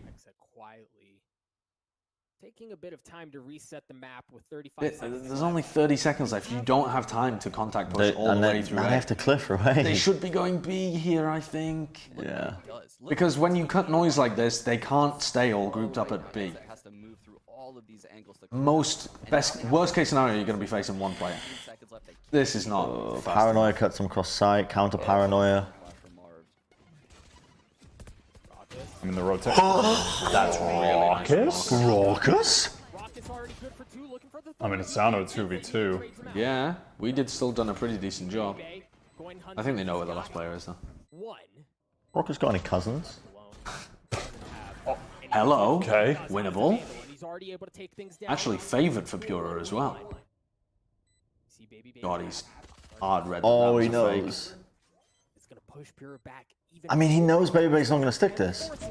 That's good from Baby Bay, though. Yeah. I think it is quite likely you stick it the second time, though. Not Baby Bay. That's a classic Baby Bay play where he's like, he doesn't play like you expect him to. Yeah. I know if I were in that scenario as the person in the one-on-one, I go from. So how does this A push nearly work for them? It's just that one kill from, we did just swinging at back default and gets 2 kills. Or gets 1 kill and then kills Raucous. An off angle when he switches guns, and you can tell it catches Pure off guard. What an amazing one-on-one by Baby right there. And like, you know, again, if you listen to the Plat, Baby Bay's taking a Spectre or something in this round, maybe. Because his ult. He has his ult. Yeah. He's actually not even buying, he's saving for an op. He's just playing with his ult this round. He's 13 and 5, he's bopping. I am so hyped to see Baby Bay versus Food. I hope that we do get that match. I want to see Exit put more emphasis over towards the B side, I think. You have to throw in an occasional B hit against FaZe because they just leave it open for retake. Or you can just lurk someone through B sometimes as well. But you have to put some kind of attention towards B if you're Exit. They said Plat shot again? We got shouted out again? Who said? I mean, at this point, I feel like, are we paying for this under the table? Yeah, I mean... what has Mr. X done? You see members. Has he slipped Sean a check under the table? There's the Hunter Sphere coming out from Raucous, trying to tag out the members as they try to get. Interesting angle from Raucous to just try and ult them as they push A, running through short. Of what's safe and what's not. There's the plant. But they don't cancel. He dashes out! He doesn't get caught by it. Oh, that's so well played by Pura. Yeah, Baby Bay was expecting him to be caught by that. Yeah. Because he was like, well, he's planted, of course he's caught. That's such great coordination though. Corey swinging on the recon dart, catches Thwyfo in hell. And now this is 3v3. And that's just what FaZe are so good at doing now. I don't think Zach has any and speed. I don't think Zach has any utility left. Oh, no. Zach's so weak. Yeah, he's just so low. This is well played by Exit. Nice from We Did. I mean, We Did, he's having a little game so far too. He is. Exit's A hits are good. They are. Why was Raucous? I guess he was just watching the cross from heaven into A. He just expected his 2 teammates to be able to. That means, you know, you can keep jiggling in and out the angles. And I don't know. I think Raucous needs to be down hugging the wall here, so We Did can't just swing like this. They're punishing Marved a lot in short too, and that is opening up the A site for them. I think it's good the play that FaZe are going for A lobby control, but I'd like to see him actually play with Raucous sometimes, instead of just playing on his own, trying to stop Exit from taking A lobby. Fine, and in some instances, like this one, they respond with aggression. Alright, C push. FaZe playing full retake, although Baby Bay's got a little bit of sightline. Wow, he's got up top. This is a very good place to be for the retake. Baby can potentially open up the round. With the nade. Yeah. Good trade. That's good nice for kill. Wow, Aaron checks that. They must have heard the updraft. Aaron's having a decent game, honestly. For a couple as well. Tears accurate, but Marv with the classic of all things. Trades that out. Exit still with the numbers advantage. Pretty good post-plant. This is a win. Nice. Yeah. Okay. And he's got a Bucky. It's a decent anti-eco there for FaZe, for Exit. In the last couple of weeks, you know just how devastating that weapon can be. So it's really hard to count him out here, but as every second ticks away, the window of opportunity just I continues. really appreciate the boys showing their great relationship with their father, but can we crop the camera so we don't have to see their dad try to understand these damn video games? How would we crop Bren out? That doesn't make sense. I'm not the fucking dad. How would we crop the middle of the camera? Unbelievable. Look at your shirt. Look at your shirt. You're wearing an olive shirt. I like the color olive. That's fine. And what is that? What is I that? like olive These too. are trousers. What is that? Khaki jeans? No, not khaki jeans. These are...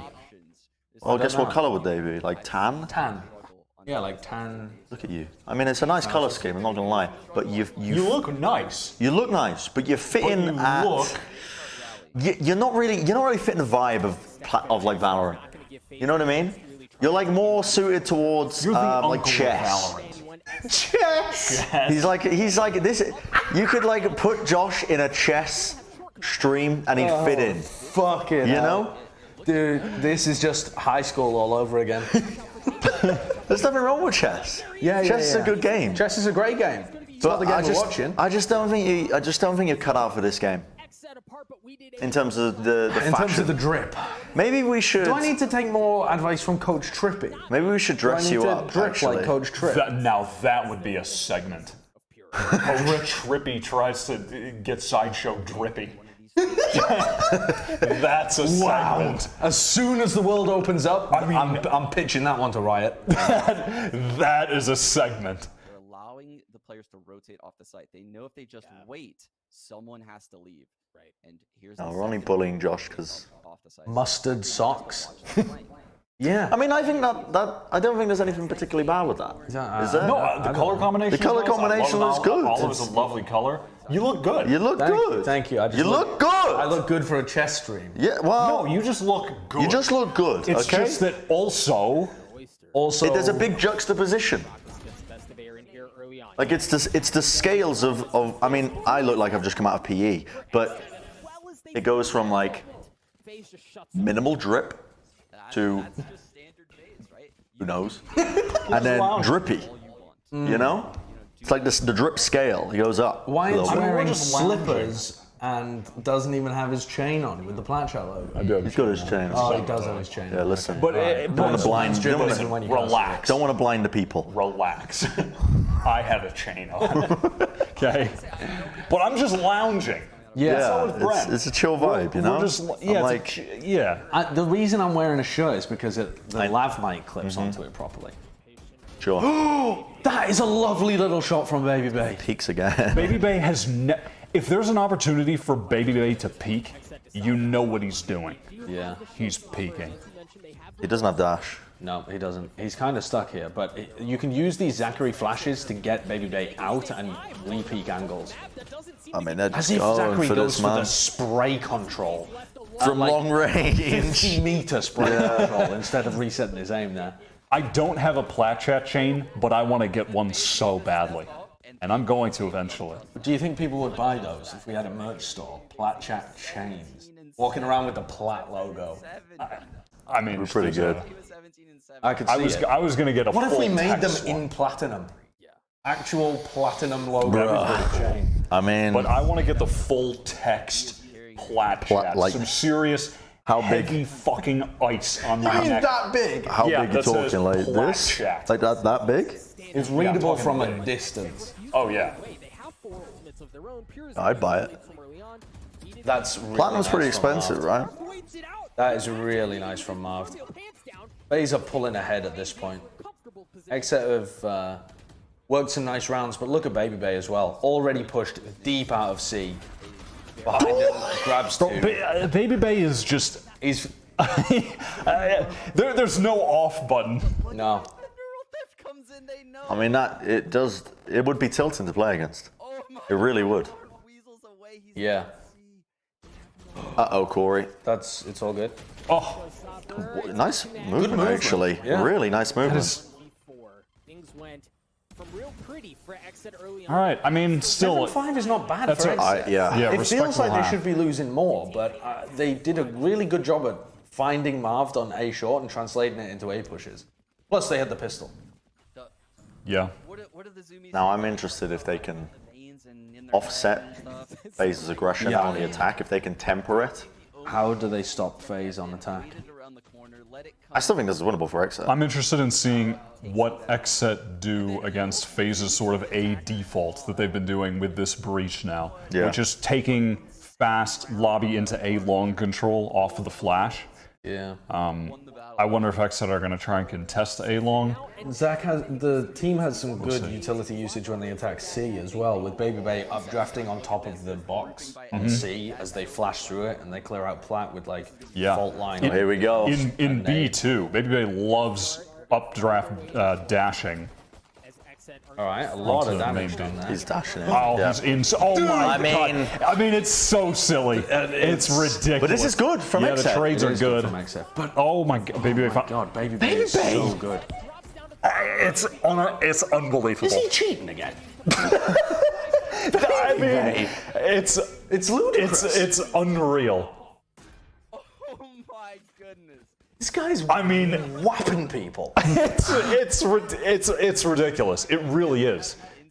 You know who he actually reminds me of if you want to compare him to a player? I would love to see a game of Furia versus FaZe was Shandy and Baby Bay. Yeah. They he does two play a bit like very Shandy. similar Jets. Like their mechanics and the audacity of the things they go for. Yeah, the pace of both of them. Yeah, the audacity of what they go for. They are the two most similar Jets in that way that I can think of. Yeah. I think FaZe at this current rate are the most Brazil-like team in NA at the moment. Yeah, a bit. They don't run the same comps, but they...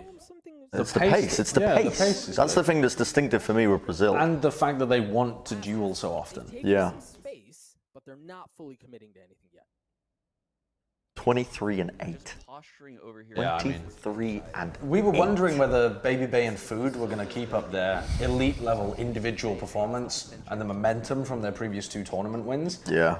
Baby Bay 100% has, and Food looks like he's still playing extremely well. He just didn't. He wasn't forcing the fights, whereas Baby Bay's forcing the duels and winning them all. But the team plays so much better around him now. Yeah, they do. They play so much better around him. All of their utility timings are there. The utility is there in the first place, but the timings are good. I mean, that's just wild. I do think, though, that if God, Raucus looks so much better, too, because he actually has a role on the team now. Yeah. Like, he's not just the last guy left over. No, he's not. He actually has a crucial role in both following up, but more importantly, watching the flanks in the situations now where they don't have a cipher, and he has to be the trip wire, I want to basically. give credit to Marv for taking a step back in the playmaking role. Yeah. Because a lot of what was fucking them up before is that they just had too many people trying to go and make plays all the time.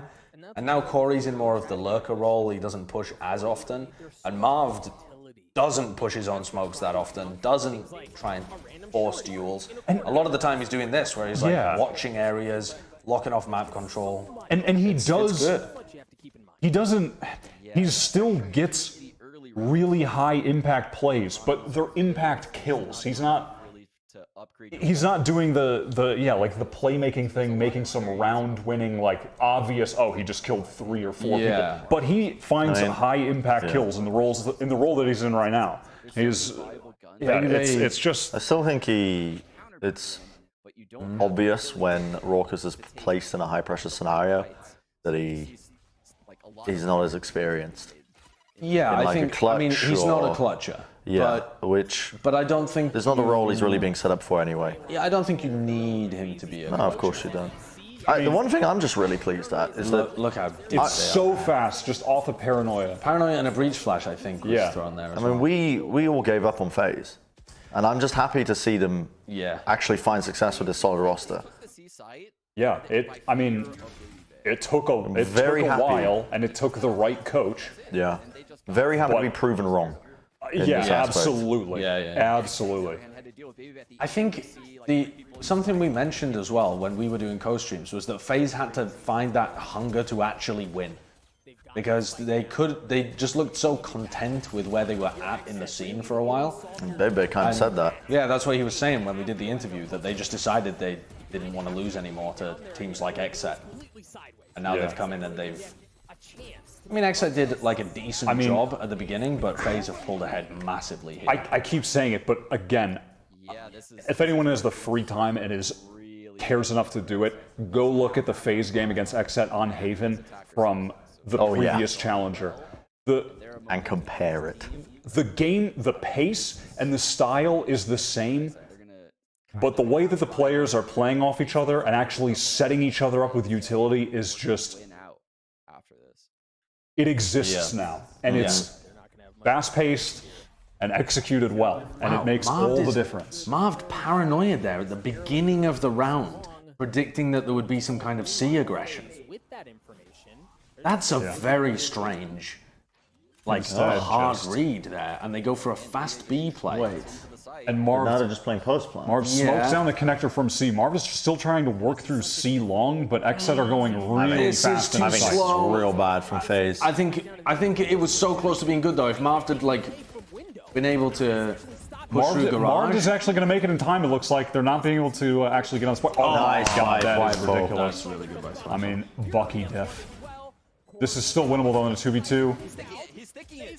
Where's Oh, the, he doesn't have the angle. Where's the notification? Yeah. I don't know, it's missing. But that we slipped into a bit of old phase for a second. You don't think so? I mean, that was plan B, and they had no plan for this post plan. They just let them. They did have a plan. The plan is Marved Marved flanking like this. The problem is it's too slow because XZ were really decisive. One player flanking, 4 playing post plan from. I would have liked maybe. Is that a plan? Yeah, but like maybe if Corey also pushes. See, sometimes they wrap Baby Bay late through A, or they push Corey through Garage, which I think would have been better. But I think the pace that XZ tried to retake caught them off. I think they were just expecting it to be a bit slower so that Marv would be in a better position. I don't think that's terrible. They also just wanted to I think they wanted to simplify the round and win off gun diff to an extent too. Yeah, because you are favored in those long drills down B long. Good point. But on that list, but as we mentioned, I still want to see them help. They threw in a B hit. Still, I wanted to see them help Marv a little bit, you know? He now knows there's a guy on the right. I don't think he spotted Zachary though. He didn't, but you can only assume if someone's going to get into that corner, you have to assume that someone's guided him there and helped him. And a lot of ults phase. And now the long players heard them evacuate. Oh man, Twyfo at C. I think, are they going to go for the same play here? Is that more Red Bull? No, I think this actually might be best. Oh, surely not. I mean, surely we don't need 96 cans of Red Bull. I think 72 is enough. It is I think 72 Red Bulls is probably enough Red Bull. Thank you. Oh. But once they start paying me, then... Yeah, sure. Corey got him! He splashed him off the box, I think. That's the type of gameplay you love to see. Like, we just witnessed an MG duel on Spire. What, really? Yes. Oh nice my timing God. from Raucus. And Raucus saved his ult as well. Dude, that looks good. You can let me have some? You can split that between all of us? No, you don't have to feed me. That's okay. Oh, no, you don't want your father to feed you? You don't have to feed me off stream. I don't want to. I can baby bird you if you want. I don't. Here comes the train. I don't want to. Listen, I'm not trying to. That was insane. Listen, there's listen, I don't want to fan these rumors, you know. So how did Corey get the kill? The MGE kill. That was such an ad fight. There was just 2 showstoppers, 2 raises, 2 satchels from each player going at it, and I think Corey splashed it off the top of the box on C side to catch him. The outcome in the previous round was they went on B, and obviously XZ was able to take it away due to some heroics from Twyfo, but everything that they showed suggested that Money looking tight for XZ. Yeah. Back pause here from XZ, presumably. Yeah. It was such good play by FaZe right there. Man, they're trying to figure out what they want to This is interesting because we both know the purchase in this round. Do they full commit or do they try to play for overtime is the decision that they're making at the moment. God, this is, I mean, it's kind of awkward as well. I mean, 5-4 is playing with the judge on long C. They're going for a They're playing for long A OT. play. I mean, they're playing for OT, but they're just done. They're playing for OT economically, but they have some kind of set play to try and win. Pushing long A. Yeah. Maybe able to split Baby Bay here. They did not expect them to be up A long that fast. A lot going to be on Baby Bay. Swung so far there. They He can know. still flash without being that committed. They know the Baby Bay is there. Nice Good by trade. Pura. Oh. What is Marv gonna do? And now Marv and Baby Bay actually have the site. The because problem they got is early down short. the spike is in spawn, and now they have to work their way back, and Pure is just fragging. He only has 2 knives left though. Only needs 1. Jets playing a bit of ring around the rosy here. Oh, just missed. That was like a Baby Bay play. Almost unreal from Pura. Twyfo has no idea when Marv was. Yeah, I don't really get that. Marv TP'd into heaven and they just lost track of him. Okay. He dropped his sight. They I Gotcha. think we did was thinking he was still in heaven and trying to clear him out or something. Gotcha. Sheriff in hand. They also didn't realize that Baby Bay had pushed deep on short, He has the flash. He has the flash to work. but that didn't end up mattering. Nah. We tried. Nice try. we tried real hard. There was But definitely a world. There was. It may have not been a very big world. What are XZ going to do? Their last chance on this map, potentially. Sliver of what if as they get to match point. I mean, Man, I don't think it's really a question of what exit. They look like they're going for a mid push. Impressive. Very, very impressive. So, Especially when you Pure and Wyatt are going to push mid. By Yeah. the look of it, and they're playing A for full retake with the Cypher util. This just feels so difficult against a team like FaZe. Like, even if Exit play this perfectly, you just show me Pure. There's going to be a round where FaZe just int and hit the critical shot. Yeah. Like, even if Exet are just outplaying them the rest of this half. Do it FaZe feels realize that they've lost mid here? It doesn't look like it. They're not really. They have nobody watching mid window. They don't have anybody watching grass. They're just trying to fast go into C reactively. Alright, Baby Bay's watching the flank. Baby Bay Pura. That ult was massive from Rockets He just too. dashes, Oh my god. he dashes man. forwards into a player that would be there potentially. I mean, to, Baby like, Bay is double just, push he grass is or something. coming for Thwyfo. Thwyfo, run. run back to Fortnite. Run back to Tomato Town, Thwyfo. You know, honestly, didn't know about him. I figured he was Oh my god. Well, something crazy. Waits for the flash, and there's the Exit had Yeah. like 3 good rounds, and that was it. instead of dashing in like FaZe ate them up like a little snack. Holy moly. you see Sean the difference in that approach, in that play style pay off. 13-6, a very impressive. Gen.G is a really weird name. Yeah, I don't know how. Yeah, it is. So cool. My gaming edge. That they are actually strong. My gaming edge. I don't think they're out of this season. I will say the star players. From He is Smeaging a little bit. Baby Bay's full Schmeag. Full confidence. Wyatt him a little bit unbind. Full confidence. An unstoppable object. Is it possible FaZe win it all? It's gonna have to be dealt with by an immovable force. Yeah, So it's it not is too actually. great when we were If FaZe playing beat the game, Envy break down in the upper semi, really the shellacking that FaZe just gave, Xset. Don't go anywhere. they could win it all.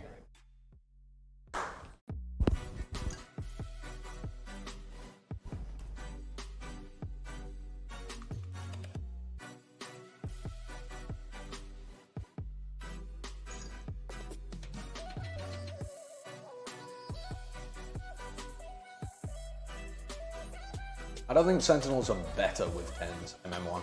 It's just the best replacement they could have got. And if they can get him for the future, the best replacement they could get moving forward. Yeah. And I think 10s will want to play with him. I think 10s will want to join that team. I think they'll want 10s. He fits what they need.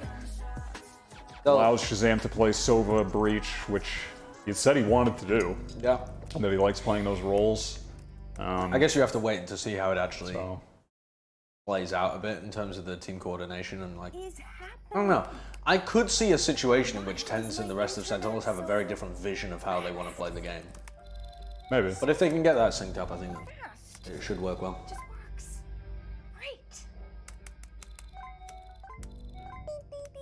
Look at all the things I can do. Look at them. Beep, beep. Boom.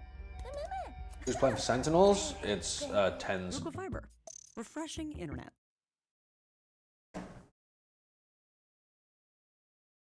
Does 10s want to jet up though? I think 10s was given too much freedom in Cloud9 to play whatever he wanted. There's never a bad time to enjoy my newest sauced and loaded curly. Try triple cheddar. 10s is a good player, but I don't think you can just let Slow smoked bacon for just $3 each. a guy like decide on a whim whether or not he wants to op on a day or not, because opping is so important to how you have run some setups. Yeah. They aren't fully reliant on the jet op though. They don't need it. No, but there are definitely games where Shazam picks it tactically and has Yeah. huge impact. I mean, I'm thinking of Icebox though, specifically, when you say that. Maybe more than any other map. And I think and that's the map where you can still do it. Split, he does it sometimes. We'll take it on attack. Yeah. It's like a tactic against certain teams. Both hands. Transcend What was that?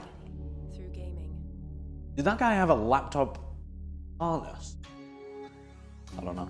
I haven't seen. I just looked up and there was a guy wearing a harness in order to use his laptop while he was walking around.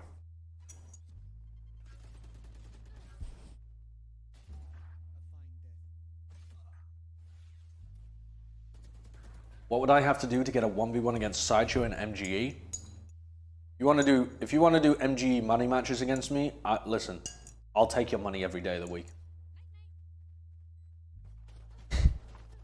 The 0 practice 1v1 Unless you're a current TF2 player, I'll smack you around. A little bit of a bumpy start there for Xset as the first map does Even then, not go these well new for them. players, Raze comes they out couldn't swinging handle the old guard like off us. the back of a player. Yeah. Who is crushing, regardless of whether it's a rifle, it's an op, or it's the old Vancilli. Baby Bay is just slicing them to pieces. Sometimes When's the last time I played MGE?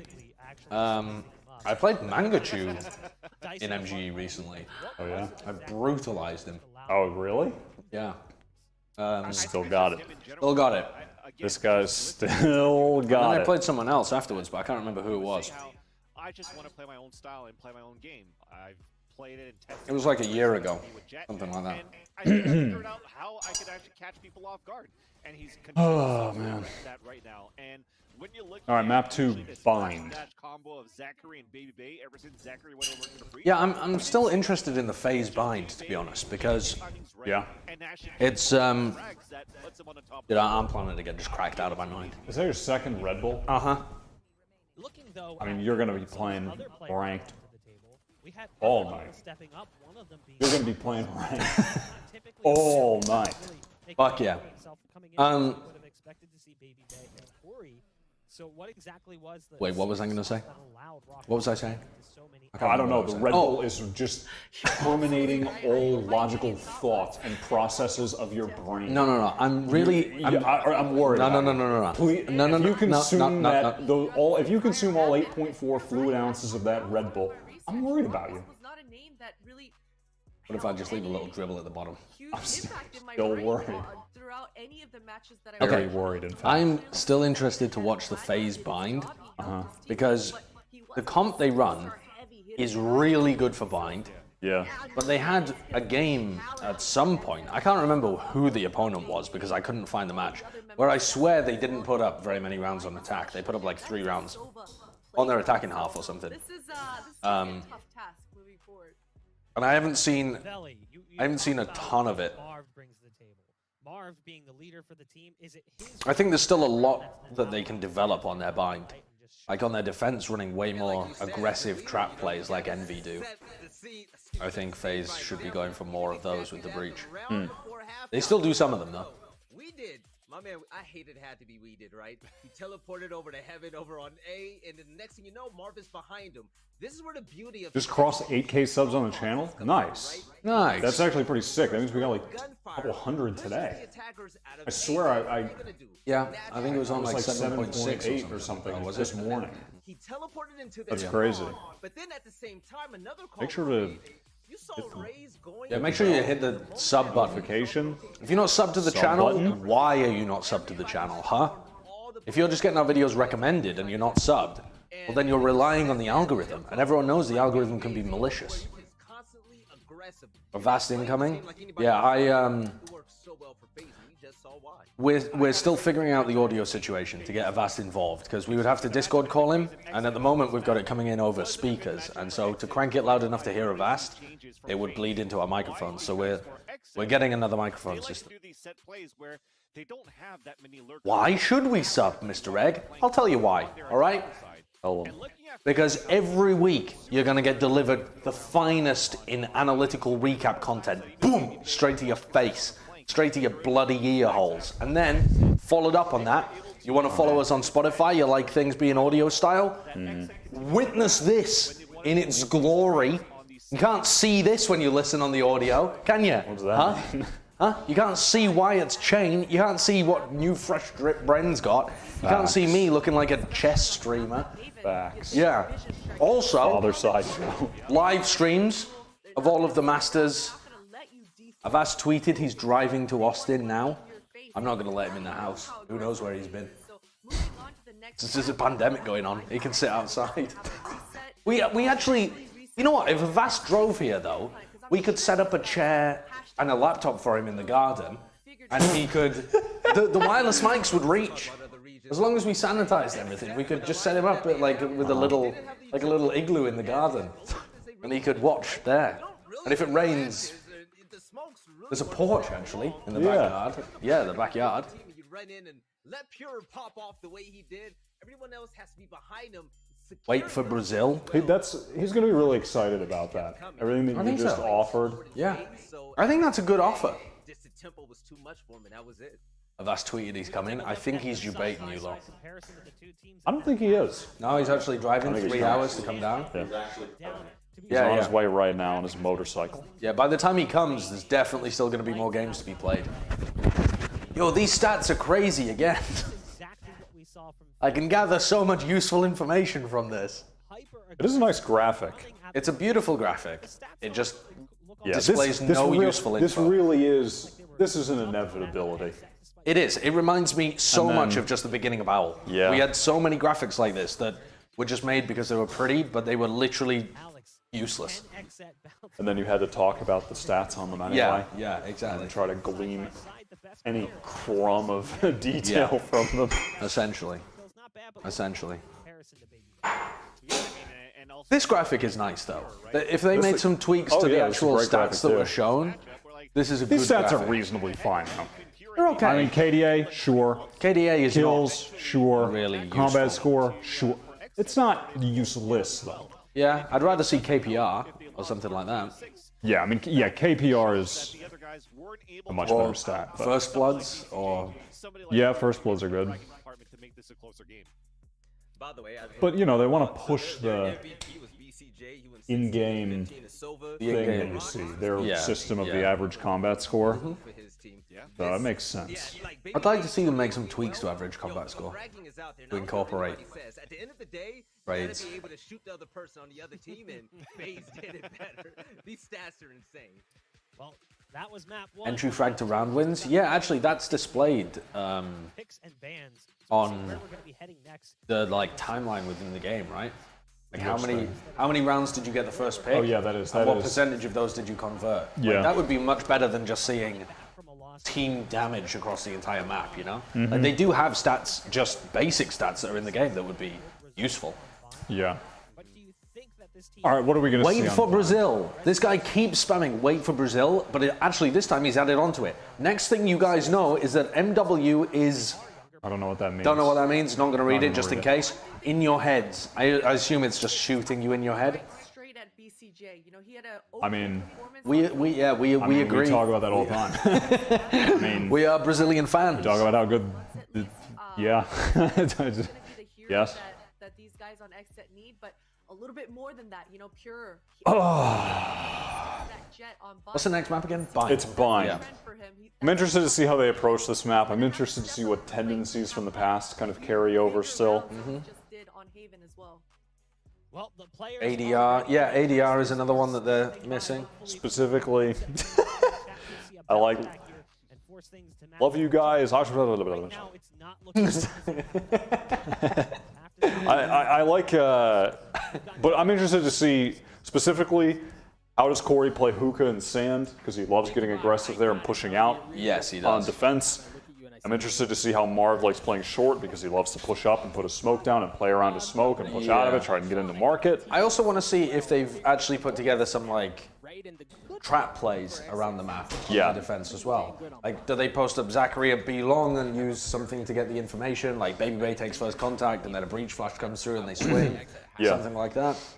Crouch per round. Dude, you can't tell me that Doug's in his 30s. There's no way Doug's 34. I just don't believe it. If he is, I mean, he is just aging like fine wine. He is, yeah. Yeah. Something funny, Bren? And we're gonna see them play. Also, the comment "aging like a fine wine" said with such admiration. Also, I think this is... I don't know whether people have talked about this much, but this is like a massive opportunity for Esports Doug. This is like, you know, he's one of the... He's one of the... He's like the only NSG guy that's... Or I say NSG guy, what I mean is the Tier 2 casters that were new to the Valorant scene that's been given the Masters opportunity. That's pretty sick. You mean in casting? Yeah, in casting. Yeah. I asked him if there was anything spicy, right? Like a little bit of salsa. I bet he was elated when he got it. And all he said was, "Nope, I can't answer it." So what Plat chat channel do you think will hit 100k subs first? Probably the one we make about Call of Duty. I would only be so happy. I would. It's not going to be either of these ones. Don't do this to me. Don't do this to me, Doug. Don't make me get excited. He looks like the same age as Avast, in my opinion. I don't know how old Avast is. Is he like in his early 40s? That one was ugly. If you're if you're a fan of Avast?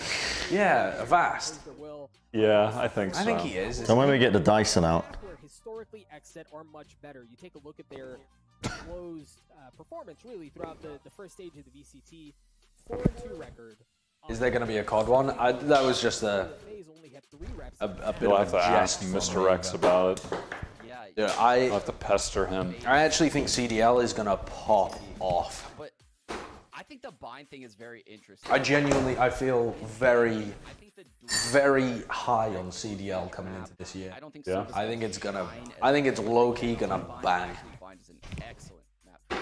Call of Duty Esports is Had a good start to the series. looking good for the future. So is this game. Yeah, I mean this game is also It's called looking Valorant? really good. Yeah. I've heard of it. Heard of Valorant? Yeah, I've heard of it. Difference between those They're just playing it. players on both sides could ultimately decide which way this map goes. Yeah, certainly. Alright, careful, Josh. The I've got Plat chess channel. Big hot cup of tea For real, here. I'm surprised at how much Valorant has been growing recently. Yeah. And it really is. What do you mean recently? I think recently it's been significantly growing. Yeah, it's been popping off, It has been yeah. popping off on Twitch recently. Yeah. It is hitting a more mainstream audience now. And the fact that like every time that there's one of these tournaments, one of the players of the teams is like trending, and it's it's really I'm surprised. I saw that Tens was it's growing trending a on Twitter. lot. Yeah, like Osno was trending when he was playing really I mean, well. it FaZe tailors was it trending when towards who they you won. follow. Of course, Yeah. but still, to have It's that level of interest about the game early, I'm just surprised. I'm surprised that it's the hitting I don't know. this spike of growth. I don't know what group it is. They all play games together. The casual. I think they played Among Us a lot of the time.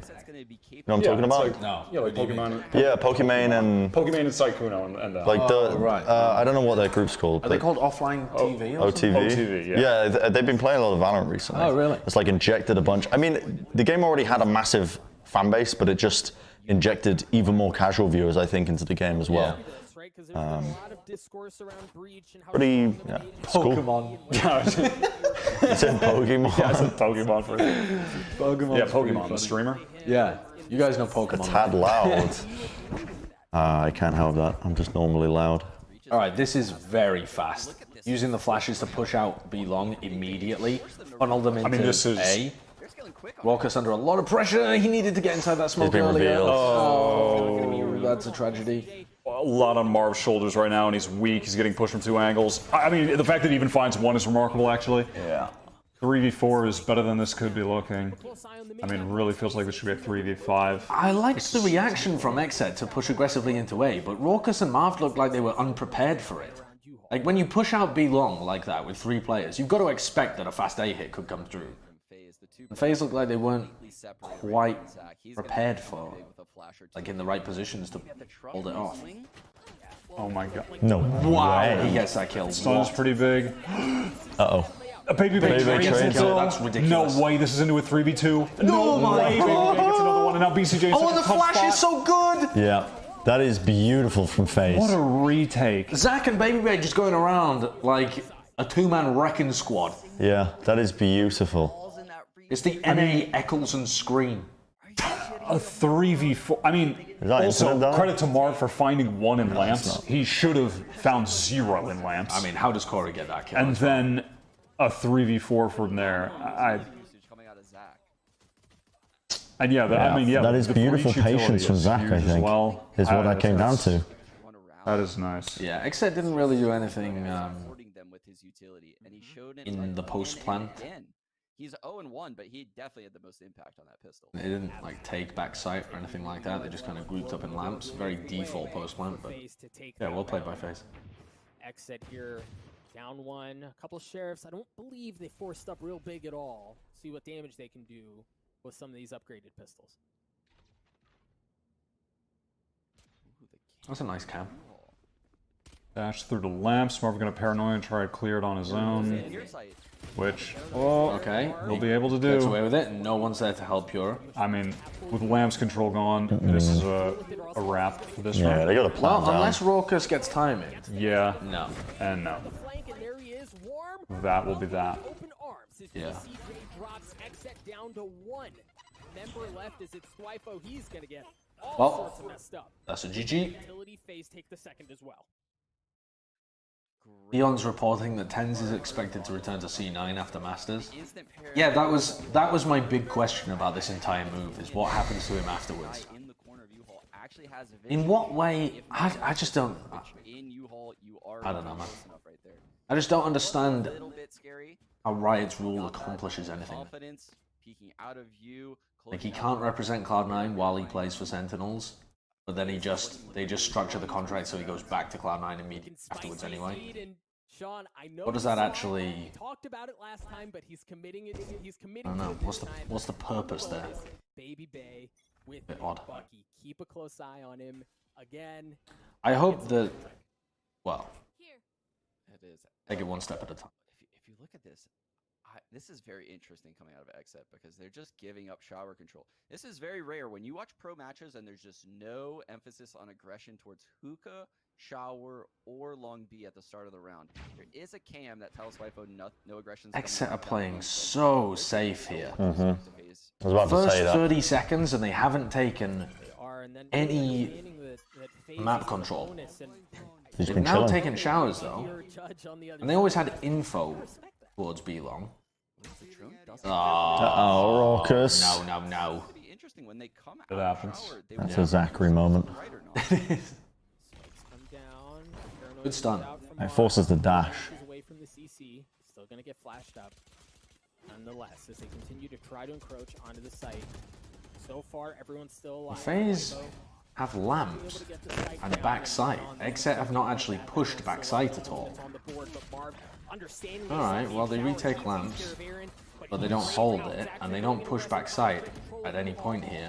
And now it just feels like FaZe's retake is gonna boom them. Babybay's miles away though.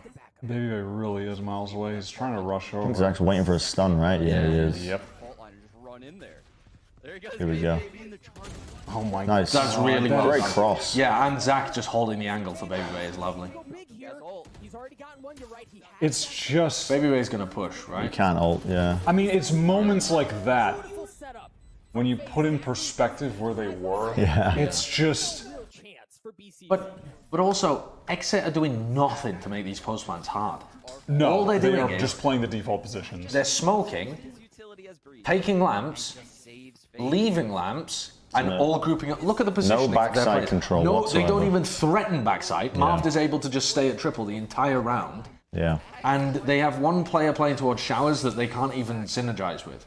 Oh my goodness, Zach's just dominating right now. Exit's actual A hits are decent, but they're making it too easy for FaZe. Yeah, they're not taking enough map control backside. Not enough pressure. They're never really pressuring towards shower or the try box. Yeah. Like being able to crossfire from that section of the map. Things not looking good for Exit. No, and FaZe faking some pressure towards long. Yeah, on the pistol round they did push backside actually. Work up long after that. No hookah control. But then they gave it up again. Octagon control yet, but this is They just pushed it to get the kill and didn't hold it. FaZe players here by the time it happens. Yeah, there's really, I mean, it's not like they have someone in showers to flip the map. They've fully committed here. The drone is going to go out first. I'm waiting for the push to use the ult here. Oh, okay, Babybay dies. The ult comes through. I think Pure dashed through. Yeah, so Pure's not caught. I don't know if they know this. Corey! Corey! That's illegal! What the fuck?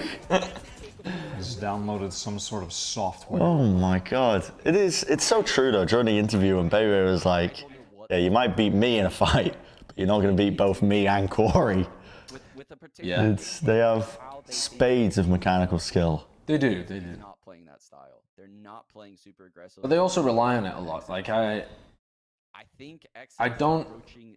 I would like to see what happens to FaZe if they have a tournament where they're just not feeling it. Because I think they would drop off hard compared to some other teams. Sure. Because their style is a lot around like Competence. enabling their mechanical skill. Yeah. but they've been shockingly consistent, at least so far. Yeah. This tournament will be the tell for me, you know? Yeah. Again, they're just waiting just to see, is FaZe going to push anything? We don't want to take anything too aggressively. So they're finally moving up towards hookah now. They're finally peeking long B now. You can see I think Xset are very giving slow. too much respect. Very slow. So they know no one's flying. I think it's fine to play safe, but I don't think you should be playing safe everywhere across the map. You're just putting time pressure on yourselves. No, he's And then when it gets to like the 50-second mark and they see you using utility to clear an area, very tough setup to break. it's such a tell. Corey has the showstopper here. The droning down short here is a fake though. Baby Bay's the one with the op, 100 Fury out of BCJ. You All right. Might be bait. Yep, That gets caught. Yep, Zachary And now they're pulling Baby Bay away from B. Brock is going to have to come up huge or a big ult from Corey. Oh Nice my by God. Corey. Brockus finds one as well. You're joking he finds that too. You're joking he finds another. They're rolling. It's the lack of risks that's doing it in for Xset for me. Where they're just playing so safe, so conservative. Like, theoretically, if you look at it, like, I think you've got a pretty good shot of at least, you know, lurking someone into showers, maybe trying to get some map control into A, maybe catching one of the rotates off. I don't know. It's Well, I think the problems all stem from how slowly they're playing at the beginning of the round. There's 40 seconds on the clock there, and they can't effectively use utility to clear the player outside of Octagon, because they're trying to deny information to FaZe. But because they haven't taken any map control at the beginning of the round, if they use utility at any point in the mid-round, they know exactly where they are. This is the first round. this They're is- really this is hard good. committing but they're on eco. Yeah. Like, it's the reason they're making this play happen. Yeah, exactly. They're trying to take risks to win this round out. And they just, one player Even runs then, down it's short as well. just the utility used in shower crushes the. What the hell was that? I mean, the utility used in shower just crushes that push by delaying those players for so long that the short players just And die they get a shower crunch as well with Woo! flying through the TP. I mean, this is just a booming. A booming on all accounts so An far. absolute but- booming. So good. Marv faking the pressure in shower makes the people on Xset commit up short A. Typically when Yeah. you split on the A site, the shower Yeah, hit what Sean is saying right now. But because there was so much pressure from Marv in the shower, short A commit up. But it was just Marv shower. It wasn't like a setup because this is FaZe. And they just play individually. Right. Well, and then Baby is waiting for the short pressure, right? Like, he's got an op, he's just staring right there. The fast drone up into land. This is so fast from that set. That's good. My God. This is a good play. I Yeah. like this. And they're Nice taking change back of side pace. control really aggressively. Look how deep Baby Bay is immediately, though. The dude is just running This in. is what FaZe are so good at right now, though. They waste no time on some of these post plans. I mean, well done. Surely They Baby Bay traded can't back, win this. but, well, They know where he is. We'll see. It's hard, actually. It is hard. He knows I mean, the they're positioning so- of the Omen because of that paranoia. So contained. Oh, he missed. There we go. It doesn't hurt at all. Okay, well, that's a good round from Xset. Uh-huh. Stays alive. It feels like they don't naturally want to play at that kind of tempo, but it is effective against FaZe. Yeah, that was a great change of pace to win that round. Even then, FaZe, for a second there, looked like they were going to bring it back in the retake. I mean, with Baby a Bay was just decisive running push around in. with his ult. Look at Baby Bay. He just I know. runs straight through the teleporter from Octagon and runs through showers with his ult up, just looking for a duel. I mean, if he could, yeah. If he hits that right click as well, we'll have a different round. Already. You can see, like, FaZe's economy isn't that great when you consider they're up 6. FaZe is one of those teams as well in North America that makes me really believe that if there's a skill diff between regions, one of the regions is just going to get plowed at Masters 2. Yeah. Because you can take so many more risks and still win if you can out-aim your opponents and You can force a duel. feel the psychological pressure, right, from Xset, where they're so limited in the risks they want to take against FaZe because they're just so concerned of losing a duel at some point. You don't have the flexibility to position your players because you are trying to double Look up at every how time safe they are. Yeah. Here. And this isn't just because of the aggression, it's also because they're losing the duels. I mean, this is what happened to Exit when they played against Envy in the first round of the challengers that they qualified against, that they qualified in as well when they ran through the lower bracket. They just lost their confidence and started playing so safe. Yeah. All right, Exet looking to flip the map, reset things. Yeah, I'm so interested for Reykjavik. For as much time as they spent dancing around B. It took me a while to understand what you just meant. Oh, yeah, I'm so excited for Masters 2, for like actual Reykjavik. international play. Alright, good punish from BCJ. And now Zachary has no utility available. A lot on Raucus. I mean, Raucus is just coming up He with all gets these situations. The wallbang through the other player. I mean, Raucus has been so solid on this B side. He has, yeah. Much for utility, now's gonna have that smoke up. I mean, looked possibly winnable, but he didn't have enough bullets in his gun. NT, but that is just so That's sick just from a Raucus. yeah. He's just getting so much value on all these hits, they're just never able to trade him out effectively. Yeah, they're so worried though about like players like Corey and Baby Bay. It gives him so much space, the other players, It right? does, That's yeah. what I was just thinking. Yeah, it gives You're like, Raucus so much freedom to just hold that angle.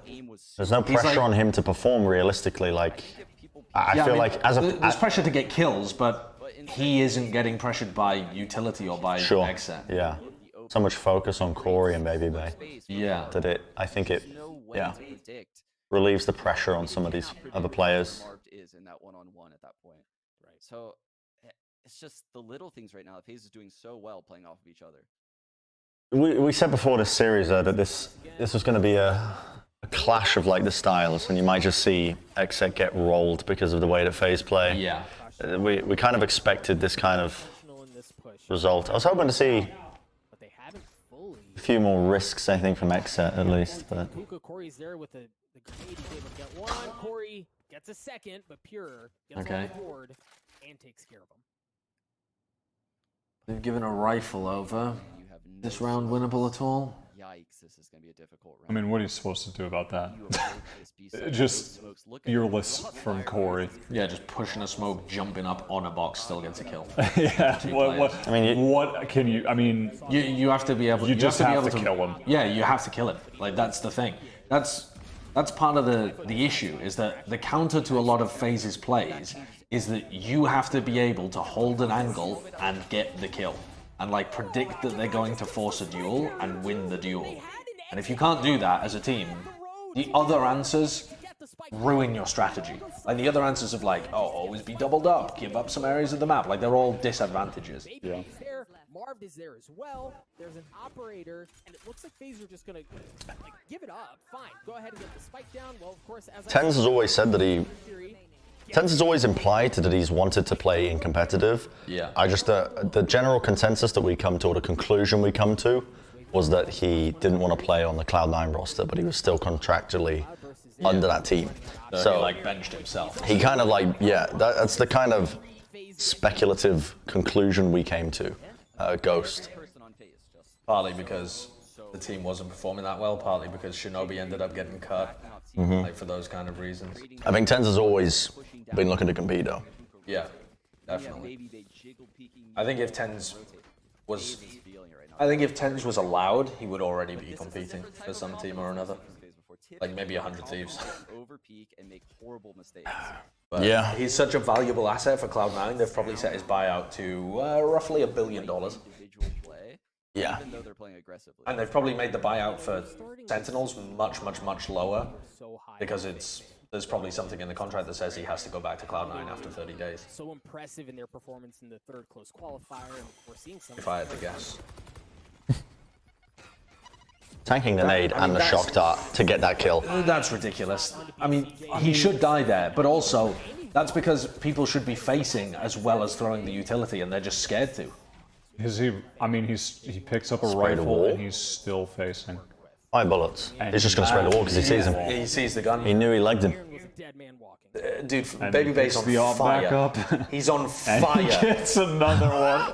He's on fire! Are you kidding me? He's unbelievable! Are you kidding me, Now he's dude? just pissed at Zachary for stealing. Was that the ace steal? Yeah. Come on, Zach. I just.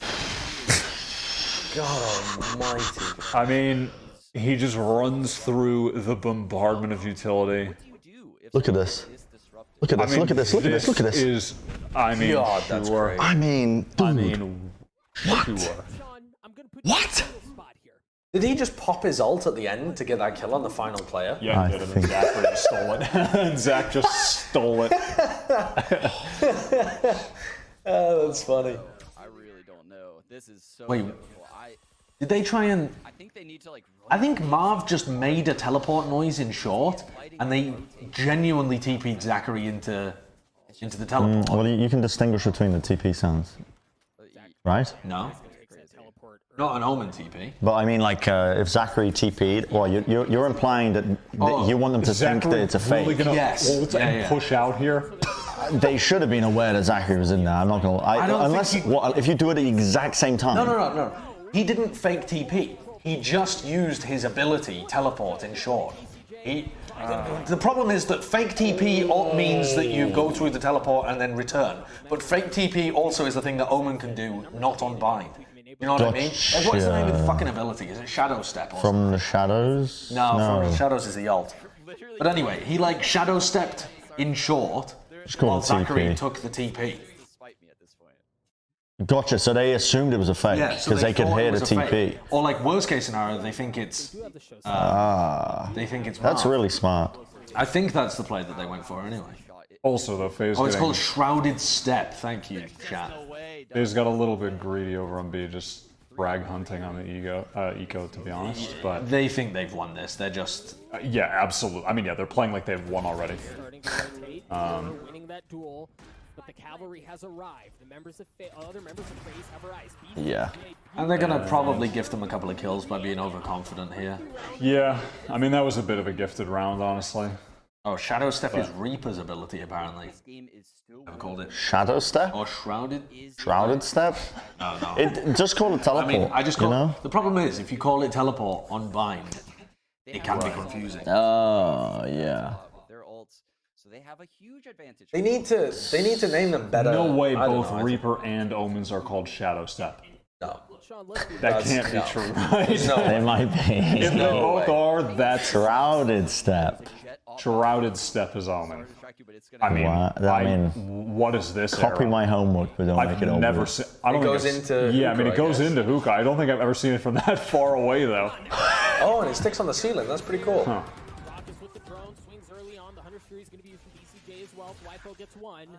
A lot of pressure on Walkers. All right. That's a very good B hit. Showstopper from Aaron not connecting, but it's really So, this was ends up being 9-3. Doctor ordered.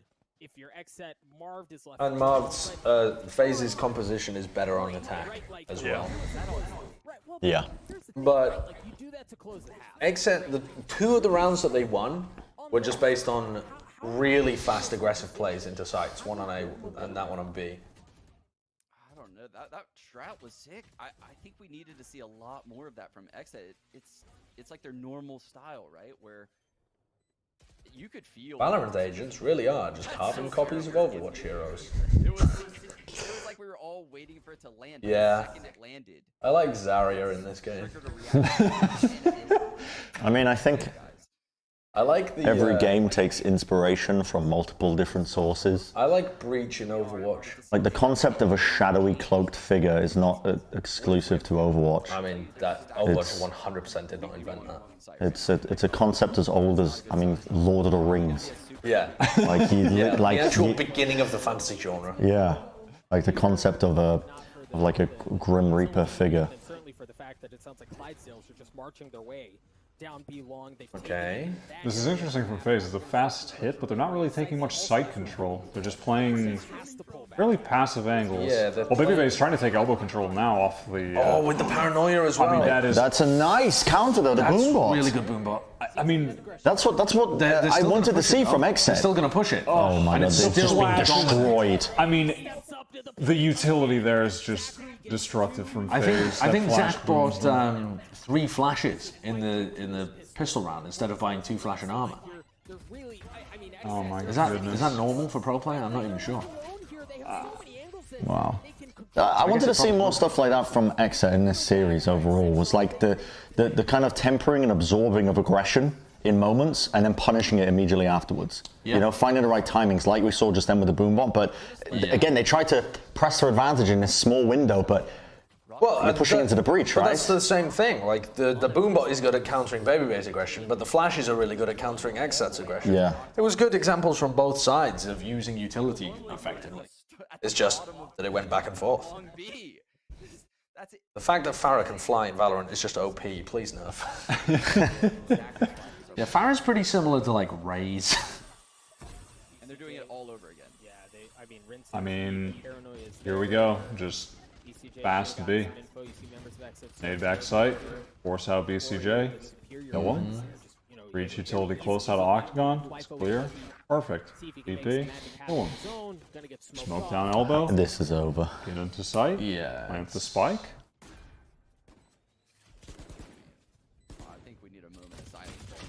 I think Sean's right. pace is really. This is no longer rated. I mean, it's the reason that I think Brazil is going to do well at LAN. Yeah, it is Pace 100%. in this game is hard to deal with. If you want to get on that topic, I think the faster you play and the more you get used to playing as a team at an incredible pace, the more you're going to throw other teams off. Like you force them to react quicker. You force them to essentially play to your pace and style. It's. Looking at these teams. I think we saw it best in Overwatch when we had GOATs for the longest time. And what you genuinely, this is what I always think of, is because in Overwatch you see a multitude of different metas with different compositions. Yeah. So I definitely say the overall pace of the game has gone up. Yes. Like over Since the years. season 1, yeah, the pace of the game has gone up tremendously. But when you just saw one meta over and over and over again being refined, what we found was the two teams that could play it at the highest pace were the ones that succeeded. Yeah. Because they're the ones that can force mistakes out of the enemy. And I think Valorant is a game where it's not like, you know, compositions don't define like, compositions define a lot, but the raw fundamentals and like the pace at which you play trades, pushing, gunplay, that sort of aspect of the game is the thing that can really define you as a style. And like, I completely agree. I think of Brazil and I just think of them marching into Masters 2 and dominating because teams will get caught off guard. I think they'll force a lot of mistakes out of their opponents. Yeah. I mean, I don't know whether they're going to dominate, but I think it's going to catch people really off guard. I think we've set the narrative pretty well that Brazil, you can't come into any international competition and underrate Brazil. Yeah. It feels like the community sentiment is on the same page as us. Yeah, it feels like they've caught up to the Brazilian fever that we've been pushing for months. These are just so much better. They're just so much better. I mean, we're just about to feast. Oh, never mind. And actually, never that's mind. the He spike finds as well. So not an ounce of sustenance. Marv should not be. Well, I guess he doesn't realize whoops. there's that many players there. That's weird from Zach. Marv gets caught all by himself short. Aftershock have and to a use showstopper to the try and showstopper to reclaim clear the this. spike. Just pre-fight a corner. Oh, what a flick! Well played by Pura though. Stand strong, but Zachary shows that he can do 1v1. Oh my god, here They it have is. no idea where Baby Bay is. is all that remains, and who else but Baby Bay? This is nice from BCJ though. He has just clearing drone as out- well. Oh, this is so good. Wait, is Baby Bay reading this? Oh, this is no. There's no read. This is just going to come down to a ridiculous timing. He read it. He fucking read it. There's no way he read that. He was just trying to come from a different angle. I simply don't believe that Baby Bay read BCJ pushing into showers there. Well, I think that's. I mean, ludicrous. the Coach Trippy diff is so real. Yeah, it's incredible how much better they are. Is it, The where utility is it is so 7 much a.m.? better. They trade off each other so much better. They're always in positions to support each other now. It's just. Where is it they're 7 a.m. so much better. Where it's is it 7 a.m.? unbelievable. Where is it Coach 7 a.m. Trippy is a Where is fucking it? genius. Where's He's a 12 miracle hours worker. away from us? Probably somewhere in probably somewhere in Asia, right? Maybe in Korea. Is it 7 a.m. in Korea right now? I don't know where it's 7 a.m. Let's find out. Pull up the time. Okay, Google. China, yeah. Where is it 7 a.m.? And Exet is in a position where they can make a statement. By saying, find dinner recipes. No. I mean, it's almost 7 p.m. here. Right? Like Indonesia, India. Just Yeah. useful. Just useless. The important factor is it's always going to be 7 a.m. at some point in the world. Yeah, it's always going to be 7 a.m. somewhere. It's, yeah, 7 a.m. in India right now. Optic India, banned for cheats. Coincidence? Baby Bay, I don't putting up think so. unreal numbers. I don't think Coincidence? so. Get the tinfoil hats. I think this is more about FaZe than it is about Xset. Kind of fucking crazy, honestly. No, not crazy. Kind of expected, but I'm a little bit disappointed at Xset. It felt like they definitely they lost the confidence. I think you need confidence if you play against FaZe. I think it's just style diff. Yeah. When they start losing the duels, and the game starts getting away from them, you can really see them lose confidence, and they start to play very passive. It happened in that Envy game. I think I feel like I just saw the same thing. Yeah. It's not over for them. I think it's a style diff. Xset are now playing against Gen.G, and I think that's a much more winnable game for them than against FaZe. I agree. And that's not just to do with FaZe being a better team. Yeah. It's like they play a slower style that they'll get a better handle on. I think I would still favor Gen.G there, but I think it's pretty up in the air. I actually have been taking down notes as we've been watching the matches, and my notes. Dude, I want to play some Valorant. That's all I needed to You want to play some Valorant? Yep. I'm down. I've had 2 Red Bulls, and I'm ready to actually dominate my opposition. It's going to make you worse. No, I'm going to play like Baby Bay. I'm locking Duelist, I'm running in, and I'm hitting every shot. I don't want you playing Duelist. I'm playing Sorry, Duelist. I was going to play, but now I got plans. That's crazy. My Duelist is my best role. Sorry about that. I was Statistically. on me, man, but FaZe was Baby Bay went 42 and 18. That's pretty damn Sounds about good. right. I mean, Raucus was playing really well too. He was. On that defense. He was holding down B. FaZe Zach was playing really well. I mean, it's the trippy diff. Okay, what are the games that are happening tomorrow? 7-1 on Breach. You don't see that at all. So we have Sentinels versus LG and then 100 Thieves Immortals. Two is it only 2 games tomorrow as well? Bangers tomorrow. It's 2 games every day. It's just 2 games every single day. Yeah. I think at a certain point it becomes 3. Oh yeah, does it? It's 3 next week. Oh, next week. Next Okay. week. Is it next week? Yeah, March 19th, there's 3 games. Okay, I'm pulling this up here. It's actually the only day where there's 3 games, is March 19th. And then there's 2 games again on March 20th, and just the grand finals on the 21st. Pretty convenient for streaming in the evening. It is. Very convenient. I was like, oh, well, Xset actually did do a little bit of studying about FaZe because it seems as Sentinels LG, Immortals 100 Thieves. People are gonna... or aggression from Baby Bay moving. They might get higher viewership for Sentinels playing with 10s than they do for like games way deeper in the bracket. Yeah, I mean, there's a lot of hype coming into Sentinels here. Seriously. Be so excited to watch 10s play with Sentinels. Yeah, even if they lose, like people are gonna be. Please look at the FaZe Actually, fan tweet. that's what Sparsh Math just put in the chat as well. Do you think Valorant viewership records when 10s debuts for Sentinels? How much is is viewership records? But I think it's going to be. I mean, a spike. I'm gonna be real with you. Let's think it'll be a let's go onto YouTube and let's type in right now. Yeah, 10s. I mean, 10s is already massive. But like, I know he's already massive, but he's just been doing content creation, right? Like this is his. he's got like 200k views on all of He's getting like 200k views every single video. Yeah. Valorant. Like the guy. I think it's gonna be kind of crazy. Yeah, I think people are gonna be excited. God, it's gonna be such a sick game, actually. What's the FaZe tweet? It's pretty good, actually. As well. So Baby Bay goes for the knife pull, tries to get the ult kill for that final one for a little bit of flash and dash. That's incredible. He wanted to peek after he got 2 Our precious. Oh my God. And it's Baby Bay as Gollum. With the little jet knife. Jet knife as well. That's fantastic. That is funny, man. That's very good. The thing is, FaZe has such a wide audience across so many games. They must be so confused at this. It must be. Yeah. All of the Call of Duty quick sniper mongrel, FaZe people. all the 12-year-old Fortnite Yeah, fans. they must be so confused with that. Smeagol. I have no idea what the outcome of Sentinels Luminosity is going to be tomorrow. It's Smeagol, you prick. That's the joke. Yeah, but also Gollum. twice away from paint Because Smee, I mean, he was called same Smee. diff. outside showers. Yeah, I mean, it's two sides of his personality, isn't it? I feel like actually he plays more like Gollum than Smeagol. I mean, that is true, Have you seen Trippy's response? For your information, I'm feeding them lumber spread. Trippy really is the Bren coach. He's Sat funny, behind man. them, giving them He back is rubs, funny, feeding dude. them lambus. I mean, my coaching philosophy is always as well. It always has been, play to your strengths. Yeah. Which is what Trippy said. I mean, I think listen, I've never met the guy, but I think we get on all right. Yeah.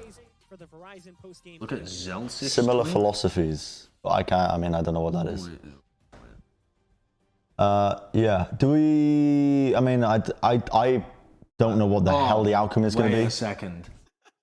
We need to be listening to this. Why is it muted? There's just no audio coming. Yeah, I know. Why is that? Smix's mic is muted. There were a lot of Oh, there we eyes go. looking at FaZe, especially after you guys had that. Is this how super Baby Bay impressive, plays? convincing He's got victory a at Challengers bathrobe 3. There were a on lot of questions. and a Will we hoodie. be seeing that He's FaZe staying warm, performance continue, but you know? zero disappointments here with this convincing victory He's staying over warm. Exit. I'm curious, how much more satisfying is this win? Man's not just hot. winning, but also Never getting hot. revenge Never against hot. the Exit Never hot. that had beaten y'all 2-0 back in Challengers 2. Well, it definitely feels great because last time we played them, it didn't feel like they beat us at all. It felt like we beat ourselves, you know? So like I had something to prove, and especially because like I've been competing for like my entire life against Aaron. He's a Crossfire player, and he like represented Canada. That rivalry from Now he's Crossfire. represented USA. So we've been having this rivalry for a long time. I mean, we're friends, but I had to flex on him after he beat me. I was like, come on, dude, I'm better, man. I'm the better Crossfire player here. You know what I mean? No, definitely. You certainly showed that today. Fantastic performance on Haven. And I noticed Haven and Bind were the very same He's two maps that you cold. played against Exit last time around. You said it yourself. Today's performance was a complete reversal. What were the learnings that you guys took away from that first series where things didn't work your way? Because today was a completely different phase. Well, I'm not gonna lie. When we first played them, we weren't like in a more developed state of our team. We were kind of just like the basic Schmeeg, and now we're like sophisticated Schmeeg. You know, we're actually doing things for a purpose. So like I was literally just going full Schmeeg mode, just going in, Schmeeging for like, a doing whatever purpose. I wanted. I'd literally be like, okay, I want to go 8 this round. And I would just go Sophisticated until Schmeeg. no, you know, and I would never stop. I would just keep going all the way to their spawn. And you know, now we actually decided to play the game how I think it's supposed to be played, and you know, we limit tested in tournaments, and that's just like that just shows that we got some big cojones, you know. You talk about sophisticated Smeeg. We certainly saw that evolution of Smeeg happen Dude, he's specifically crazy. between Challengers 2 and 3, where you showed up to Challengers 3 and the Smeeg was evolved. You guys look No shot. so good, taking it all the way to the grand finals, winning 3-0 over 100 Thieves. So talk about the process. that Well, you're went missing into some working on prime the Smeeg stuff. and ensuring that it evolved. I mean, he's using a lot of the same quotes when we interviewed him as well. So he pulled out the the sophisticated Schmeeg all Smeeg began quote, because we realized that Smeeging we're, for a like, just purpose. so much more mechanically gifted than a lot of these players that are in the scene, and it just kind of happened naturally because, like I said, we like, you know, even with us just like picking a site and just rushing all the time, or like picking a spot and rushing, we were still like getting through to these tournaments. Now we weren't beating like really good teams, but we were still making it like into the tournaments. And you know, like once we realized that, we were like, okay, this is viable, but you know, it's just like you have to do more than just that, you know. And we figured out what we needed to do, and you know, our new coach was a big help with that. He kind of like helped show us like, you know, oh, like you guys need to work on like these fundamentals in CS, which we all lack because we're all Overwatch players mainly. I mean, we have Jimmy Marv, who's a CS player, and he's like, he already knew all this stuff, but it's very hard to teach 4 other people that. So once we got the coach, he was like, yeah, you guys got to work on your trading, work on your post plans, work on all this stuff, you know, spend more time in the lab. You can't just run around and kill everybody, you know, even though we were doing it for a little bit. So he was a big contribution in that. And now, you know, now we're the sophisticated Schmeeg is what I call it. it's awesome to see. A lot of people did call out Coach Trippy for having a big role in helping the Evolution get to where I want to see someone take today, the face image they tweeted and just put a monocle on it. Sophisticated sneaking. Going up against that #1 seed in Envy, who you have not played since December. And we all know, we just talked about it, this new FaZe team that is, you know, 2-geared Smeeg, if we want to call it as such. It's bound to be a much more exciting series. So I'm curious, I can't believe we're having to wait 2 days for that. Y'all are looking right now. How on the 14th. I kind of like it though, the slow drip feed of games, you know? Actually, yeah. I kind of like to. Emphasis on Yeah, I like it's slowly rolling it out, you know, and it builds hype over the course of the tournament and it culminates in the final.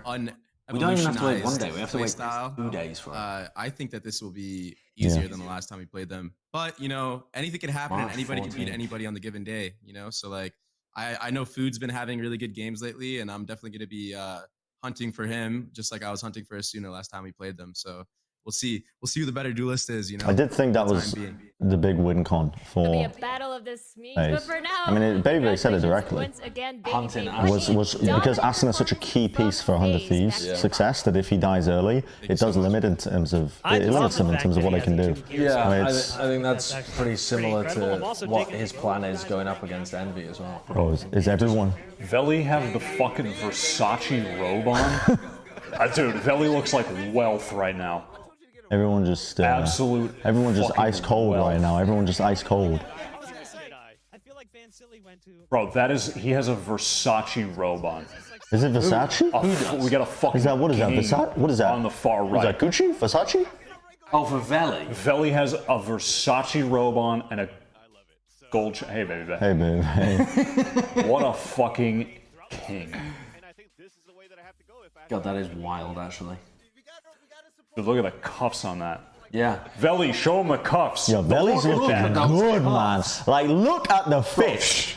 The gold cuffs. Look at the fit. Turtleneck. You look good. Little hit of plum with the turtleneck. I know. I think I'm just going to buy all of the clothes that Veli wears on broadcast. You can't pull that off. You cannot pull that off. Stick to your chest. Stick to your chest games, old man. Huh? Shirts, Dad. You got a chess game later. What? But why wouldn't I be able to pull off that? Should we all dress up for the finals? I don't own anything that they're wearing. I don't own a shirt with swallows on. I mean, you got time. You got a week. You want me to go and order what Veli's wearing? We should have a competition. Who can look the most ridiculous for the finals?